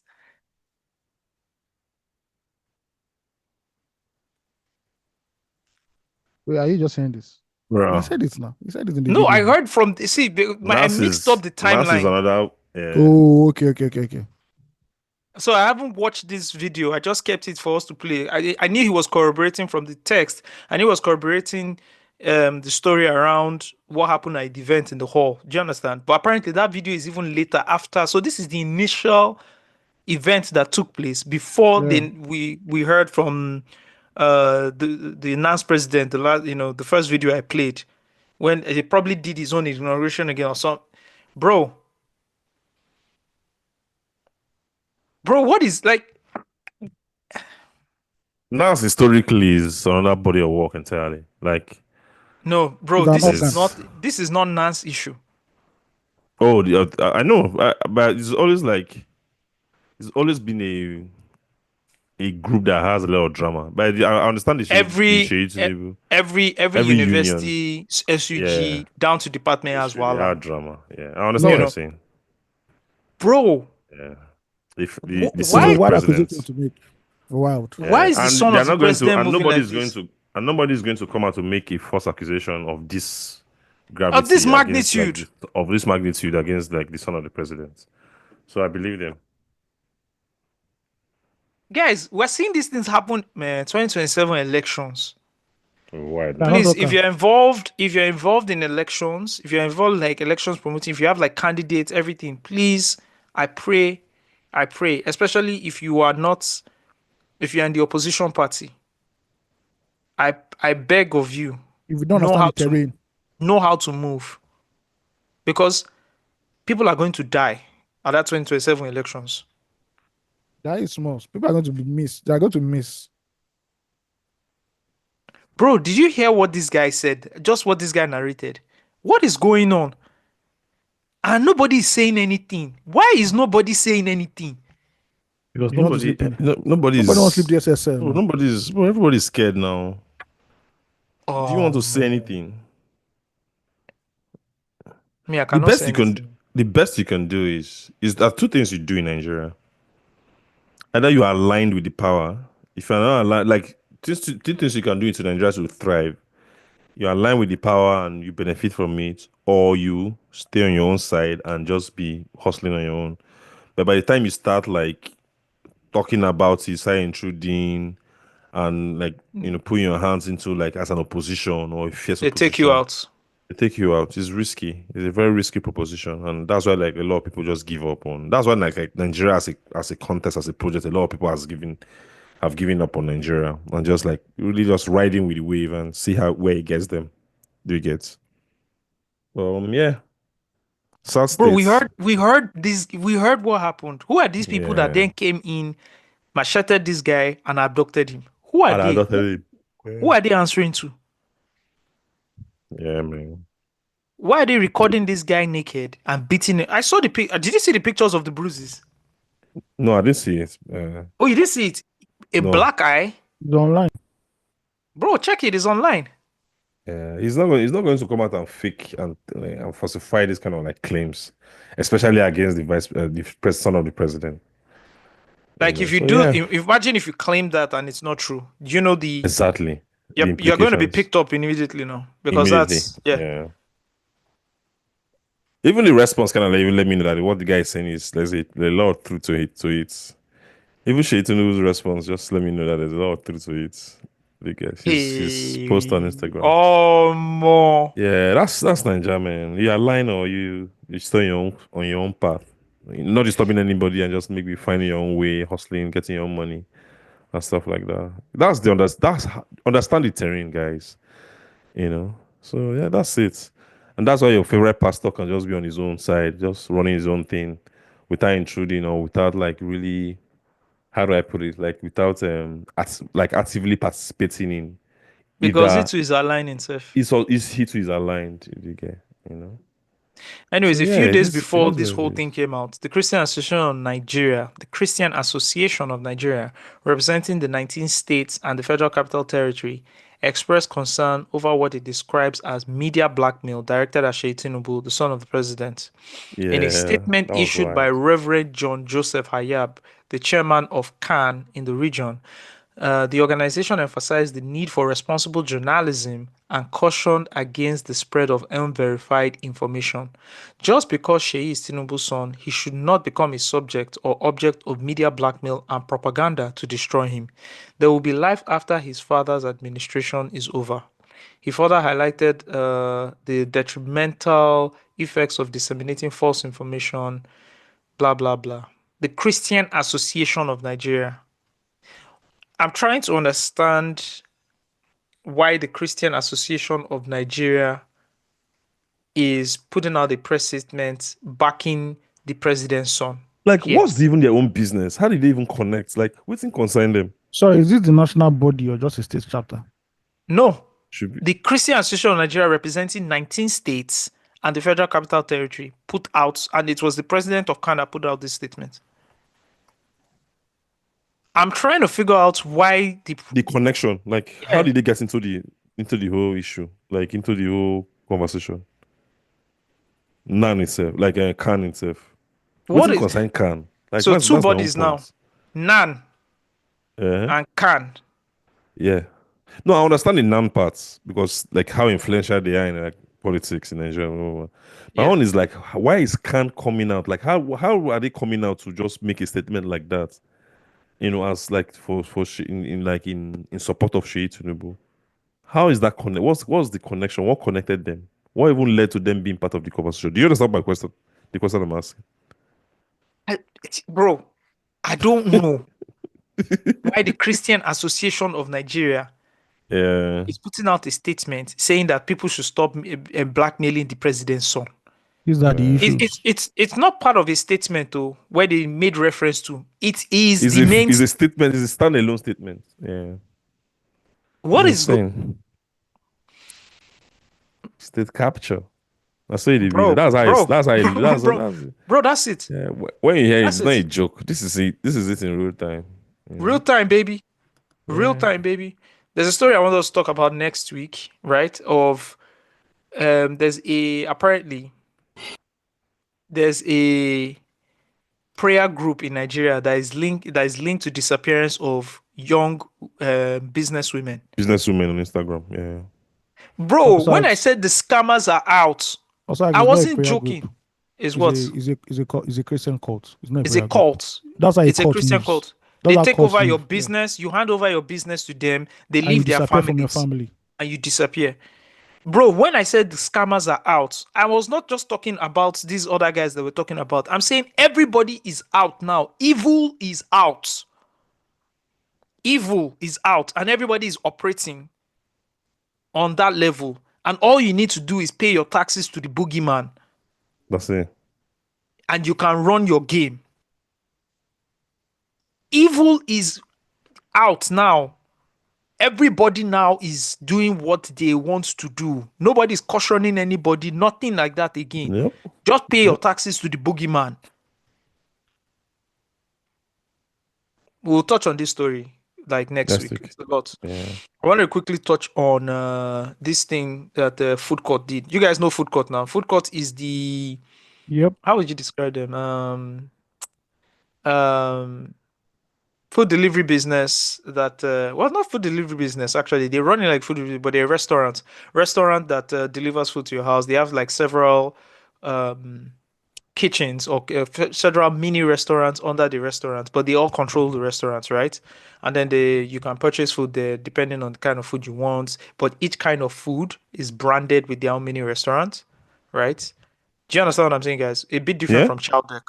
Chowdeck aggregates restaurants. Through them, you can order food through any of the restaurants. What food court does is they control the restaurant, the kitchen themselves, and then they brand each kitchen differently. Food so court, if you sell different. Oh, like okay. Amala and Eba and all of that, they can call it like Owambe, whatever, right? But it's all coming from the same kitchen. It's same coming from the kitchen, but anything you order, they prepare it themselves. Yes.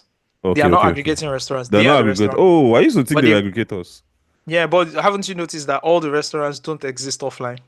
Yeah, it's true. I've not bothered to check. Yeah, that's true. It's a brilliant strategy and with the branding and all of that. So they started doing this thing with influencers. Then The dollar thing. because people kind of figured out that I was in Tesla because this person that tweeted Anita Vams. Well, she's a designer, brand influencer. Oh yeah, so she's an influencer, right? Influencer, She no. tweeted, "Ha ha ha! Tell me why I ordered salary week combo on Food Court app because they were doing free delivery and it came with dollars. Let me go and order more so I can buy my Oh, Benz." I saw You know, that. I remember. you saw that. I think another person posted something like this, and when I saw it, I was like, I think I put it in the group, right? And I said, Yeah. Why "How they using is a dollars? Nigerian business like completing a transaction with a customer and then putting foreign currency in the Inside, in the transaction? Is this not Yeah. like what is going on here? The foreign currency is not the form of exchange, though. So I think that really kind of No, but saved it's them. an incentive. It's not the form of exchange. And that was not my point. My point was Okay. you have incentivized this person, right? You are running a promo, and It's a promo now. bro, there's something called Akron. They changed their name from Apcon to Akron, right? Mm-hmm. Let me because they've changed their name. I don't know what's the one. The full meaning, Abi. Yeah. Oh, the Upcon is not Upcon is Advertising practitioners. advertising position. Yeah. Yeah. So APCON is the same thing. Advertising Practitioners Council of Nigeria. Yeah. Right? They now changed to Akron, which is What Architects does that Registration mean? Council of Nigeria.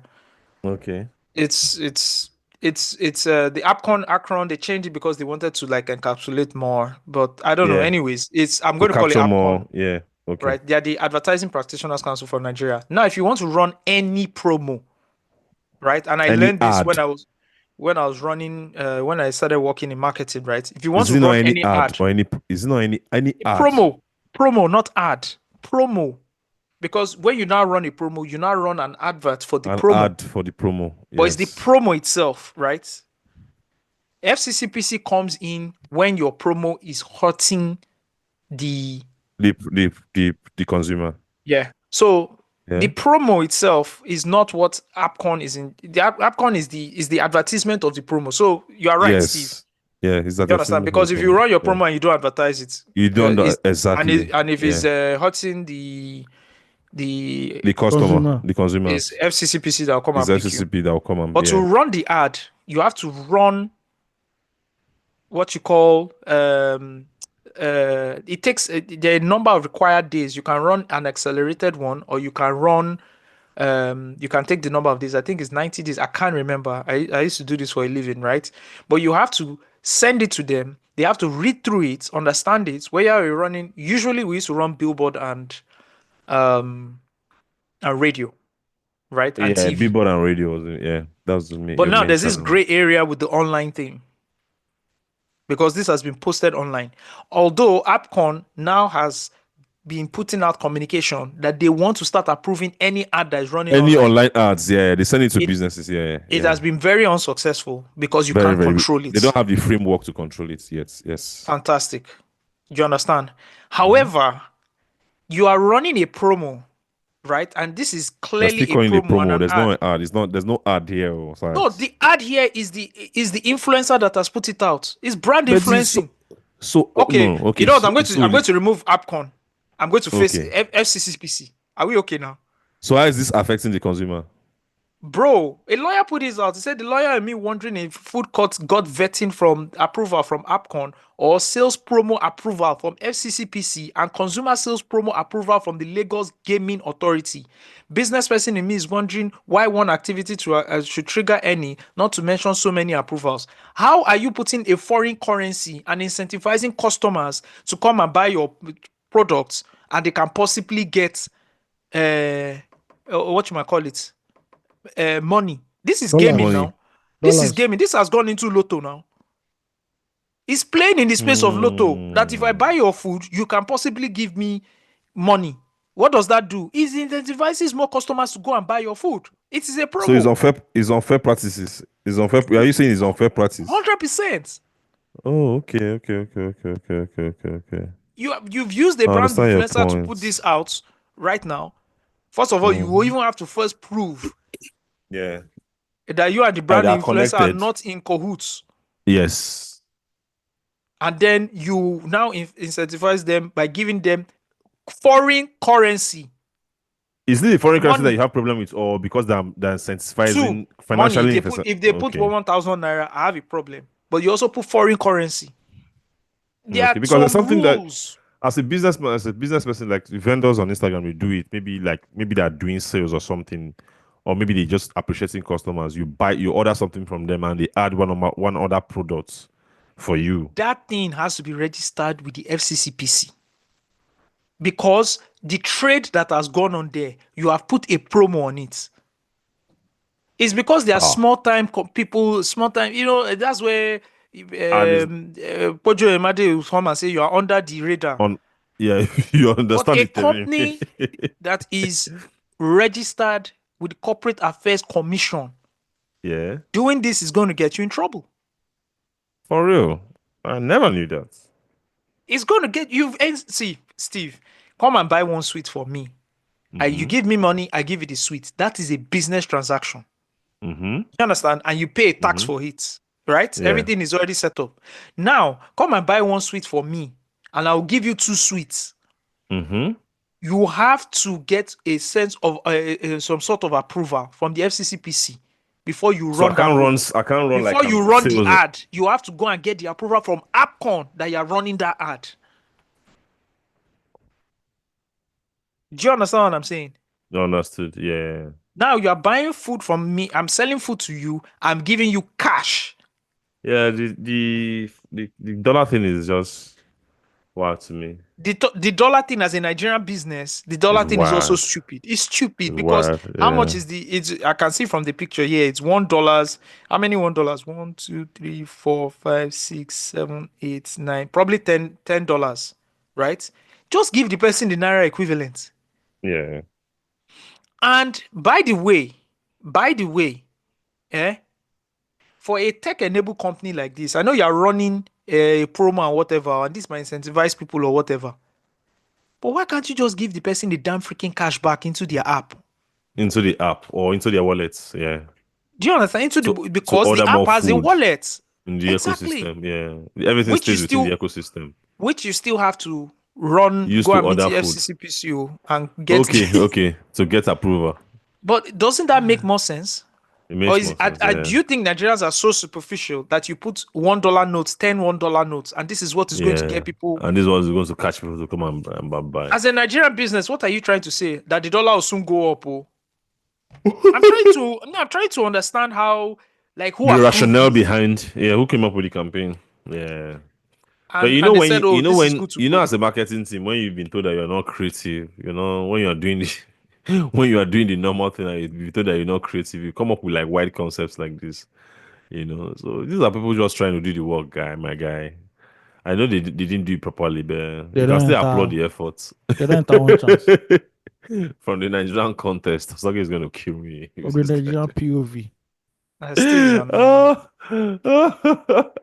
How many hours are we doing? When did we start recording? We've talked too much. Can we do fan mail next week? Okay, Steve, let's do this next week because we still have so many topics to talk about. No lead researching next week. No talking points. We'll just go through it and then we'll read all the fan mail. Is that fine? All right. That's fine. Yeah, that's fine. Okay. Shout out to guys. Everybody. When is Man United playing? It's starting like already. I smoked Steve yesterday. I was so on that smash.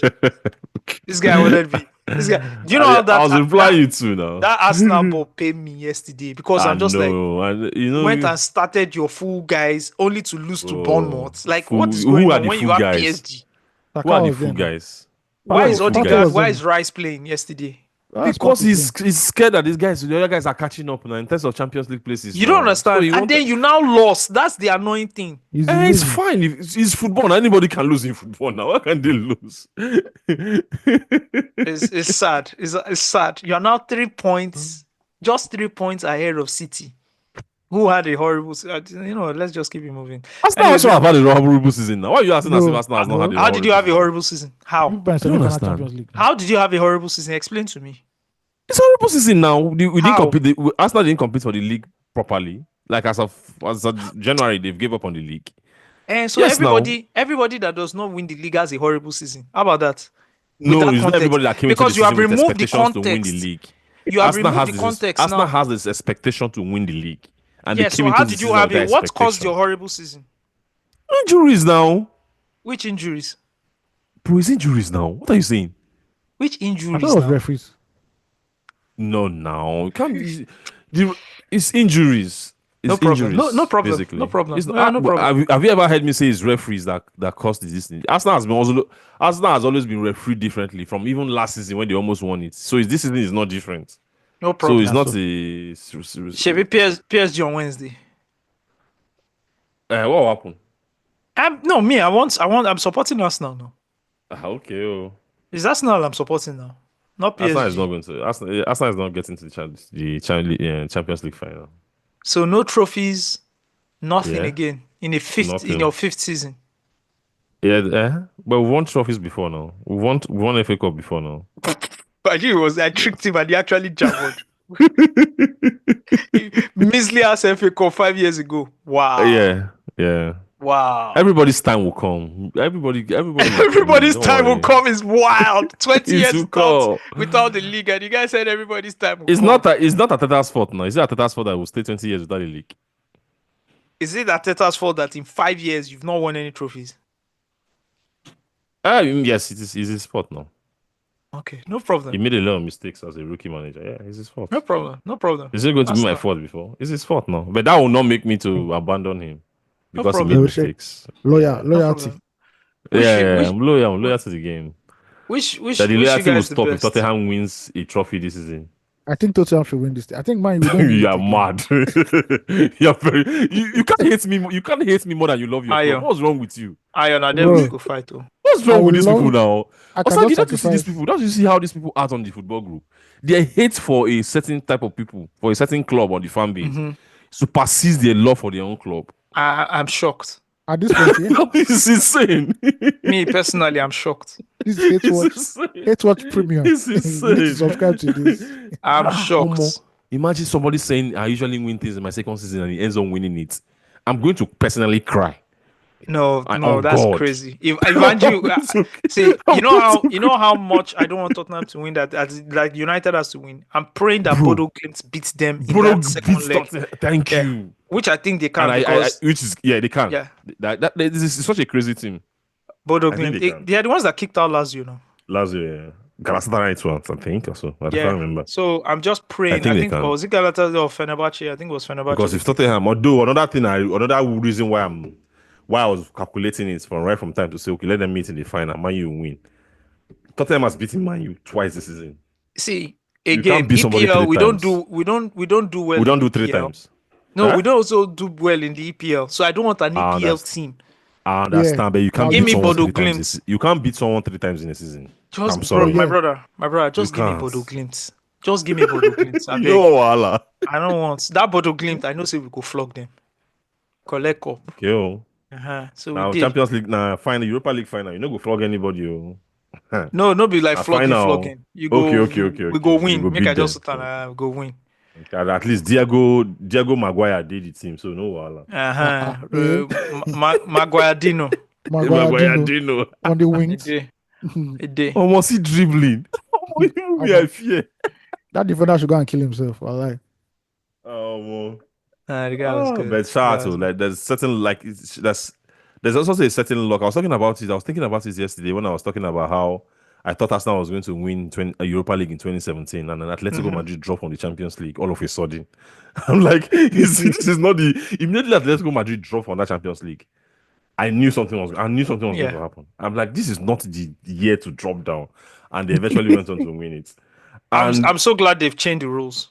Yeah, it's actually unfair because at the end of the day, there's the trophies and especially for cup competition. I don't attribute that to league that much, although it plays a certain part. But there's a lot of luck factors in all these things. Just imagine this Atletico Madrid game.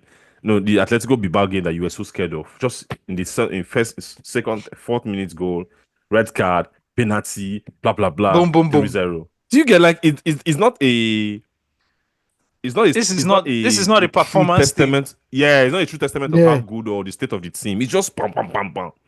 Do you get? It just happens. It's a series of things that happen. It's a series of events. Yeah. Someone put it on Twitter that you are about to qualify for the Champions League because you played in Europa League, which you qualified for after finishing 8th and winning the FA Cup. The FA Cup. You see so weird. It's weird, actually. It's actually weird. It's weird. Man U deserves to be in the Champions League. I'm only saying that because Tottenham is in the running. I beg. I know. In the Nigerian context. Because those guys being in the Champions League means they will have money to buy better players, and seeing them win games is annoying. So I know. Yeah. I know.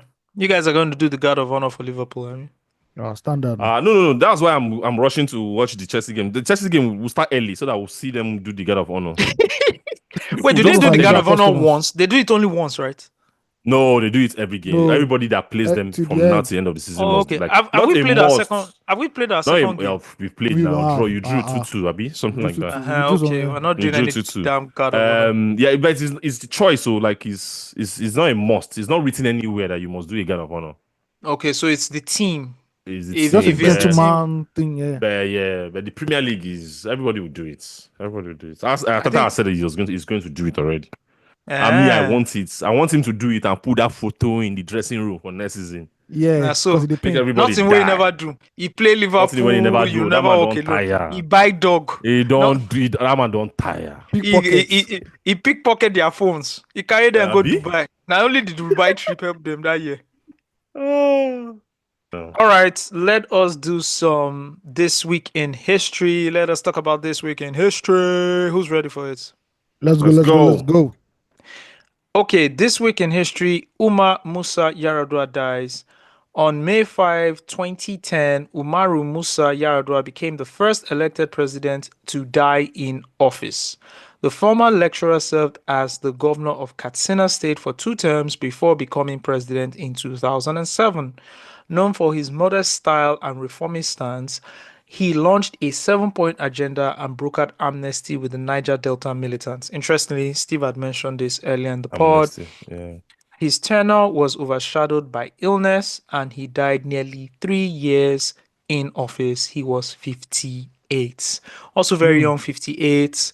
I remember, just the whole thing surrounding his death, the whole thing surrounding the lack of transparency.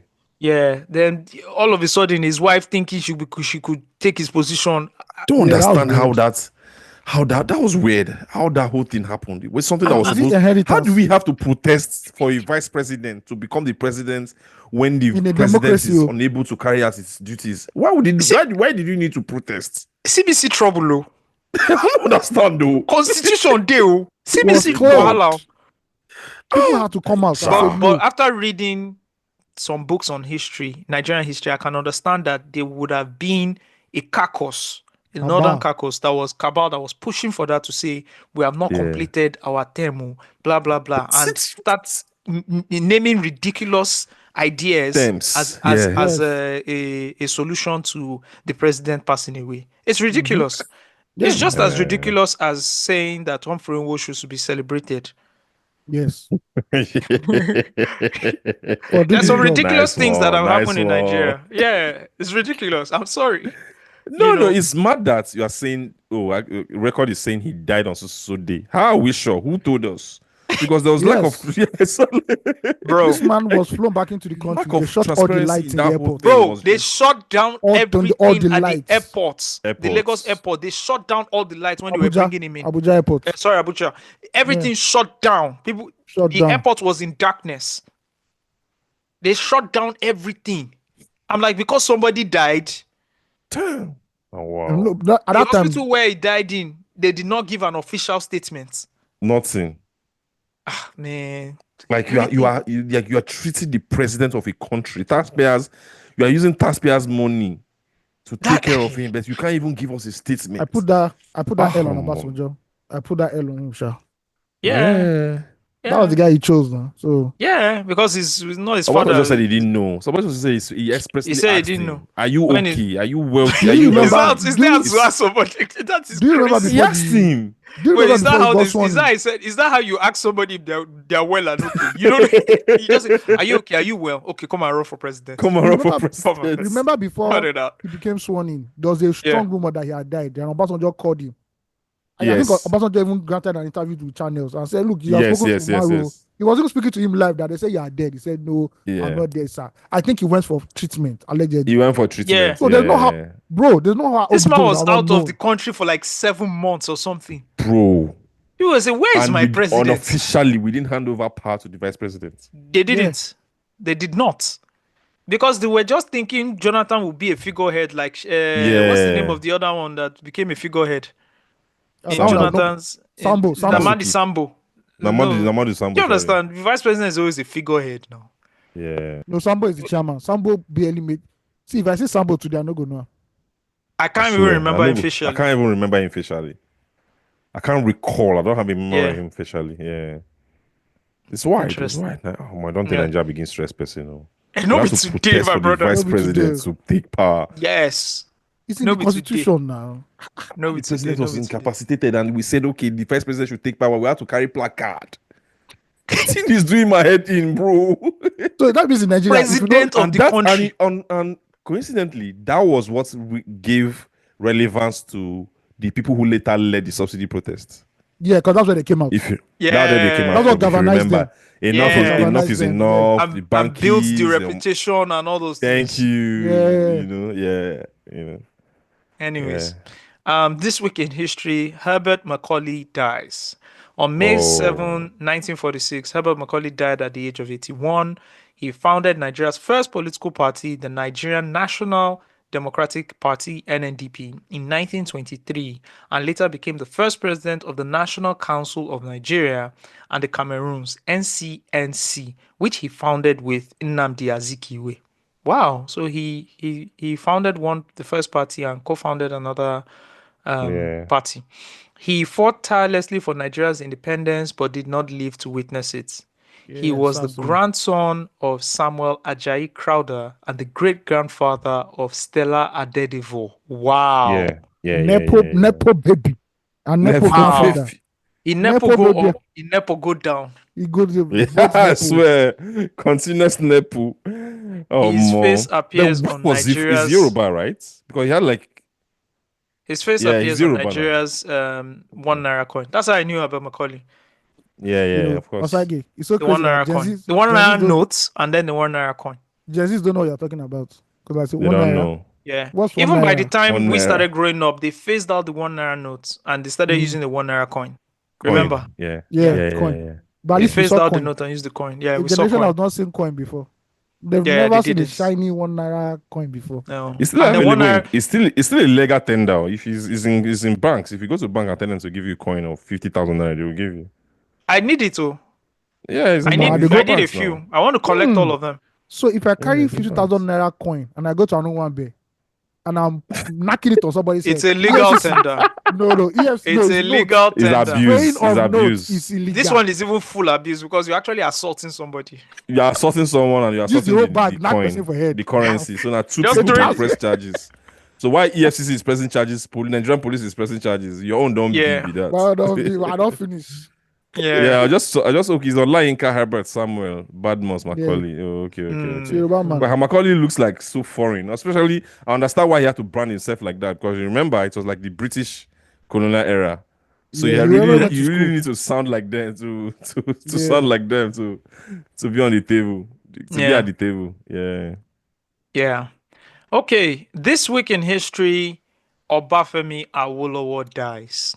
Yeah. Okay, I understand why. I understand the curator. The curator is. I understand what he's trying to do. He's doing his thing this week. Very interesting week. On May 9, 1987, Obafemi Awolowo died at the age of 78. The trained lawyer played a leading role in Nigeria's independence movement and post-colonial politics. He founded the Action Group AG in 1951 and served as premier of Western Region from 1954 to 1960, focusing on education, infrastructure, and social welfare. He later served as the Minister of Finance during the Civil War and ran for president as the candidate of the Unity Party in 1979 and 1983, but lost both times to Shehu Shagari. I wonder what Nigeria would have been like if Awolowo won and Shagari didn't. Won that election. I just wonder, I just he wonder. was hailed. why would someone like Awolowo, like who had those ideas and was very, very credible, how did he lose to Shehu He didn't have Shagari. a, he didn't, he didn't have a national appeal. He It's didn't party also have a politics. national appeal. Yeah, he There's didn't one. have a Number national two, appeal. my Yeah. brother, the wide scale rigging they were doing in this era, Oh, man, man, it was it was wild. crazy. Yeah, They yeah. were Crazy. rigging the hell out of the elections. In fact, the second time Shagari won, that's what the military used as That's the excuse now. an avenue to come into power Take now. over. Yeah. Say that people were complaining that they rigged the election, it was unfair, and that they was going to cause instability, and then they had to come and save the day. Yeah. Even though, of course, they had their Yeah, I ulterior always- motives. Yeah. I But always wondered Awolowo, if you look at how he Awolowo lost. with all his policies, right? Like Mhm. Nigeria's educational system is actually based off Awolowo's Western region educational system that he created. Mhm. Look at what he did with TV. Nigeria was Yeah. we had the first TV station in Nigeria, and it was used for educational purposes to teach children Yeah. who couldn't go to school. You see what this man has done, free education, and he never became president. Yeah. It's crazy. Free education, very key. Yeah, Very key. very Free key. education. And that's what this Education idiots should be enjoyed. free. Yeah, This is what these these people, idiots that's what. enjoyed, Yeah. and they're spoiling everything for everybody now. You can think about it as also a very critical decision that we made that really led us our path. Because just imagine, in hindsight, how poor and awful Shagari was. Do you get? Yeah, it was Bro, bad. And what That could was have bad. been? What could have been? Do you understand? I have feel like been, if Awolowo came to power, things would have been different. Shouldn't have been different. Yeah. Yeah. Maybe there wouldn't have even been a coup in 81. In 81, because And don't forget, he already had experience as Premier Western region. as Premier of West, yeah, he had he Yeah. had everything on lock. He had He had experience. everything. He had the experience. He had the Wow. education. He had the skills. It's just the ideas. I guess Nigeria national spread will kill us one day. Mono. It don't already kill us. Let's continue. No, don't finish now. We got that regionalism. We are still going back to it. Yeah. All right. This week in history, Nnamdi Azikiwe dies. Oh wow. The person that Oh, created this thing is wow. crazy. All I can say. Yeah, because this same week in history, Umar Musa Yar'Adua, Herbert Macaulay, Obafemi Awolowo, and now Nnamdi Azikiwe, they died in this same week. So that leads me to say, this week that we are in, May 5th to May 11th, is anybody watch dying? out. Is anybody dying in this week in history? It'll be crazy, right? Anyways, on May 11, 1996, the first president of Nigeria died at the age of 91. Nnamdi Azikiwe was a central figure in Nigeria's struggle for independence and early post-colonial politics. He co-founded the National Council of Nigeria and the Cameroons in 1944, alongside, as we just mentioned earlier, Herbert Macaulay, and played a crucial role in Nigeria's path to independence, using his position as a journalist and politician to push for constitutional reforms. Azikiwe served as the premier of the Eastern Nigeria from 1954 to 59, Nigeria's first Senate president from January to October 1960, the first and only indigenous governor general from 1960 to 1963, and the first president from 1963 to 1966. Wow. Very important. I would like to... Do we have a movie or a docu-movie on Nnamdi Azikiwe? No, I know his house is in whether it's in Obalende or somewhere, but I don't know if it's a museum. Azikiwe People is the just call it Wazobia. Ilezik. Yeah. Yeah. He was born in Niger State to Igbo parents, so he learned how to speak also Fulani, I don't remember. He was sent to live with his aunt in Onitsha. He learned how to speak Igbo. Then he went to Lagos again. He learned to speak Yoruba, so he could speak the 3 languages very, very well. Wow. Yeah, I heard he could have That's been the something premier of interesting. Western region. Then Awolowo did one leg over like this. So yeah, And nothing was the same. nothing was the same. I beg, did anybody die again? I hope everybody's okay.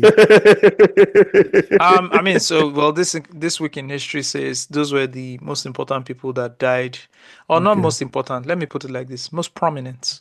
Okay, most Everybody's prominent. important, but Yeah. you guys can explore thousands of digitized Nigerian newspaper pages from 1970 to 2010 on archiving. You guys can discover history as it happens, and I think they have they had a very interesting announcement the last week. I'm so If happy. I do remember, yes. I am so happy, man. You can now read past editions of Tell Wow, this.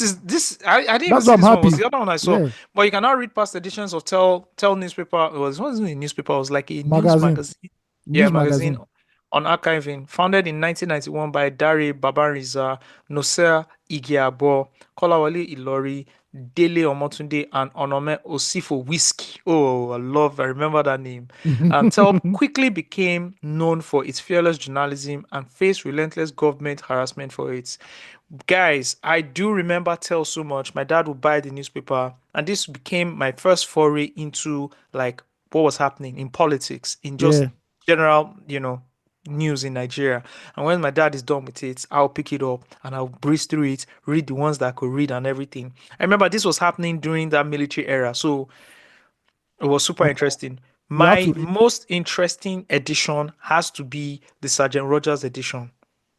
No, no. I'm That sorry, Our guys. edition, I'm sorry to that edition is cut a you guys classic. short. When they used I'm sorry. to go ahead, Steve. You cut me short. I'm Go sorry. on. I'm sorry. Yeah. I'm just looking at the earliest photo of Nnamdi Azikiwe with his parents, 1910. Steve, There's I a know where you're photo going that to. exists Steve, I know of where you're going Nnamdi to. Azikiwe in We are- 1910. Please, can you mute his Everybody mic? except one man. Everybody except one man Osage, has please to follow. continue. I'm sorry to cut you short, but I'm befuddled. I know. Man, Steve, you know where to put that. I'm going to Yes, I'm going to put spend. it on. You know where you're going to put it where you want to put it. Okay. I'm going to spend this week just going through all Tell magazines, right? I'm looking at the 1995, July 24, 1995 cover right now, where Babangida refers himself for the first time as I am the evil genius. Evil genius, baby. It's a classic, right? There's that. There's a 2003 edition exclusive. Tinubu may be barred over drug money. This is in 2003, guys. Tell reported this. There's I see no a changes. 1994 edition, anniversary edition, how the military wrecked Nigeria. And then there's a 1998 edition, I won Dia, Colonel Umar. Like, bro, I am going to spend my whole week just going through Classics. Those are classics. Wait, does archiving set it up in a way where I can That only flip read? pages. No, I can only read The Tell magazine. magazine. Yeah. I'm not sure. Oh, you have to always do it. Oh, I don't You know. have to tell Because they them do it now. at because if I can, that's what I want to do. I want to go from page one of the editions and just read through. But anyways, it's super. This is super interesting. Also, there was another announcement, right? That we can. There was another one now. Was that the one? They had more. They had more magazines. You can now read the Sunday magazine TSM on archiving. There's also the Sunday magazine, right? It was very popular as well. Let me read some head covers for you. TSM. This was released in April 25, 1993. Igbos, what do they want? Nzeribe, Okadigbo disagree. There's also another cover from 1990, November 25. Jailed, sunset for Tam David West. There's also another cover from 1992, August, says revealed parties hidden jokers, SDP, Yaradua Falai, NRC, Siroma Shinkafi, Iwanyaun. And then there's also another cover from 1991. Omania, was it 270 million naira or 77 million naira? Exclusive inside accounts. No be today, they don't steal money. No be today. There's also another cover on that same cover, another headline says SDP chief shot 16 times. And then 25 years later, Iransi Fajri, eyewitness never told story. Bro, man, so much to read. So much. It's packed. So shout out to archiving. They're doing a lot of work. Guys, if you want to learn about Nigerian history, this is where you have to do it. Just come here and read. Read, nigga. Read. Hope you guys enjoyed this episode of the podcast. And we'll pick it up from next week. See you guys All next right, week. guys. I'm going to leave you in the hands of the one and only Olu Maintain.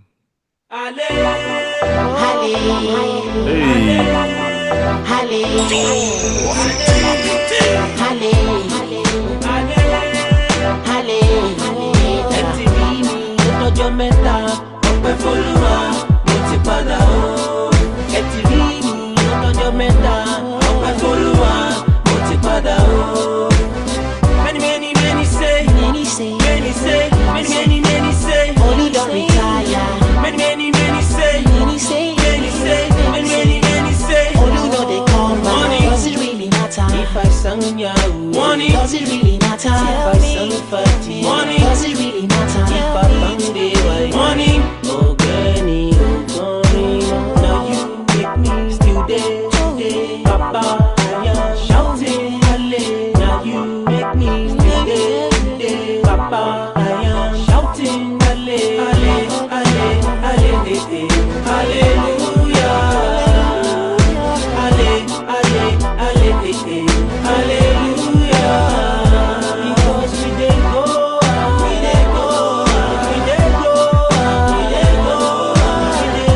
the past 2 years. I've been struggling, hustling to make it here.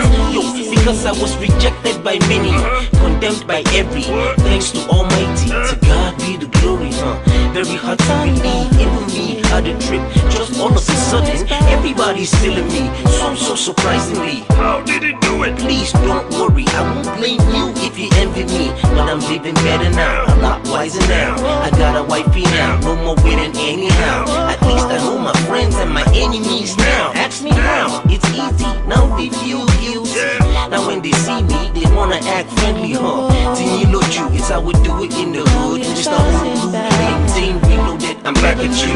Don't act the fool, son, cause I just begun. 1 by 1 and 2 by 2. All of you shout hallelujah. Down now. Hallelujah.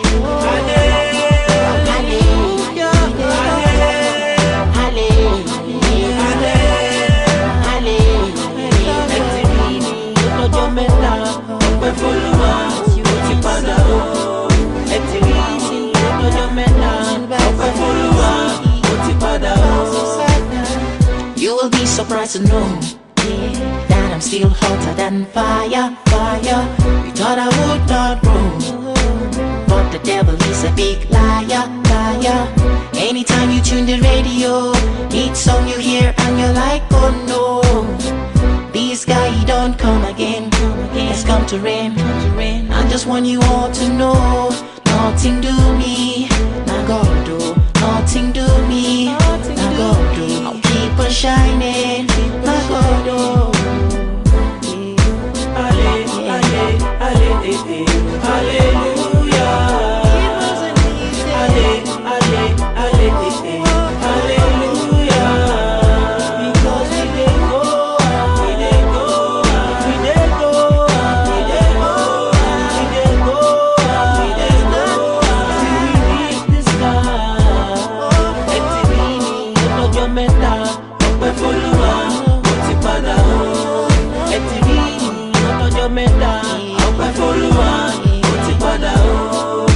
As simple as the beat is, it has the attitude to make you wanna sleep.